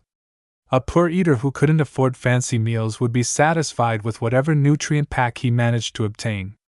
2 decades old, 5 decades old, chicken flavor, vegetable pizza flavor, it mattered little as long as they filled up the stomach and provided the essential nutrients to keep on living. When a mech pilot became an expert, they transformed from a normal eater to a picky eater. They'd vomit if they got served with a nutrient pack. They could only eat their meals if a good chef listened to their taste preferences and cooked them up with quality ingredients. As the chef in this analogy, VS did not have any quality meals in his repertoire as of yet. Still, it would only be a matter of time before he designed his first expert mech. As soon as he advanced to journeyman, he became qualified to design expert mechs customized for one specific expert pilot. How will my expert designs look like? He idly mused. It's too much for me to create an entirely new design from scratch. I'll probably design a highly upgraded variant of my existing mech models. That's how most lower-end custom designers work. Though experts usually turn to senior mech designers to obtain a mech that fit them like a glove, journeymen still had a chance of entering this highly exclusive market by offering budget options for alternate uses. Experts treated their primary mechs as their trade secrets. If they showed off their main mechs too often, their enemies would be able to decipher their strengths and weaknesses. This opened up the opportunity for journeymen to offer cheaper expert mechs designed for practice, parade, or other purposes. Even though it wasn't quite the real thing, designing expert mechs for this purpose appealed to him in a way. He had a new itch to scratch. Chapter 744 Shared Contempt. Idle dreams aside, thinking about designing expert mechs at this stage was like putting the cart before the horse. First, he needed to advance to journeyman before he could contemplate his expanded options. VS exited the conference room, following after the armored and suited forms of the other Vandal officers. They had just survived another briefing about what they might face at the end of their destination. Nobody knew what to expect when they finally came within reach of the Starlight Megalodon, but that did not stop Major Verl and the planners. They held several briefings now within the past several days, each of them meant to clarify their mission and their priorities. Contingency plans heavily came to prominence during the briefings. Everyone needed to know their roles during different events, such as if the fleet immediately encountered an ambush upon emergence, if the ships got separated from each other, if the flagship of one of the Allied forces got taken out of action, if the disparate pirate gangs banded together in order to eliminate them first, and so on. They even discussed the rather unlikely but potentially catastrophic possibility of Lydia's sword maidens turning against the flagrant Vandals in the middle of a battle against other forces. With Chopra Interstellar Security's tragic betrayal serving as a cautionary tale, the Vandals needed little psychological preparation to contemplate such a possibility. Still, the Vandals expressed confidence that they could respond to any unexpected outcomes so long as they did not face a qualitatively better force. Even in their diminished numbers, the Verl task force numbered far more Mechs than most pirate gangs typically fielded. Combined with their training and formation tactics, the flagrant Vandals should be the most powerful cohesive force at the site. At least it would be so long if detachments from other Mech regiments didn't join the party as well. As much as the Vandals didn't like to think about it, the Vandals needed to plan around the worst-case scenarios, and facing a strong and powerful detachment from a legitimate military Mech force instantly changed the entire equation. Chief Haynes stopped by his side. "Wanna grab a drink with me?" "Oh, sure." The two went down to the lower decks and entered the ship's bar. They ignored the off-duty servicemen trying to still their nerves. Many Vandals feared what they might encounter at the end of the ride. They vastly preferred the current pattern of hopping from mostly empty star system to reaching the end of their journey. A change marked the end of a largely peaceful pattern and the start of frequent conflict and grueling battles. Nobody expected to complete their mission without a hitch. This wasn't their first rodeo to VS and Chief Hayne. They each dealt with the uncertainty and anticipation of what might come in the future with stoic acceptance. Why should they let their nerves destroy their moods when they had no way of influencing what might come?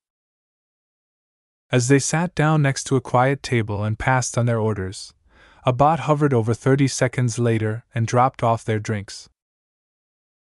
"So," Chief Haynes started after she took a sip of the Shield of Hispaina's signature brew, "you've been rather occupied with other matters lately. Both you and Avenian looked so obsessed with working on that strange black cube shuttle of yours that you even stopped attending our Pirate Empire's sessions." VS shrugged, unapologetic about missing those meetings.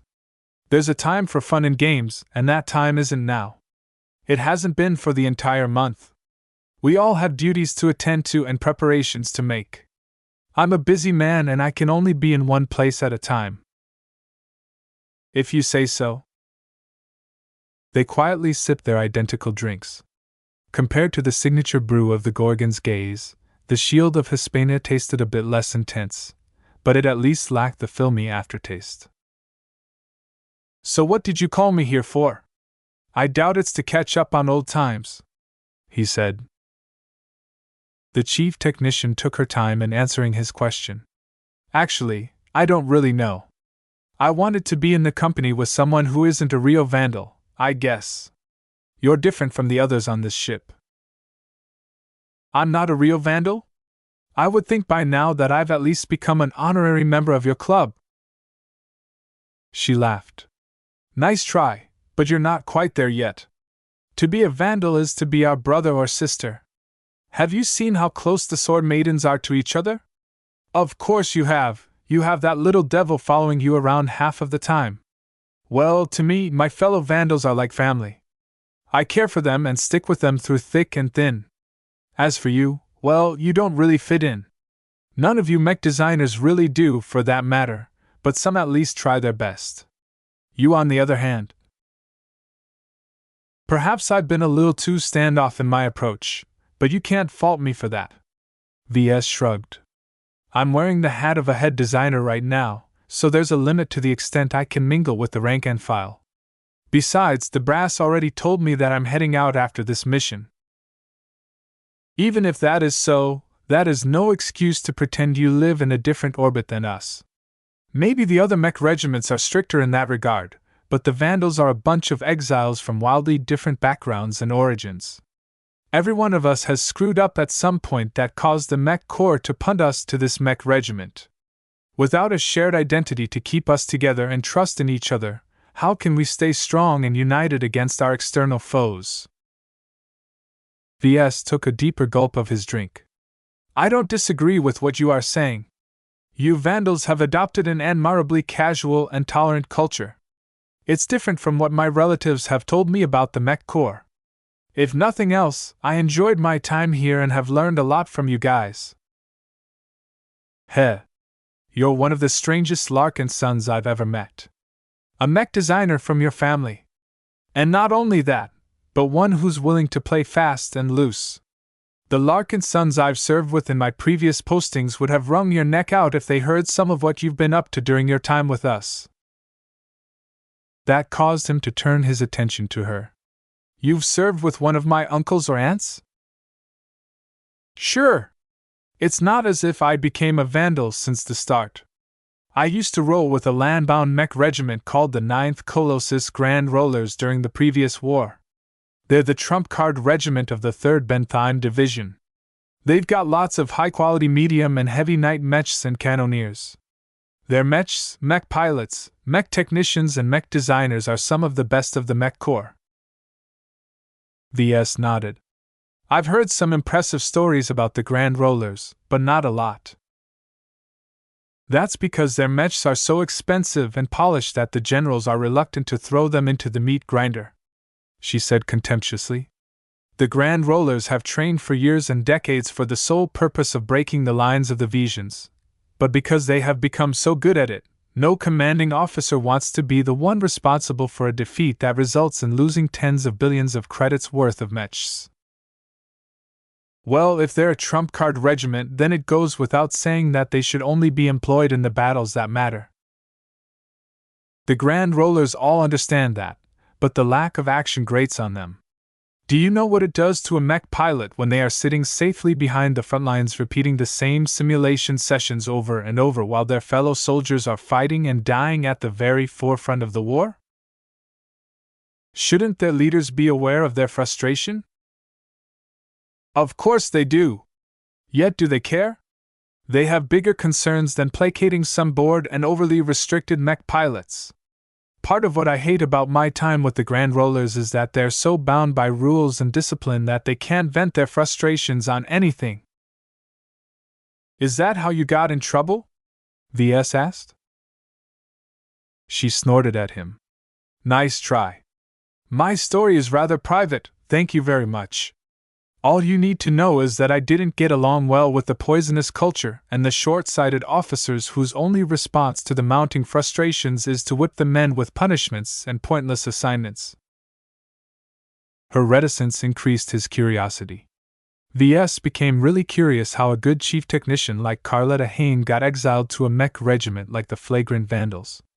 He admired her competence and leadership ability, and she could have made for a good chief in any mech regiment. The Vandals should be lucky she led the mech technicians aboard the Shield of Hispania. What were the other Larkin sons like? I don't recall any of my relatives serving with the Grand Rollers, but there are too many of us to count. I didn't serve with the Grand Rollers from the start. I learned the ropes in various other mech regiments, bouncing around from unit to unit until I received an enviable promotion to the elite Colossus Grand Rollers. Don't believe the hype when it comes to elite mech regiments. The more the Mech Corps invests in them, the more the mech regiment gets treated like a trophy instead of the tool. It sounds as if you prefer to be with a mech regiment that gets treated like disposable tools. Ha! Guilty as charged. She laughed. I think there's something refreshing how disdainful headquarters treat the flagrant vandals. The brass doesn't bother to ply us with fake niceties because we're not worth the effort to them. Everyone vandal knows the score. That allows us to grow closer to each other due to our shared contempt at the officers who consider our existence to be a stain. Tools we may be, but at least we are doing something useful instead of looking pretty. V.S. understood the underlying frustrations of what she described with the Grand Rollers. Ever since the genetic aptitude of potentates became clear to them at the age of 10, they trained all their lives to become mech pilots. After attending several mech academies for 12 to 15 years, they became eager to prove their worth. What a shock it would be for these talented mech pilots who ended up in a prestigious mech regiment to be put on the sidelines for most of the war. From what V.S. had learned of the previous war, it had been one of the more deadlier and serious wars between the Bright Republic and the Vigia Kingdom. Under such dire circumstances, the power and determination of the Colossus Grand Rollers may have helped stem the bloodshed and slaughter on the side of the Bright Republic. The conflict grew so heated during the previous generation that many veterans who rose up during that war were regarded with a bit more reverence in the Bright Republic today. It had also scarred an entire generation of freshly graduated young mech pilots who experienced war for the first time. His father had been one of them, and ever since then he tried to seek peace and tranquility whenever he could on Cloudy Curtain. Besides, Chief Hayne added as she finished her drink, there's one more benefit to rolling with the Vandals. And what's that? We get to rob and pillage the Visians to our heart's content, even outside of wartime. She chuckled maliciously. It may not seem like it right now, but we spent most of our time planning and conducting raids on Visian trade convoys and border systems. It's always a blast to pay them back for the suffering they inflicted on the Bright Republic. Chapter 745, A Dynamic Greeting. The flagrant Sword Maiden fleet transitioned out of FTL in the star system suspected to be one jump away from the suspected coordinates of the starlight Megalodon. How did they know that? Under the dim light of the brown dwarf in the center of this forgettable star system, the carcasses of both mechs and starships drifted in every direction. Several debris fields filled with hundreds of mechs and dozens of ships bore the marks of intensive battle. The Vandals identified the distinctive profiles of several ships they previously observed. For example, a converted carrier from the Anion mixed up in one debris field, while in another debris field several starships from the Caged and the Red Tongs kept the other wrecks company. All of these wrecks indicated that every participating force started to converge to a single point in space. It made a lot of sense for other outfits to choose this star system as a stopping point. The second clue came from the incidental starships that have sustained severe battle damage and drifted so far away to the point where their fellow comrades abandoned them. Certainly, it would have made more sense to save them or at least recover their crew and cargo. Yet if it came to some cheap converted carrier that was already falling apart anyway, then the pirate gangs who snapped them up on the cheap really didn't care about recovering anything from them. They would rather save the extra hours and make the fateful jump to the starlight Megalodon.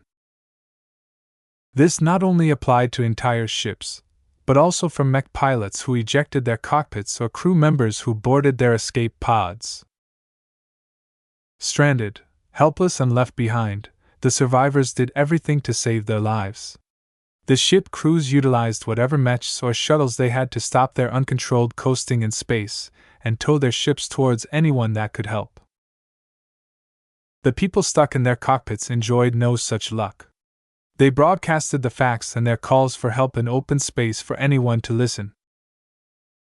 Sometimes, a surviving pirate gang picked them up, only to enslave them or torture them for fun. Others simply fired their weapons at them or smashed them into pieces by driving their ships straight through the free-floating escape pods. The final clue that told the flagrant sword maidens that they had almost reached their target was the ambush that fell upon them seconds after emergence. Contact! Sir, our near-range sensors are detecting incoming space mines. Hostile signatures detected within 1 light second of our fleet. The signatures match the profiles of both ships and mechs in 3 different formations. An estimated number of 400 space-borne mechs are inbound. 400 mechs. Those numbers were enough to threaten the flagrant vandals even if most of them consisted of bargain bin mechs. Sensors have detected a large swarm of fast-moving signatures. They've just been identified as missiles. At their current acceleration profile, they will impact our fleet in 3 minutes and 40 seconds.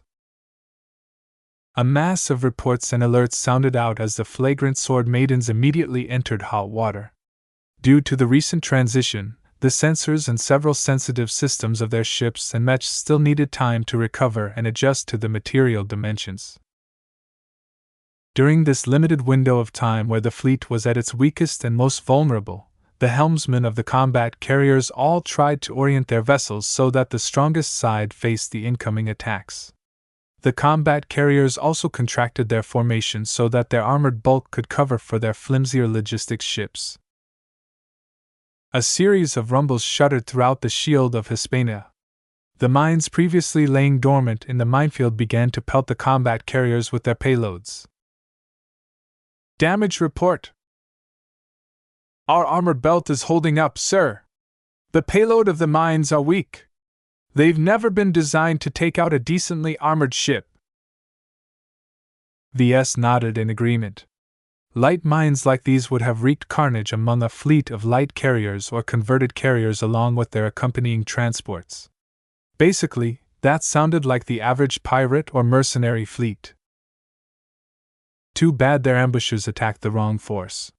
While the sword maidens endured the bombardment a lot worse than the vandals due to their smaller numbers and lack of combat carriers, Major Verl only hesitated for a moment before commanding Captain Rakeshire to move the fleet to partially cover the beleaguered sword maidens.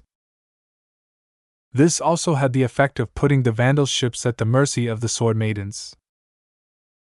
In the middle of an attack, either of them couldn't afford any hesitation in making their decisions.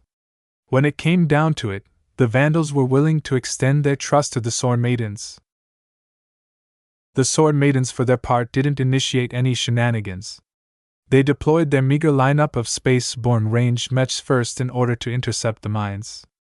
Fortunately, while most of their starships couldn't be called combat carriers, they heavily modified their cheaper vessels by piling up a lot of thick plating around their hulls.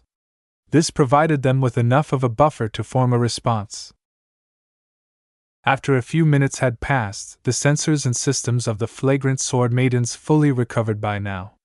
Akara mechs that had been stationed beforehand in their bunkers started unleashing their prodigious firepower at the incoming mines with a high degree of accuracy. The missile volley proved a bit more difficult to intercept. Unlike the large and lumbering mines, the missiles all entered into an agile evasion pattern at the final phase of their flight. Prioritize the interception of the incoming missile volley. Over half of the Akara cannoneers shifted their firepower from the mines to the closing missile swarm. Their counterfire largely consisted of dialed-down laser beam bursts in an attempt to intercept as many missiles as possible without excessively overheating their laser cannon mounts. An interesting detail was that the Akara mechs actually cheated a little when it came to managing their overall heat. As they hunkered down in the bunkers built into the sides of the combat carriers, a lot of their surface area touched the whole structure of the vessels. This direct connection siphoned away a huge amount of heat from the smaller mech to the humongous ship. In effect, if the Akara mech pilots maintained control over their fire rate, then they could essentially continue to fire without any concern for reaching their maximum heat capacity. The ship they connected to essentially acted as an enormous heat sink. This was a huge advantage in space-borne combat because venting heat was one of the biggest technical challenges in space-borne mech combat. Along with an abundant amount of energy and ammunition at hand, These Akara mechs exemplified their role as turrets as they threw a prodigious storm of firepower against the incoming missile swarm. Even though hundreds of them attempted to assail the ambushed flagrant Sword Maiden fleet, none of them managed to survive at the halfway point. I need the identities of the parties attacking us. Who are we dealing with? Sir, we are having difficulty parsing the variety of pirate mechs and ships.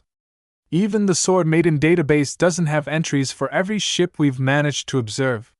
From what we can tentatively gather, we are facing at least 13 different small-scale pirate gangs, of which half only owns one carrier vessel. Bottom feeders. Major Vogel. These vermin have messed with the wrong fleet.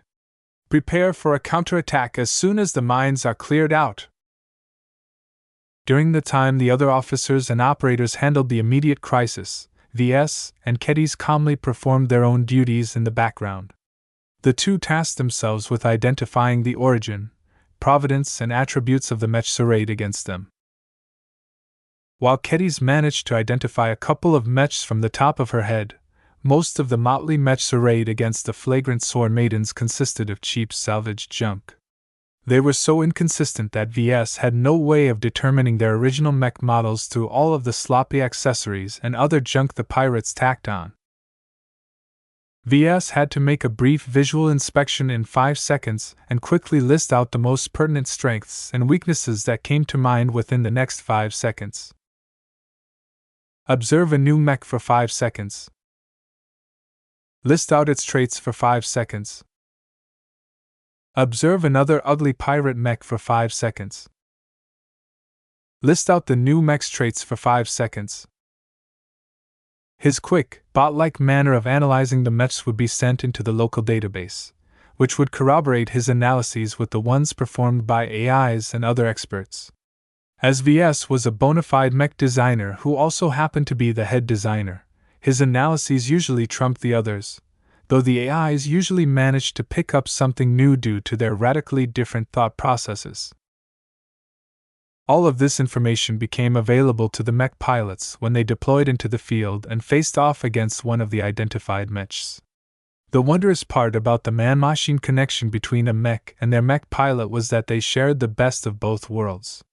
They combined a human's ingenuity and spark of imagination with the raw analytical and calculative ability of a machine. In essence, the effect enhanced a mech pilot's judgment and responsiveness to that of a human implanted with an AI chip or a biocomputer. The difference was that the machine half of this union transcended a mere chip or computer. Nonetheless, despite these fundamental differences, the fact remained that they became partially capable of reading and internalizing a large amount of data than a normal human possibly could withstand. This advantage, or mutation to be more precise, could bear the load of so much data that some people even believe that potentates were destined to be the next evolutionary step of humanity. In short, this amazing capacity to internalize a large amount of sensory, mechanical, and external data inputs and process them in an extremely efficient way became the signature ability of modern mech pilots. How else could they exert fine control over a massive multi-ton mech the size of a structure that ran millions of different processes at the same time? VS recently gained a new appreciation of their information processing ability after witnessing the sick redemption duel held by the Church of Hotamak. Even as their nerves withstood tens if not hundreds of times the routine input of a mech, acolytes Jean and Evie still managed to persevere and exert a limited amount of control. Compared to the flood of data that poured into those poor acolytes, the minute amount of data that consisted of his analysis was nothing to be concerned about. The mech pilots would easily be able to process his analyses and subconsciously adjust their fighting methods to take advantage of their opponent's weak points while avoiding their strong points. The mine field is almost expended, sir. Only 15% of the original mine field remains. Redirect all Akaras to target our opponent's motherships. Put pressure on the vessels even if they are out of optimal range of our cannons. I don't believe these cowardly pirates are so united that they are willing to ignore the threat to their own rides home. Major Verl's orders caused the heavy Mechs to turn their firepower towards the distant carriers that hovered at the periphery of the battle. While the kinetic and ballistic rounds from the Akaram Mechs had a hard time hitting the moving vessels, the laser cannons proved to be more accurate as they seared long rents into the cheap junk-grade armor of the ramshackle carriers fielded by the pirates. The combat carriers of the Vandals actually sustained quite a large amount of accumulated damage, but their thick and superior armor plating prevented them from affecting the whole structure. Mostly. A few errant compartments blew out due to successive impacts at the same armor section. "Sir! The enemy mech swarms are faltering in their charge. A number of them are pulling back to their siege carriers." The Akaram Mechs barely bombarded the pirate carriers for more than a minute, but already the damage began to tell. The fact that the pirates already started splitting up due to the resilience shown by the flagrant sword maidens signified that they weren't under a strong unified command. The Vandals had grasped their weakest aspect. 400 incoming Mechs quickly became 300 attacking Mechs, as at least 100 of them had second thoughts. "Let's split these pirates even further," Major Vo grinned. Chapter 746 Bottom Feeders. 3 distinct groupings of miscellaneous pirate vessels made up from many different gangs all decided to ambush the fleet that came out of the transition entry zone from the nearest dimmest star. They even pulled out all the stops somehow by planting a minefield in the vague area around the entry zone. This was a luxurious amount of treatment to any random pirate gang that blundered into this small brown dwarf star system, yet this time the pirates had definitely kicked an iron sheet. The seasoned Vandals depended on 2 distinctive advantages to weather the storm. First, their combat carriers may not be able to match up against the vessels of an elite mech regiment, but they certainly withstood anything the pirates could throw at them for a couple of minutes. Second, their absolutely devastating heavy mechs projected an enormous amount of concentrated firepower at a fairly long range and passable accuracy. The storm of firepower harassed the motherships of the incoming waves of pirate mechs, and had already caused a fourth of them to change their mind and turn tail. "Send the following units to attack the smallest group of bogies approaching from our starboard side," Major Verl ordered as he drafted the movement orders in the air with his armored fingers. The plot projected in front of his command chair responded to his intentions by coloring the affected formations and depicting a bold arrow that thrust right at the heart of one of the 3 loose swarms of pirate mechs. "The mech captains have acknowledged their orders. They are moving into action. Our other mechs are holding position. Inform the sword maidens of our latest maneuvers and invite them to join our assault. We need to make the strongest impact as we can in order to achieve the greatest effect." The Vandals didn't even ask, and the sword maidens already followed suit. At least 2/3 of their misty slashers already trailed after the Vandal offensive. Both sides sent out their melee mechs to charge straight towards the heart of the smallest group of mechs, which consisted of 60 or so pirate mechs of dubious quality. Since the incoming response from the flagrant sword maidens outnumbered them by more than 2 to 1, the pirates immediately lost heart in their offensive and tried to turn tail. Too late. The ultra-fast inheritors zipped through their swarm, which had built up too much forward momentum to turn back in time. The inheritors avoided any risky moves but spent most of their efforts on hindering the pirates from escaping and corralling them from the flanks so they wouldn't split up. The Misty Slashers arrived next as their mini-boosters gave them a considerable push in acceleration. This allowed them to arrive just after the inheritors and wail into the panicking and disintegrating pirate mech swarm. Their group had never shown much coordination beyond charging forward in the same direction, and it showed how every pirate mech fended for themselves against the enormous threat of the Misty Slashers' sharp and heavy swords. More than 10 pirate frontline mechs instantly fell as they possessed no means of defending themselves against melee attacks. The night mechs and the other pirate mechs that ought to have defended them were busy worrying about themselves. "Amateurs." Kedis shook her head. "I know exactly what's going on. These pirates here are the leftovers of all the other outfits that have reached up to this point. Who knows how they got here in the first place? They probably followed after the trails of one of the bigger outfits. I'm guessing that the stronger gangs must have had enough of the freeloaders and intimidating them into staying put here. So the pirates that are too scared to jump forward lingered in this star system for a while and eventually decided to band together? Yeah. They formed a temporary alliance solely for the purpose of combining their strength against a prey they are reasonably sure are coming at a specific entry zone. I'd bet there's no real leader or someone with enough fame to command their attention. They're as loose as a pack of rats. Like rats, they fell apart easily when the cats came out to hunt. The smallest group of pirate mechs already started to disintegrate after coming under the attack of the Inheritors and the Misty Slashers. The arrival of the Hellcats smashed them into pieces. The Hellcat hybrid knights didn't even waste their missiles against these trash. They merely fired a single volley of their nail drivers to unbalance their targets before smashing into them with their shields. 60 pirate mechs quickly got wiped out with only negligible losses for the flagrant sword maidens.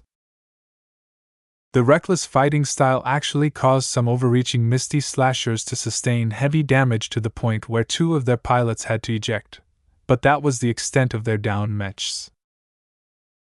The other 2 pirate mech groupings faltered as one of their own got wiped out so fast. They had reached the perimeter of the flagrant Sword Maiden fleet but couldn't go any further as the defensive lineup of the Vandals and the Sword Maidens resolutely barred their way towards the valuable ships of the Allied fleet. As the Inheritors, Misty Slashers and Hellcats turned around and left behind a debris field of broken pirate mechs, the stoppered pirates started losing more and more heart in this ill-conceived assault. They already threw a bunch of mines and missiles at the flagrant Sword Maidens, but their supposed prey sustained no substantial damage. Their fighting capabilities were just as awful as the pirates made no headway at all into threatening the combat carriers before the Vandal Inheritors raced into their midst. The pirates already saw what happened to their last colleagues. The remaining pirate mechs that stuck around all lost heart and attempted to run away. This time, their determination to flee was so great that the Inheritors couldn't possibly hinder the escape of hundreds of pirate mechs. They managed to entangle some of the unlucky pirate mechs, which subsequently got sliced into pieces by the Misty Slashers that approached them from the flanks. Around 50 more pirate mechs met their end within 10 minutes of chaotic fighting and fleeing. Though hundreds of pirate mechs successfully managed to disengage, the flagrant Sword Maidens managed to smash their spirits so thoroughly that they only thought about running. They picked the wrong force to ambush. Our mech captain's wishes to pursue. The Misty Slashers are already racing to run down the stragglers. What are your orders, sir? Halt pursuit. Rein in our melee mechs and have our Karas and our other ranged mechs focus down the pirate carriers. Inform the Sword Maidens of our intentions and advise them to pull back their swordsman mechs before they overreach. Eliminating these pirates won't benefit us as much as our possible rivals. Let these bottom feeders scurry back to their holes. We have bigger fish to fry. Slowly, some order emerged out of the chaotic outburst of combat that began right at the start of their emergence in this star system. Small debris fields already drifted away from the victorious flagrant Sword Maidens. Once the remnant pirate alliances dissolved into individual outfits and vessels and split away from each other, the battle finally came to an end. A couple of search and rescue teams emerged from the ships and started to police the battlefield, prioritizing haste over thoroughness. There wasn't much to salvage from the debris fields anyway, considering most mechs consisted of junk to begin with. The mechs needed to be at least 10 times more valuable to start becoming interesting to the discerning salvage connoisseurs of the Vandals. The bottom feeders have left, but different insects are about to descend upon the carcasses, VS remarked. What do you expect? Keddy snorted. You're letting hundreds of thousands of K-coins worth of salvage drift away. Which pirate would be crazy enough to let them drift off into deep space? Of course, One man's trash was another man's treasure. The uninvolved pirates that hung around the periphery all ready to approach the direction where the debris field drifted to. Since the flagrant sword maidens showed little interest in the junk, the neutral pirates already started feeling bold and approached the furthest reaches of the debris field to begin picking up some bargains. While the pirates gave in to their scavenging instincts, the search and rescue teams focused on retrieving the ejected cockpits of any of their allies, of which there was mercifully few. They actually spent most of their efforts on capturing the mech pilots stranded inside ejected cockpits of pirate mechs. The complete rout by the pirate forces left them with very little opportunity to rescue their stranded comrades, which the Vandals ruthlessly took advantage of by capturing scores of prisoners. In the meantime, the Sword Maidens and the Vandals each took stock of the local situation. This dim star system that was situated so far into the deep frontier hosted a surprising amount of uninvolved people. It signified a serious breach in the confidentiality of the race to salvage the treasures of the Starlight Megalodon. The CFA might be informed even now and prepared to send out a war fleet possibly. "Who brought all of these dummies here?" Major Vo grumbled before he barked at his subordinates to hasten the interrogation of their captives. They needed to know as soon as possible where these riff-raff came from and what they were after. "And throw the pirates out of the airlock once you're done with them. These scum deserve nothing less, and I don't want crowd our brig with useless lowlives." Early interrogations already started from the moment the surviving mech pilots got dragged into the shuttles of the Vandals.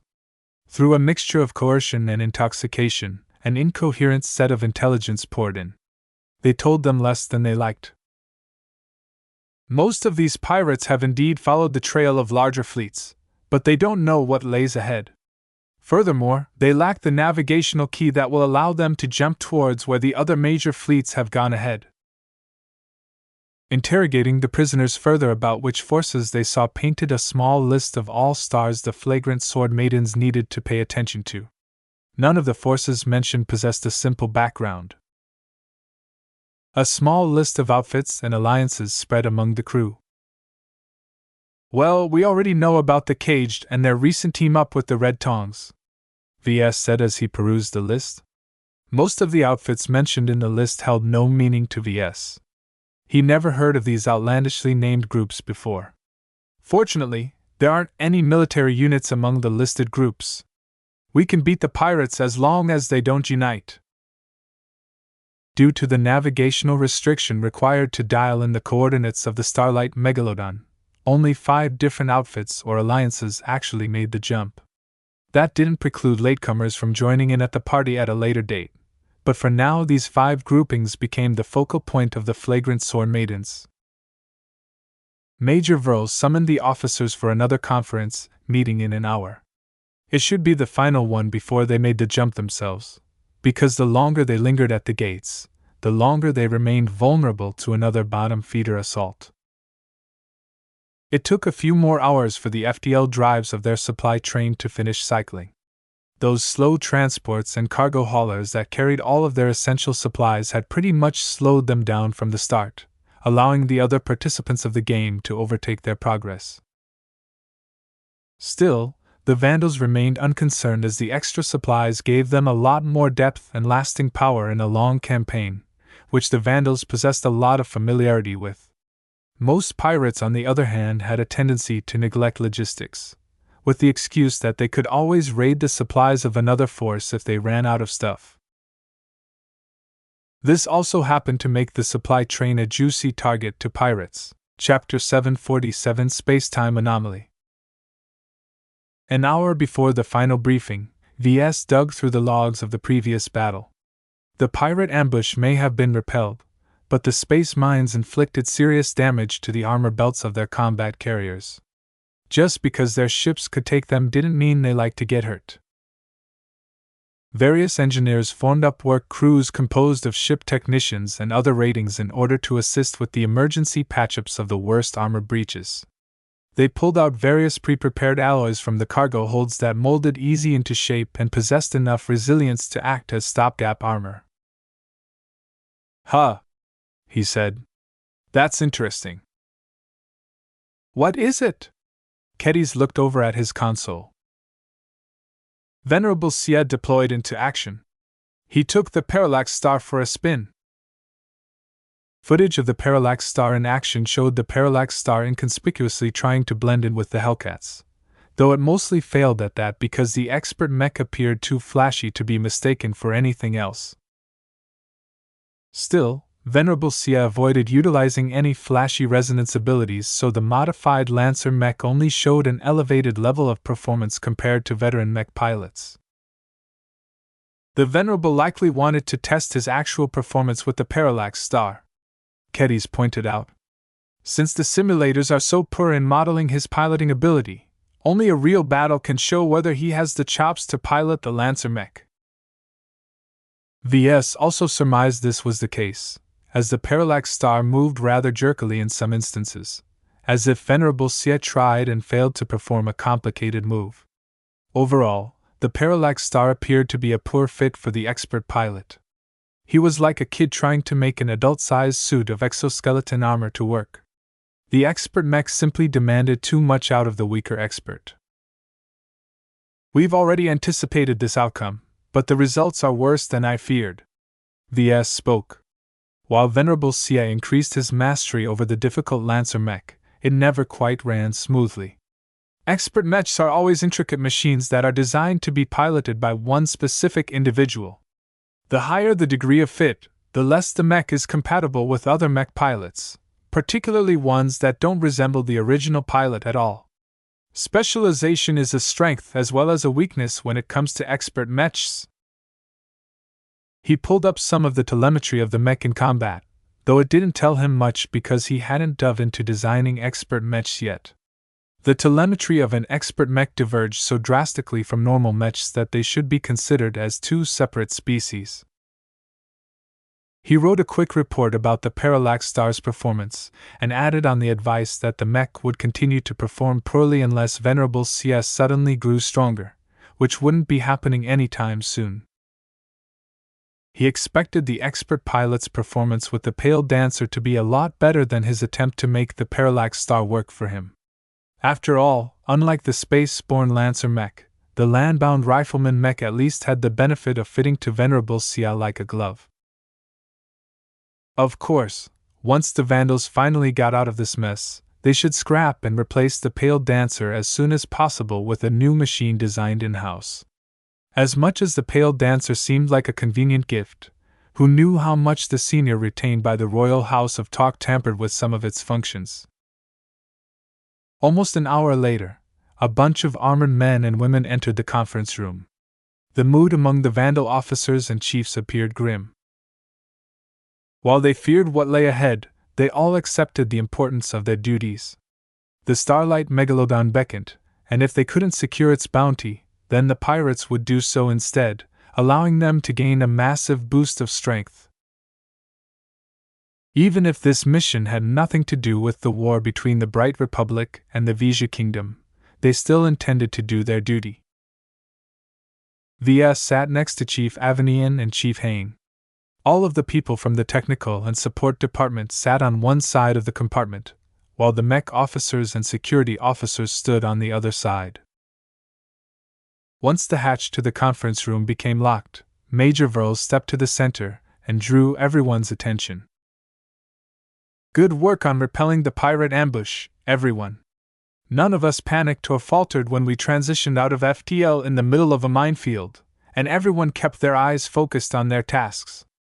We all need to be level-headed and focused on the job when we emerge at the suspected coordinates of the Starlight Megalodon. Everyone felt good at the Major's praise. Their commanding officer rarely offered them so openly, so the praise lifted up the moods of VS and the others. Some even broke out into a rare smile. After a brief pause, the Major turned on the projection and switched it to a localized star map of the deep frontier. A thin blue line zigzagged from star system to star system, each of them notable for their relative dimness compared to the neighboring Sandman-occupied star systems. The line halted at their current location. Up ahead lay a cloud of whirling uncertainty. This star system, whatever it is, has never been charted before. The CFA exploration charts does not depict the presence of any star system, rogue planet, or any other kind of stellar object at these coordinates. This is extremely odd, as it is a bright trinary star system that centers around 2 yellow dwarfs and 1 red dwarf. With 3 suns in a single star system, it is impossible to overlook such an energetic location. Chief Hayne raised her hand. How up to date are those exploration charts, sir? The latest ones are half a century old. Not very current, I know, but stars don't have a tendency to pop up or wink out in such a short time frame. In galactic terms, 50 years is as inconsequential as the blink of an eye. Nobody could figure out where this star system came from and how it ended up in the middle of what should have been completely empty except for some errant dust, comets, or gas clouds. Our gravitic detectors have detected anomalous readings from the star system temporarily designated as the Aeon Corona system.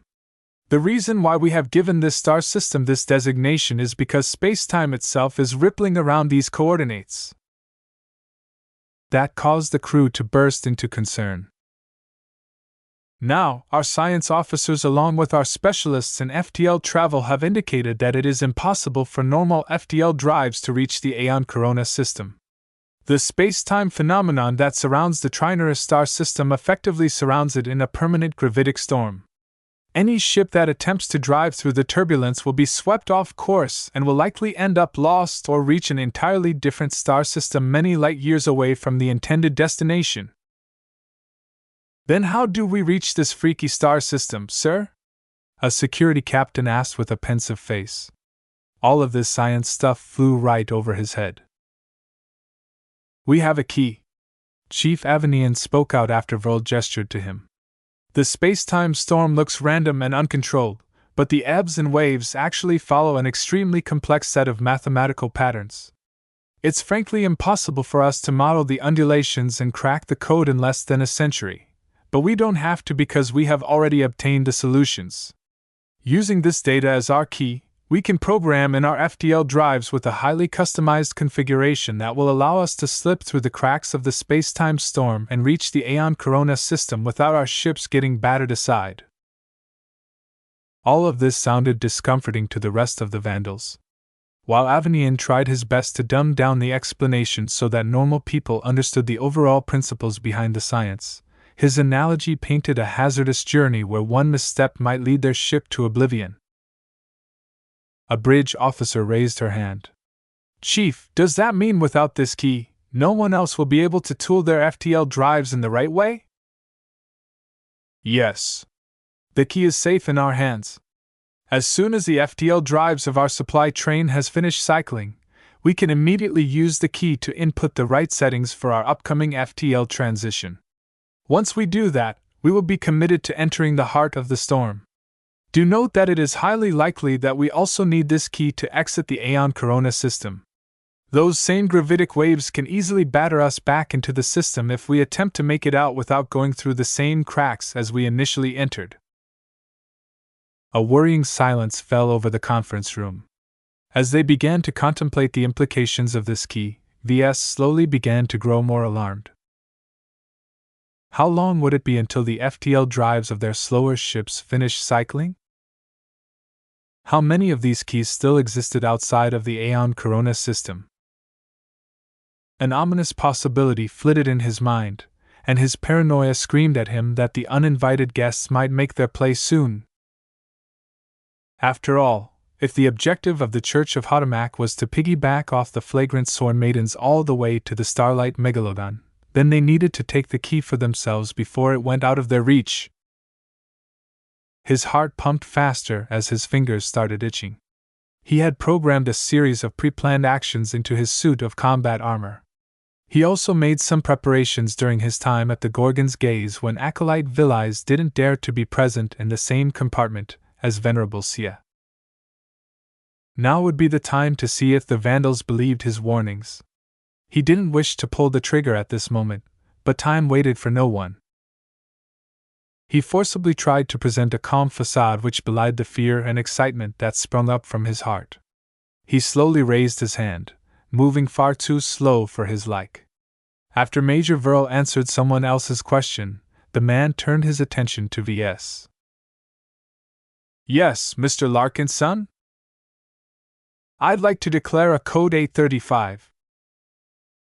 Half of the occupants in the room jerked up at the mention of this strange number. The other half looked confused at the ones who recognized this code. Are you certain? Major Verl's eyes suddenly bore into VS. The damage will be severe if you are proven wrong. So far, we failed to observe any evidence to support your declaration. Despite the Major's skeptical words, VS knew that the covert warning he sent from the Gorgon's gaze had convinced the Vandals. I'll take full responsibility if I'm wrong. Very well. Major Verl nodded, then switched his projection to display the combat footage of the Parallax Star in action. Let us discuss the battle performance of our new expert pilot. Some of you were right to doubt him, as the Parallax Star failed to live up to its promises in his hands. Commence countermeasures to a Code 835 situation. Verl spoke those last words in a measured cadence that did not fall out of place from his previous sentences. Yet what happened next made it obvious that those words were anything but normal. All of the oxygen immediately sucked out of the conference room. The sudden loss of air caused everyone's hazard or combat suits to fold out their helmets and enclose their wearers in an airtight seal to protect them against the sudden vacuum. Only half a second after the air began sucking out, the artificial gravity started reversing so that the ceiling became the deck and the deck became the ceiling. Fortunately, the suits worn by the Vandals automatically responded to this next emergency by activating their emergency magnetic modules built into the soles of their boots and greaves. This caused them to hang upside down, disorienting those who hadn't anticipated such an action, while only briefly inconveniencing those who already knew this would happen. Half the Vandals who expected this to happen drew out their pistols from their holsters. VS drew out his ballistic handgun as well, though he much preferred to materialize the Amastendera. Code 835 had been declared. Chapter 748 Code 835. At the same time the strange proceedings happened, VS channeled a large amount of spiritual energy that he reserved in his mind to his eyesight. A fog swept up the confusing confines of the conference room. Throughout the haze that resembled a mist, the clear forms of 7 acolytes from the Church of Hotamak lay crunched against the ceiling-turned deck. Even if their forms seemed intangible and untouchable, they still had to be bound by the rules of physics. If gravity didn't affect their forms, they would find it a lot harder to move around the ship. They hadn't expected gravity to reverse and the air to be sucked away. Regretfully, the acolytes all wore vaxits that automatically enveloped their heads in an airtight seal, protecting them from the sudden deprivation of air. VS couldn't afford to stare all day. He activated his jamming device, causing the entire airless compartment to buzz and become charged with energy. This blocked any form of electronic communication and many other devices, preventing the recovering acolytes from sending out a message through these means. Due to the lack of air in the conference room, nobody would be able to hear each other in the open air. All of the occupants automatically joined a local communications channel, which, but to their consternation, the jamming device filled the channel with static. VS knew that with the acolytes maintaining their invisible state despite their sudden crash, those who prepared for the Code 835 would begin to grow skeptical. He needed to make his move now. He raised his arm and allowed his spiritually charged eyes to track his gun to acolyte Villies, who rested on the ceiling right above his head. Blood mist splattered over his combat armor as his ballistic round hit the old woman straight in her center mass. Not only did the others become alarmed at the sight of evaporating blood mist, but the ceiling suddenly became host to a robed figure garbed in a vaxit clutching the gaping wound in her stomach. The vaxit automatically closed the gaps from the round that bore through the formerly invisible lady's stomach, but VS fired again, this time managing to bore another round through the old lady's head. Dead? That wasn't all. Though a lot of the Vandals expressed skepticism to the decision to declare a Code 835, the Acolytes' suddenly visible corpse finally managed to make them come around to the fact that hidden infiltrators lived in their midst. Even though the jamming device scrambled all communication channels, the Vandals still possessed other means of communication. Major Verl stretched out an arm and shaped his armored fingers in a specific shape. This silent hand gesture immediately caused the Vandals armed with energy weapons to fire them indiscriminately at the ceiling turn deck at low power settings.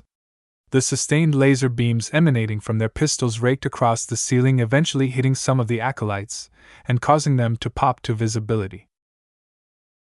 Those armed with ballistic weapons immediately peppered them with a torrent of projectiles.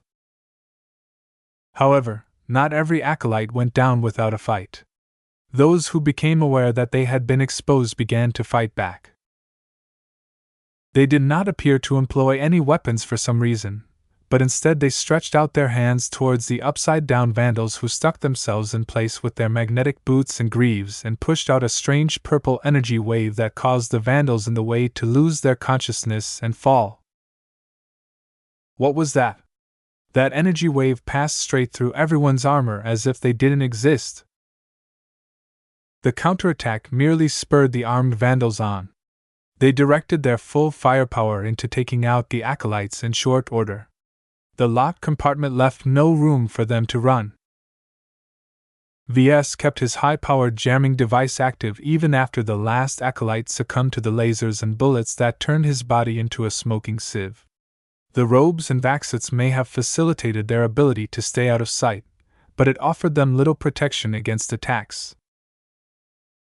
Major Verl performed a series of hand gestures that VS unfortunately couldn't interpret. The mech officer noticed that, and projected a small text from his helmet into the air. Turn off the jammer. That was risky. If VS turned off his gadget, the Acolytes hiding elsewhere might get wind of the deaths of their colleagues. They would know the game was up. Yet VS had no power to decide how to respond to this outcome. He could only place his hopes on the Vandals and pray they responded quickly enough to neutralize the other uninvited guests. As VS reluctantly deactivated his jamming device, Major Verl performed a quick series of actions. First, he turned gravity back to normal and let air return to the conference room. Second, he issued a fleet-wide command at the highest priority, announcing that a Code 835 was in effect.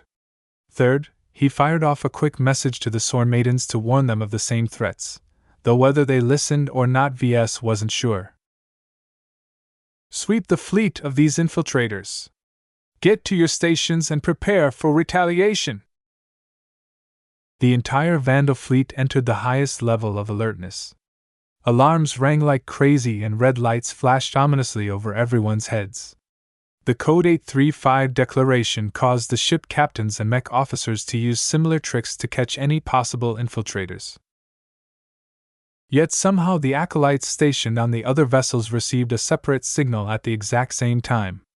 Just as the Vandal officers aboard the other ships began to employ a response against the Code 835, the Acolytes moved faster.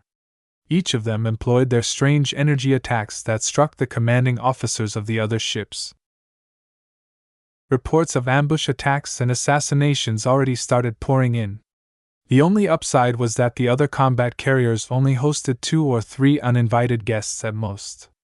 The Shield of Hispania warranted a lot more Acolytes due to her role as the flagship of the fleet. If the cultists managed to take out the staff officers, then the coordination and cohesion of the fleet would suffer a massive hit.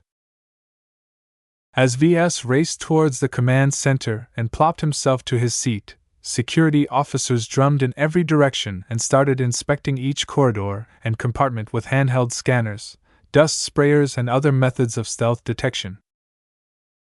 Personally, VS figured they already took out all of the Acolytes assigned to the Shield of Hispania. Unfortunately, the same could not be said for the rest of the Vandals and Sword Maiden vessels. Casualties mounted when the alerted Acolytes struck the first blow on the other vessels. Casualties are mounting, sir! We have confirmed the deaths of 6 ship captains, 12 mech officers, 2 security captains, 4 chief technicians, and 5 chief engineers. Damn! Major Vrol slammed his fist against his armrest. They hesitated too much. For some reason, the worshippers of Hotamak skipped over mech designers entirely, prioritizing the deaths of chief technicians over any mech designer but VS.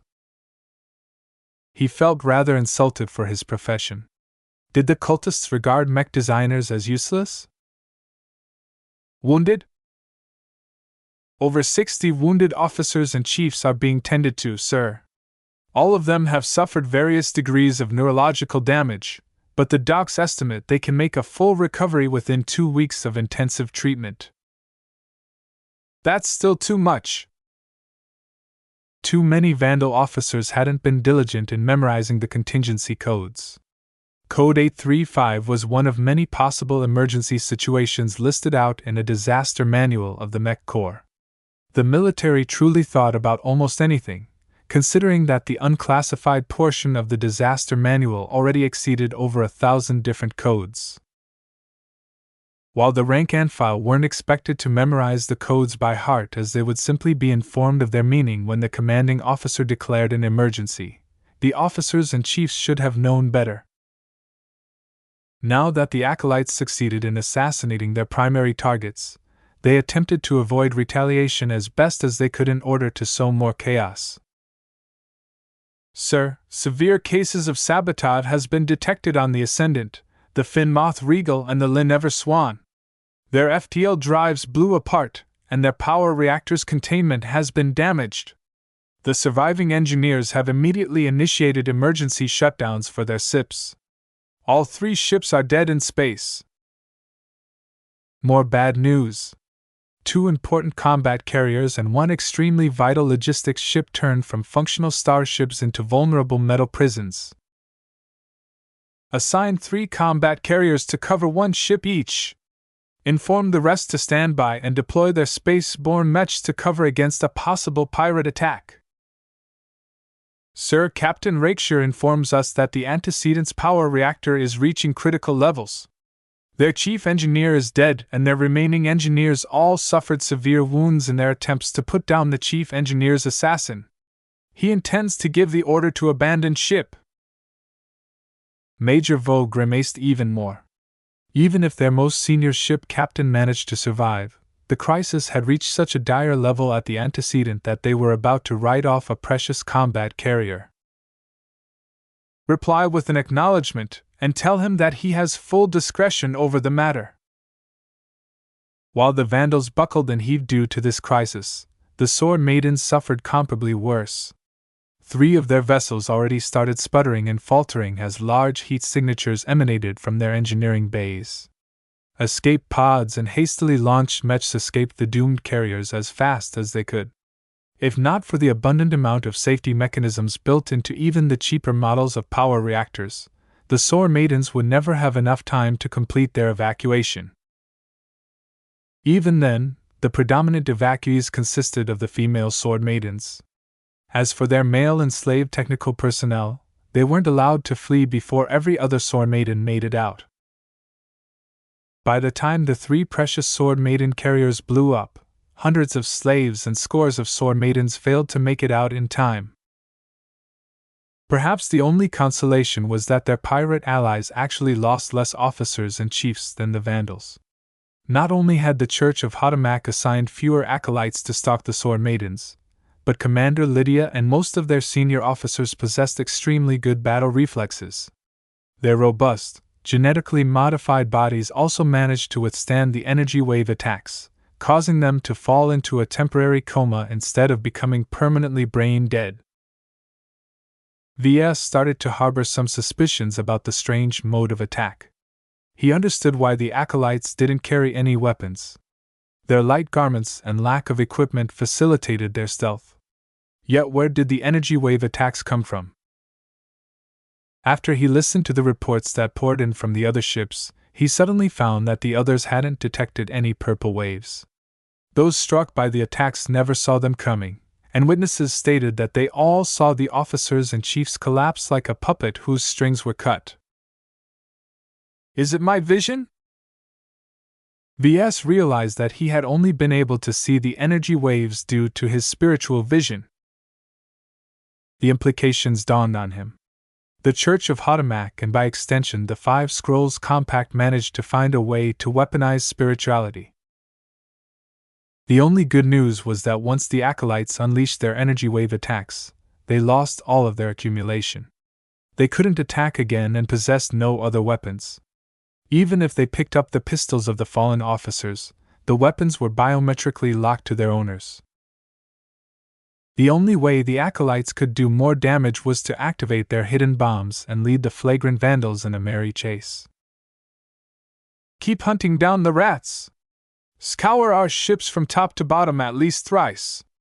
Don't let any of these infiltrators alive!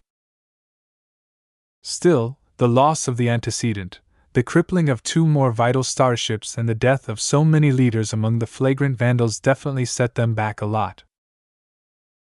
As for Lydia's sword maidens, while they mostly managed to chop or shoot the Acolytes apart before they could inflict too many casualties, the loss of 3 entire carriers impacted them hugely as they experienced an acute shortage of ships. While both sides had been able to launch their space-borne mechs or threw out their land-bound mechs into space in a hurry, all of those mechs lost their motherships and became homeless. Without a ship to berth in, the Vandals and Sword Maidens wouldn't be able to bring these homeless mechs to the Aeon Corona system. They urgently needed to obtain more ships. Major Vril already started studying the local plot. While all of the pirate vessels drawn to the debris field noted the strange setbacks suffered by the Vandals and the Sword Maidens, they mostly returned to looting the debris field without a care. "Time to grab some new ships," he muttered. Chapter 749 Low Priority Targe. Through a heroic effort by the engineers on hand, they managed to save both the Lynn Everswan and the Finmouth Regal.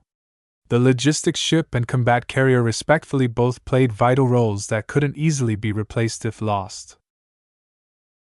Unfortunately, the engineers at the Antecedent hadn't been able to pull back the venerable combat carrier from her doom.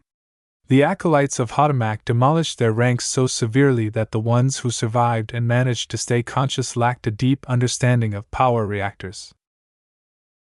Remote assistance, or transferring chief engineers from other ships to the flailing Antecedent, only resulted in delaying her inevitable violent death. If the chief engineer of the Antecedent had reacted immediately to mitigate the sabotage, then the ship could have been saved like the Finmouth Regal and the Lynn Everswan. Unfortunately, the chief engineer died right at the start of the crisis. The displacement of so many crew, mechs, and whatever supplies they managed to evacuate in time needed to be stashed somewhere else. For now, the other ships temporarily took in the excess, but they had to sacrifice precious space reserved for securing the space-borne mechs currently deployed in great numbers around the fleet. They needed to throw as much mechs in space not just to deter the neutral pirates from taking advantage of their temporary disarray, but also to clear up more space. This couldn't go on. The Sword Maidens had it worse because they lost 3 whole carriers due to sabotage. While the Acolytes who ambushed the Sword Maidens mostly got chopped apart before they could kill too many of their officers, their engineers were obviously less adept, as they mostly failed to fix the sabotage done to the power reactors of their starships.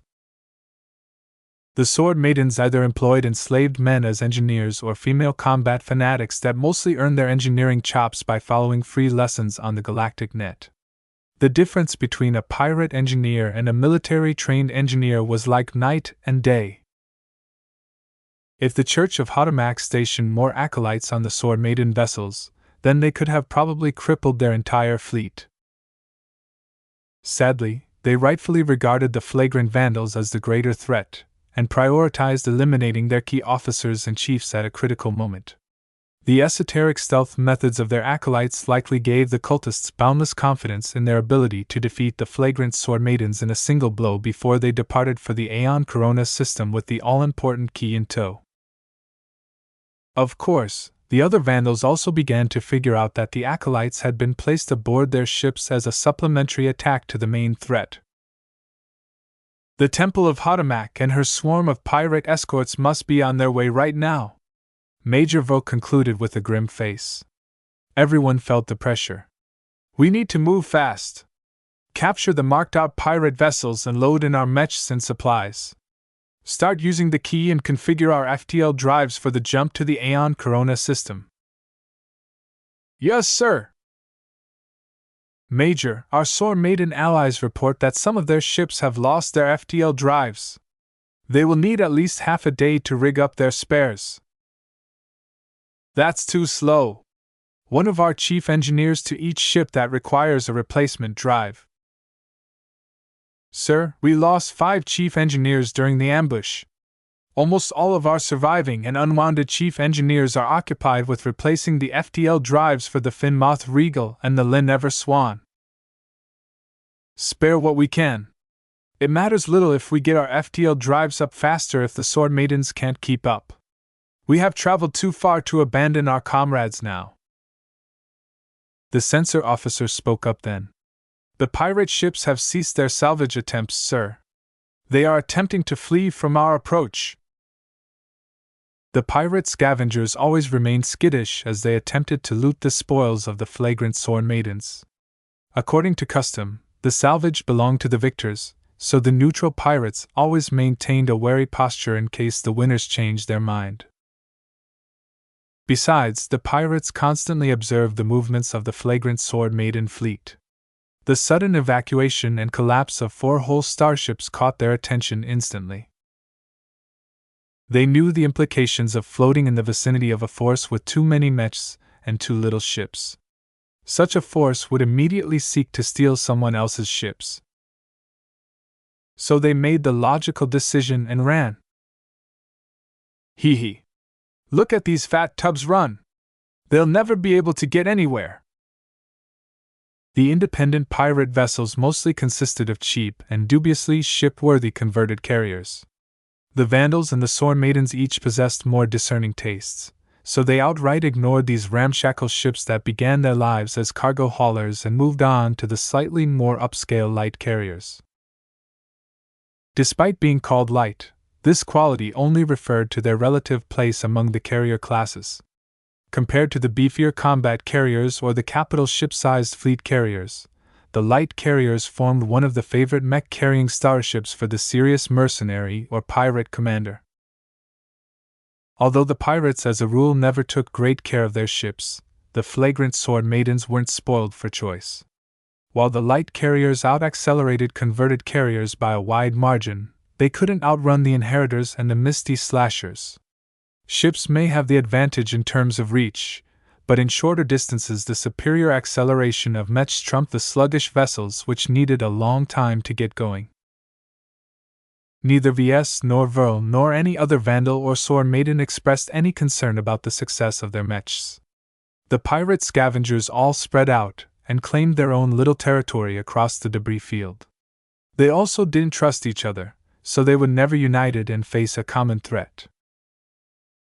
Their low-quality mechs, their low-skilled mech pilots, their inferior numbers, their low morale and complete lack of coordination all resulted in a complete collapse within minutes of contact. The Inheritor light skirmishers developed an intuitive cooperation with the Misty Slasher swordsman mechs. While the Inheritors distracted the pirate mechs and hemmed them in, the Misty Slashers collapsed on the bewildered pirates and cut them into ribbons. In most cases, the Hellcat hybrid knights arrived too late to contribute to the battle. With the pirate mechs taken care of, the crew of the vulnerable light carriers mostly began to evacuate their doomed ship or tried to sabotage as much as they could. Boarding shuttles sent by the Sword Maidens arrived quickly enough to secure the engineering bay and the bridge, preventing the pirates from destroying the precious light carriers. Due to the haste behind their actions, the Sword Maiden boarding parties suffered slight casualties due to carelessness, but they had no choice. They needed to secure the light carriers as fast as possible. Due to the bloody battles, the Sword Maidens weren't feeling very generous. They killed every pirate who lingered aboard the ships, not even sparing the slaves that surrendered instantly. Even if they could use more crew to man their ships, the Sword Maidens couldn't afford to trust these dubious prisoners. Blood flowed like rivers aboard the captured light carriers. Major, incoming message from Commander Lydia. The Sword Maidens report they've secured 4 pirate light carriers from their former owners. They have presented one of them for our use. Did they gift us the best or worst light carrier? The worst, as she turned out. The Sword Maidens kept the best maintained and least undamaged ships for their own uses. No matter. As long as their new carrier flew and didn't leak too much air, they could work with that. While her sublight propulsion and FTL drives sustained some damage during her capture, the Vandal overstretched engineers would make her work somehow. As VS witnessed the Vandals putting out a number of fires, it became clear to everyone that their well-oiled machine started creaking. The temporary or permanent absences of more than 80 officers, chiefs, and other vital personnel gummed up their response times. Too many mech lieutenants filled the shoes of their fallen mech captains, while the same applied to ship captains, chief technicians, and chief engineers. The loss of just 5 chief engineers hurt the Vandals incredibly badly right now because their expertise was sorely needed to resolve the damage to their ships. While the loss of leaders seriously affected the smooth running of the task force, VS worried about the longer-term issues as well. The loss of an veteran mech captain hurts as much as losing an entire mech company, while the loss of a chief engineer is equivalent to losing several hundred ship ratings. Our overall efficiency will be seriously affected from this moment out. Due to their special recruitment conditions, the flagrant Vandals had an abundance of bad apples but very few true talents. Cases like Chief Hain, who had been exiled to the Vandals despite her strong ability, proved to be the exception rather than the rule. Most Vandals in fact resembled types like Captain Orphan, who should have never been promoted in a position of leadership were it not for the overall lack of qualified alternatives. All the field promotions and temporary elevation of positions resulted in a lot of garbage being shoved up the hierarchy. "Keddies, how are the Sword Maidens doing?" "Bad," she replied, mourning the losses her fellow sisters suffered. "Those bastard backstabbing cultists blew up 3 of our ships." The Sword Maidens suffered hugely from losing so many ships at once. Even if they appropriated 3 new light carriers, it took a lot of time to repair the battle damage, remove all the booby traps, and make sure no survivors made it past their sweeps. The flagrant Sword Maidens had reached their weakest point since the start of their journey into the frontier. In the meantime, VS became interested in the autopsies of the acolytes and how they managed to kill or incapacitate their targets with nothing but a wave of their hand. They had definitely mastered a way of employing spirituality offensively. Having experienced its lethal effects up close, he'd be lying if he said he held no interest in copying their methods. The trouble was that while VS had been credited with exposing the acolytes, the autopsies and the footage of the attacks remained strictly in the hands of the security department. When he begged Major Vo for access, the irate and overstressed commanding officer curtly shot him down. "Mr. Larkinson, while I may have given you certain liberties, that does not mean you are in charge of the flagrant Vandals. Colonel Lowenfield, you are not. Return to your duties and leave the investigation up to the experts." VS inwardly snorted. The security officers had completely dropped the ball with regard to the cultist infiltrators. The freaky invisible acolytes hid among their very own for well over a month without at risk of detection. If he hadn't tipped the Vandals off by looking up the code 835 and discreetly sending out a warning to Major Verl from the Gorgon's gaze, then the Vandals would have lost more than one ship. Still, Verl had a point. Due to all of the shuffling and confusion, VS had a lot of work on his plate. "Yes, sir. I'll return to my duties." VS had a headache when it came to managing the aftermath of the partially successful ambush. The sudden loss of a number of critical chief technicians that kept their department together had left a lot of mech technicians listless and without effective leadership. The average caliber of mech technicians among these leaderless vandals did not instill VS with much confidence.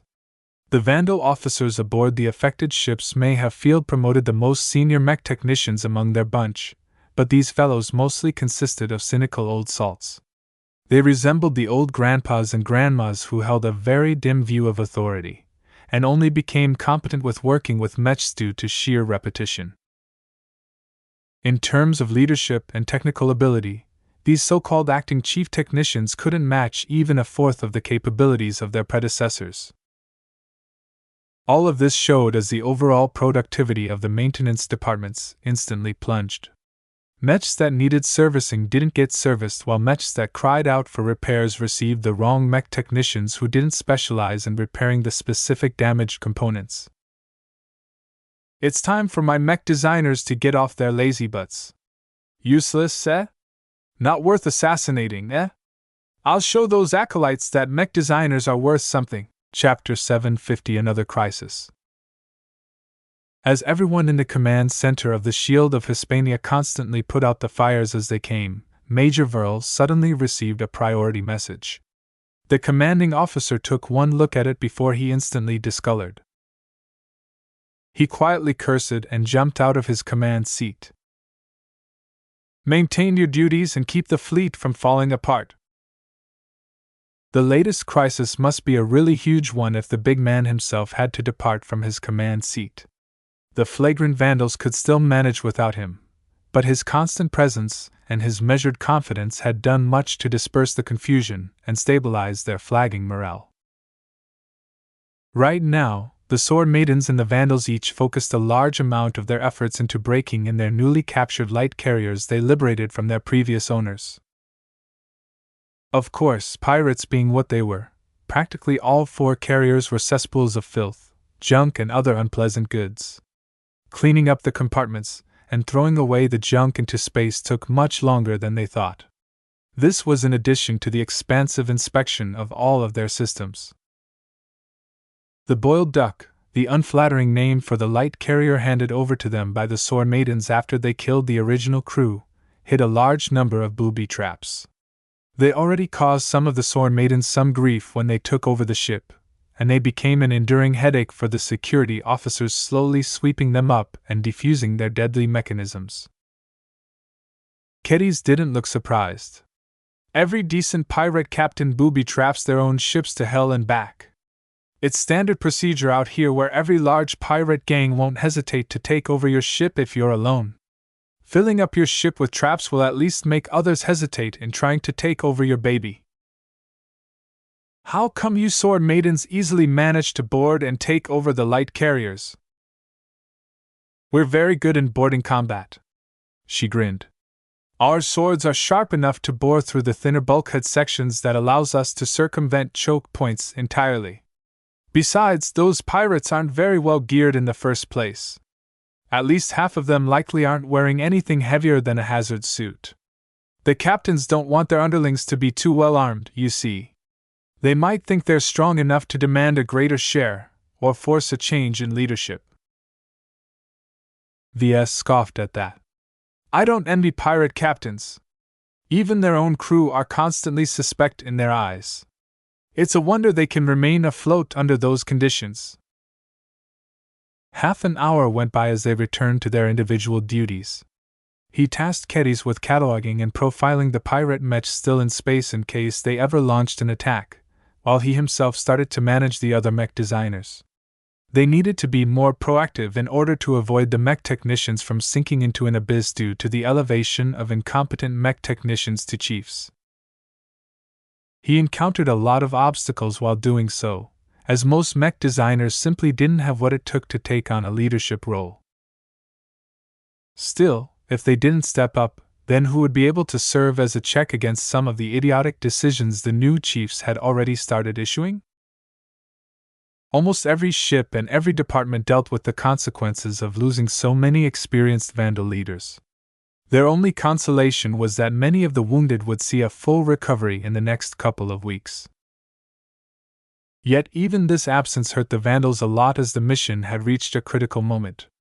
It was like showing up to a Mech arena match with 3 out of 5-star athletes taken out of commission because they boarded a shuttle while drunk and crashed it into an ocean. The reserve athletes who replaced the incapacitated Mech pilots couldn't measure up to the original lineup. It would be good enough if they exhibited half the skill of the original star athletes. "This is going to result in a lot of screw-ups down the line," he muttered. Just as VS went back to riding herd over his Mech designers who appeared unable to show any initiative during a crisis, he received a high-priority alert on his comm. "What? Major Vril wants me to come down to the infirmary?" Did he change his mind about granting VS permission to inspect the corpses of the acolytes? Probably not, since the security officers likely inspected them at their own department. The message also explicitly summoned him with urgency, so he doubted it had anything to do with an autopsy. "Stay put," he instructed Keddies. "I'm being called elsewhere. If I'm delayed for any reason, I'll tell you what to do." "Okay, teacher." "You don't have to call me teacher anymore. You've graduated from my instruction. You can call me VS if you like." He smiled. "Really? That seems rather disrespectful. Myra always told me you civilized folk like to keep it stiff and formal." "That's with strangers. We're long past that stage. Besides, Briters aren't as stiff as the Visions and many other states. None of the Vandals will turn up their noses if you call me by my first name." "Okay then, VS," she chirped. As VS navigated through the corridors of the Shield of Hispania, he walked past many busy work crews in full gear. Security officers in bulky exoskeleton armor swept the corridors with a variety of means, forcing VS and the other Vandals to press themselves against the bulkheads to go past their ranks. A strong undercurrent of concern spread among the crew. The Vandals all anticipated the imminent arrival of either the Temple of Hotamak and her many pirate escorts, or some other force that worked on their behalf. The flagrant Sword Maiden fleet herefore tried to boost as far away from the emergence zone as possible. Any force that followed their exact same route would likely transition out of FTL within that zone and be an easy engagement range to the Allied fleet if nothing changed. Even then, the recently conquered light carriers and the sabotaged Finmoth Regal and the Linever Swan slowed them all down. A chain was only as strong as its weakest link, and the crippled combat carrier and logistics ship needed to be towed by other vessels in order to get a move on. Everyone thought their flight was too slow. Towing the big, fat Linever Swan especially strained the Vandals as 3 whole combat carriers lent their propulsion power to get her going. As VS finally reached the infirmary, he nodded to the doctors and nurses taking care of the wounded who managed to survive the strange attack method of the acolytes, and walked over to an isolated ward of some sorts. The heavily armed security officer standing guard outside the entrance was new. Unlike the other Vandals in armor, these fellows kept their helmets folded over their heads to shield their entire bodies from harm. They must be guarding something critically important inside. "Mr. Larkin's son? Major Vril is expecting you inside. Please relinquish every device and weapon in your possession. They will be returned to you when you exit." VS acquiesced to the demand. It wasn't as if the security officers looked like they accepted any excuses from him. Though he felt reluctant to part with his 2 expensive gadgets again, he trusted the guards to keep them safe. He didn't feel so bad about handing over his military-issued comm and his ballistic handgun. They were just tools that VS used for convenience. Unlike his personal gadgets, he never designed or crafted them by hand, so he lacked an emotional connection to these devices. Surprisingly, the security officer handed him back his signal jammer after performing a cursory inspection. "You're allowed to carry this inside." Once the security officers swept him one more time, the hatch finally opened up and allowed him entry. Stepping inside, he appeared to have entered some kind of long-term recovery ward for senior officers or very important people. The dominantly white compartment and sparse but tasteful furniture made out of high-quality materials provided the best environment for someone to recover from a severe affliction. VS stepped over to Major Verl, who looked down upon a frail-looking figure resting inside a sophisticated medical pod. Its semi-transparent upper surface showed the patient to be in a bad condition, as discolorations and bindings covered half of the poor man's body. They even removed his hair. "I've received your summons, sir. Where am I needed?" The Mech officer idly gestured at VS. "Come closer and look down on this patient. Do you recognize him?" VS did so and peered through the transparent cover. He frowned. "He looks familiar, but the discolorations and bandages make it hard for me to recall." "Who is he, sir?" "You should have recognized him. This man is the current fourth prince of the Royal House of Talk, the ruling dynasty of the Palace Kingdom, which is a third-rate state of the Dark Plasma Star Sector. He is also the former leader of the ill-fated Shining Stars colonization fleet, and the former patron and employer of Venerable Carolcia." "What, sir? This is Prince Hicks Claster. How did he end up like this?" The exiled prince previously appeared a little haggard, but very much healthy and in the prime of his life. To see him reduced to a skinny state with visible and invisible wounds marring over half of his body, VS wondered how he ended up like this. Shouldn't he be under strict guard? "The acolytes may have failed to take out our command staff aboard the Shield of Hispania, but they have succeeded in a range of smaller sabotage attempts," Major Vol stoically explained. "One of their attempts targeted the hidden and highly guarded compartment where we stowed away the fourth prince." "Why do his wounds look so strange, sir?" "As far as we are aware of, he has been struck by the same type of attack employed by all the other acolytes." "That." VS frowned even deeper. "Doesn't that mean we didn't kill all of the cultists aboard the Shield at the conference meeting, sir? Have the security officers guarding the fourth prince at least taken out that acolyte?" "Unfortunately, they hadn't been able to act fast enough. By the time we send out the alert for a Code 835 situation, the acolyte already struck the prince and fled immediately. So far, we have not caught a single trace of this remaining infiltrator. We have quietly suspended all shuttle transfers and limited our mech deployments to keep him bottled up on our ship, but I do not have much faith in our chances to capture this invisible interloper." When VS heard about the remaining acolyte at large, a chill ran down through his spine. They still hadn't swept up all of the uninvited guests. Even one single survivor could do a lot of damage at a critical moment. "What are our countermeasures, sir?" "Every important officer or chief needs to wear the heaviest suit of combat armor at all times. While armor has proven to be largely ineffective at preventing their silent and invisible attack method, they do not appear to be able to repeat the same feat in quick succession, so it will at least guard our officers against mundane weaponry. I will assign 2 security officers to tail each of our officers and chiefs, you included. We cannot afford to lose any of our cadre."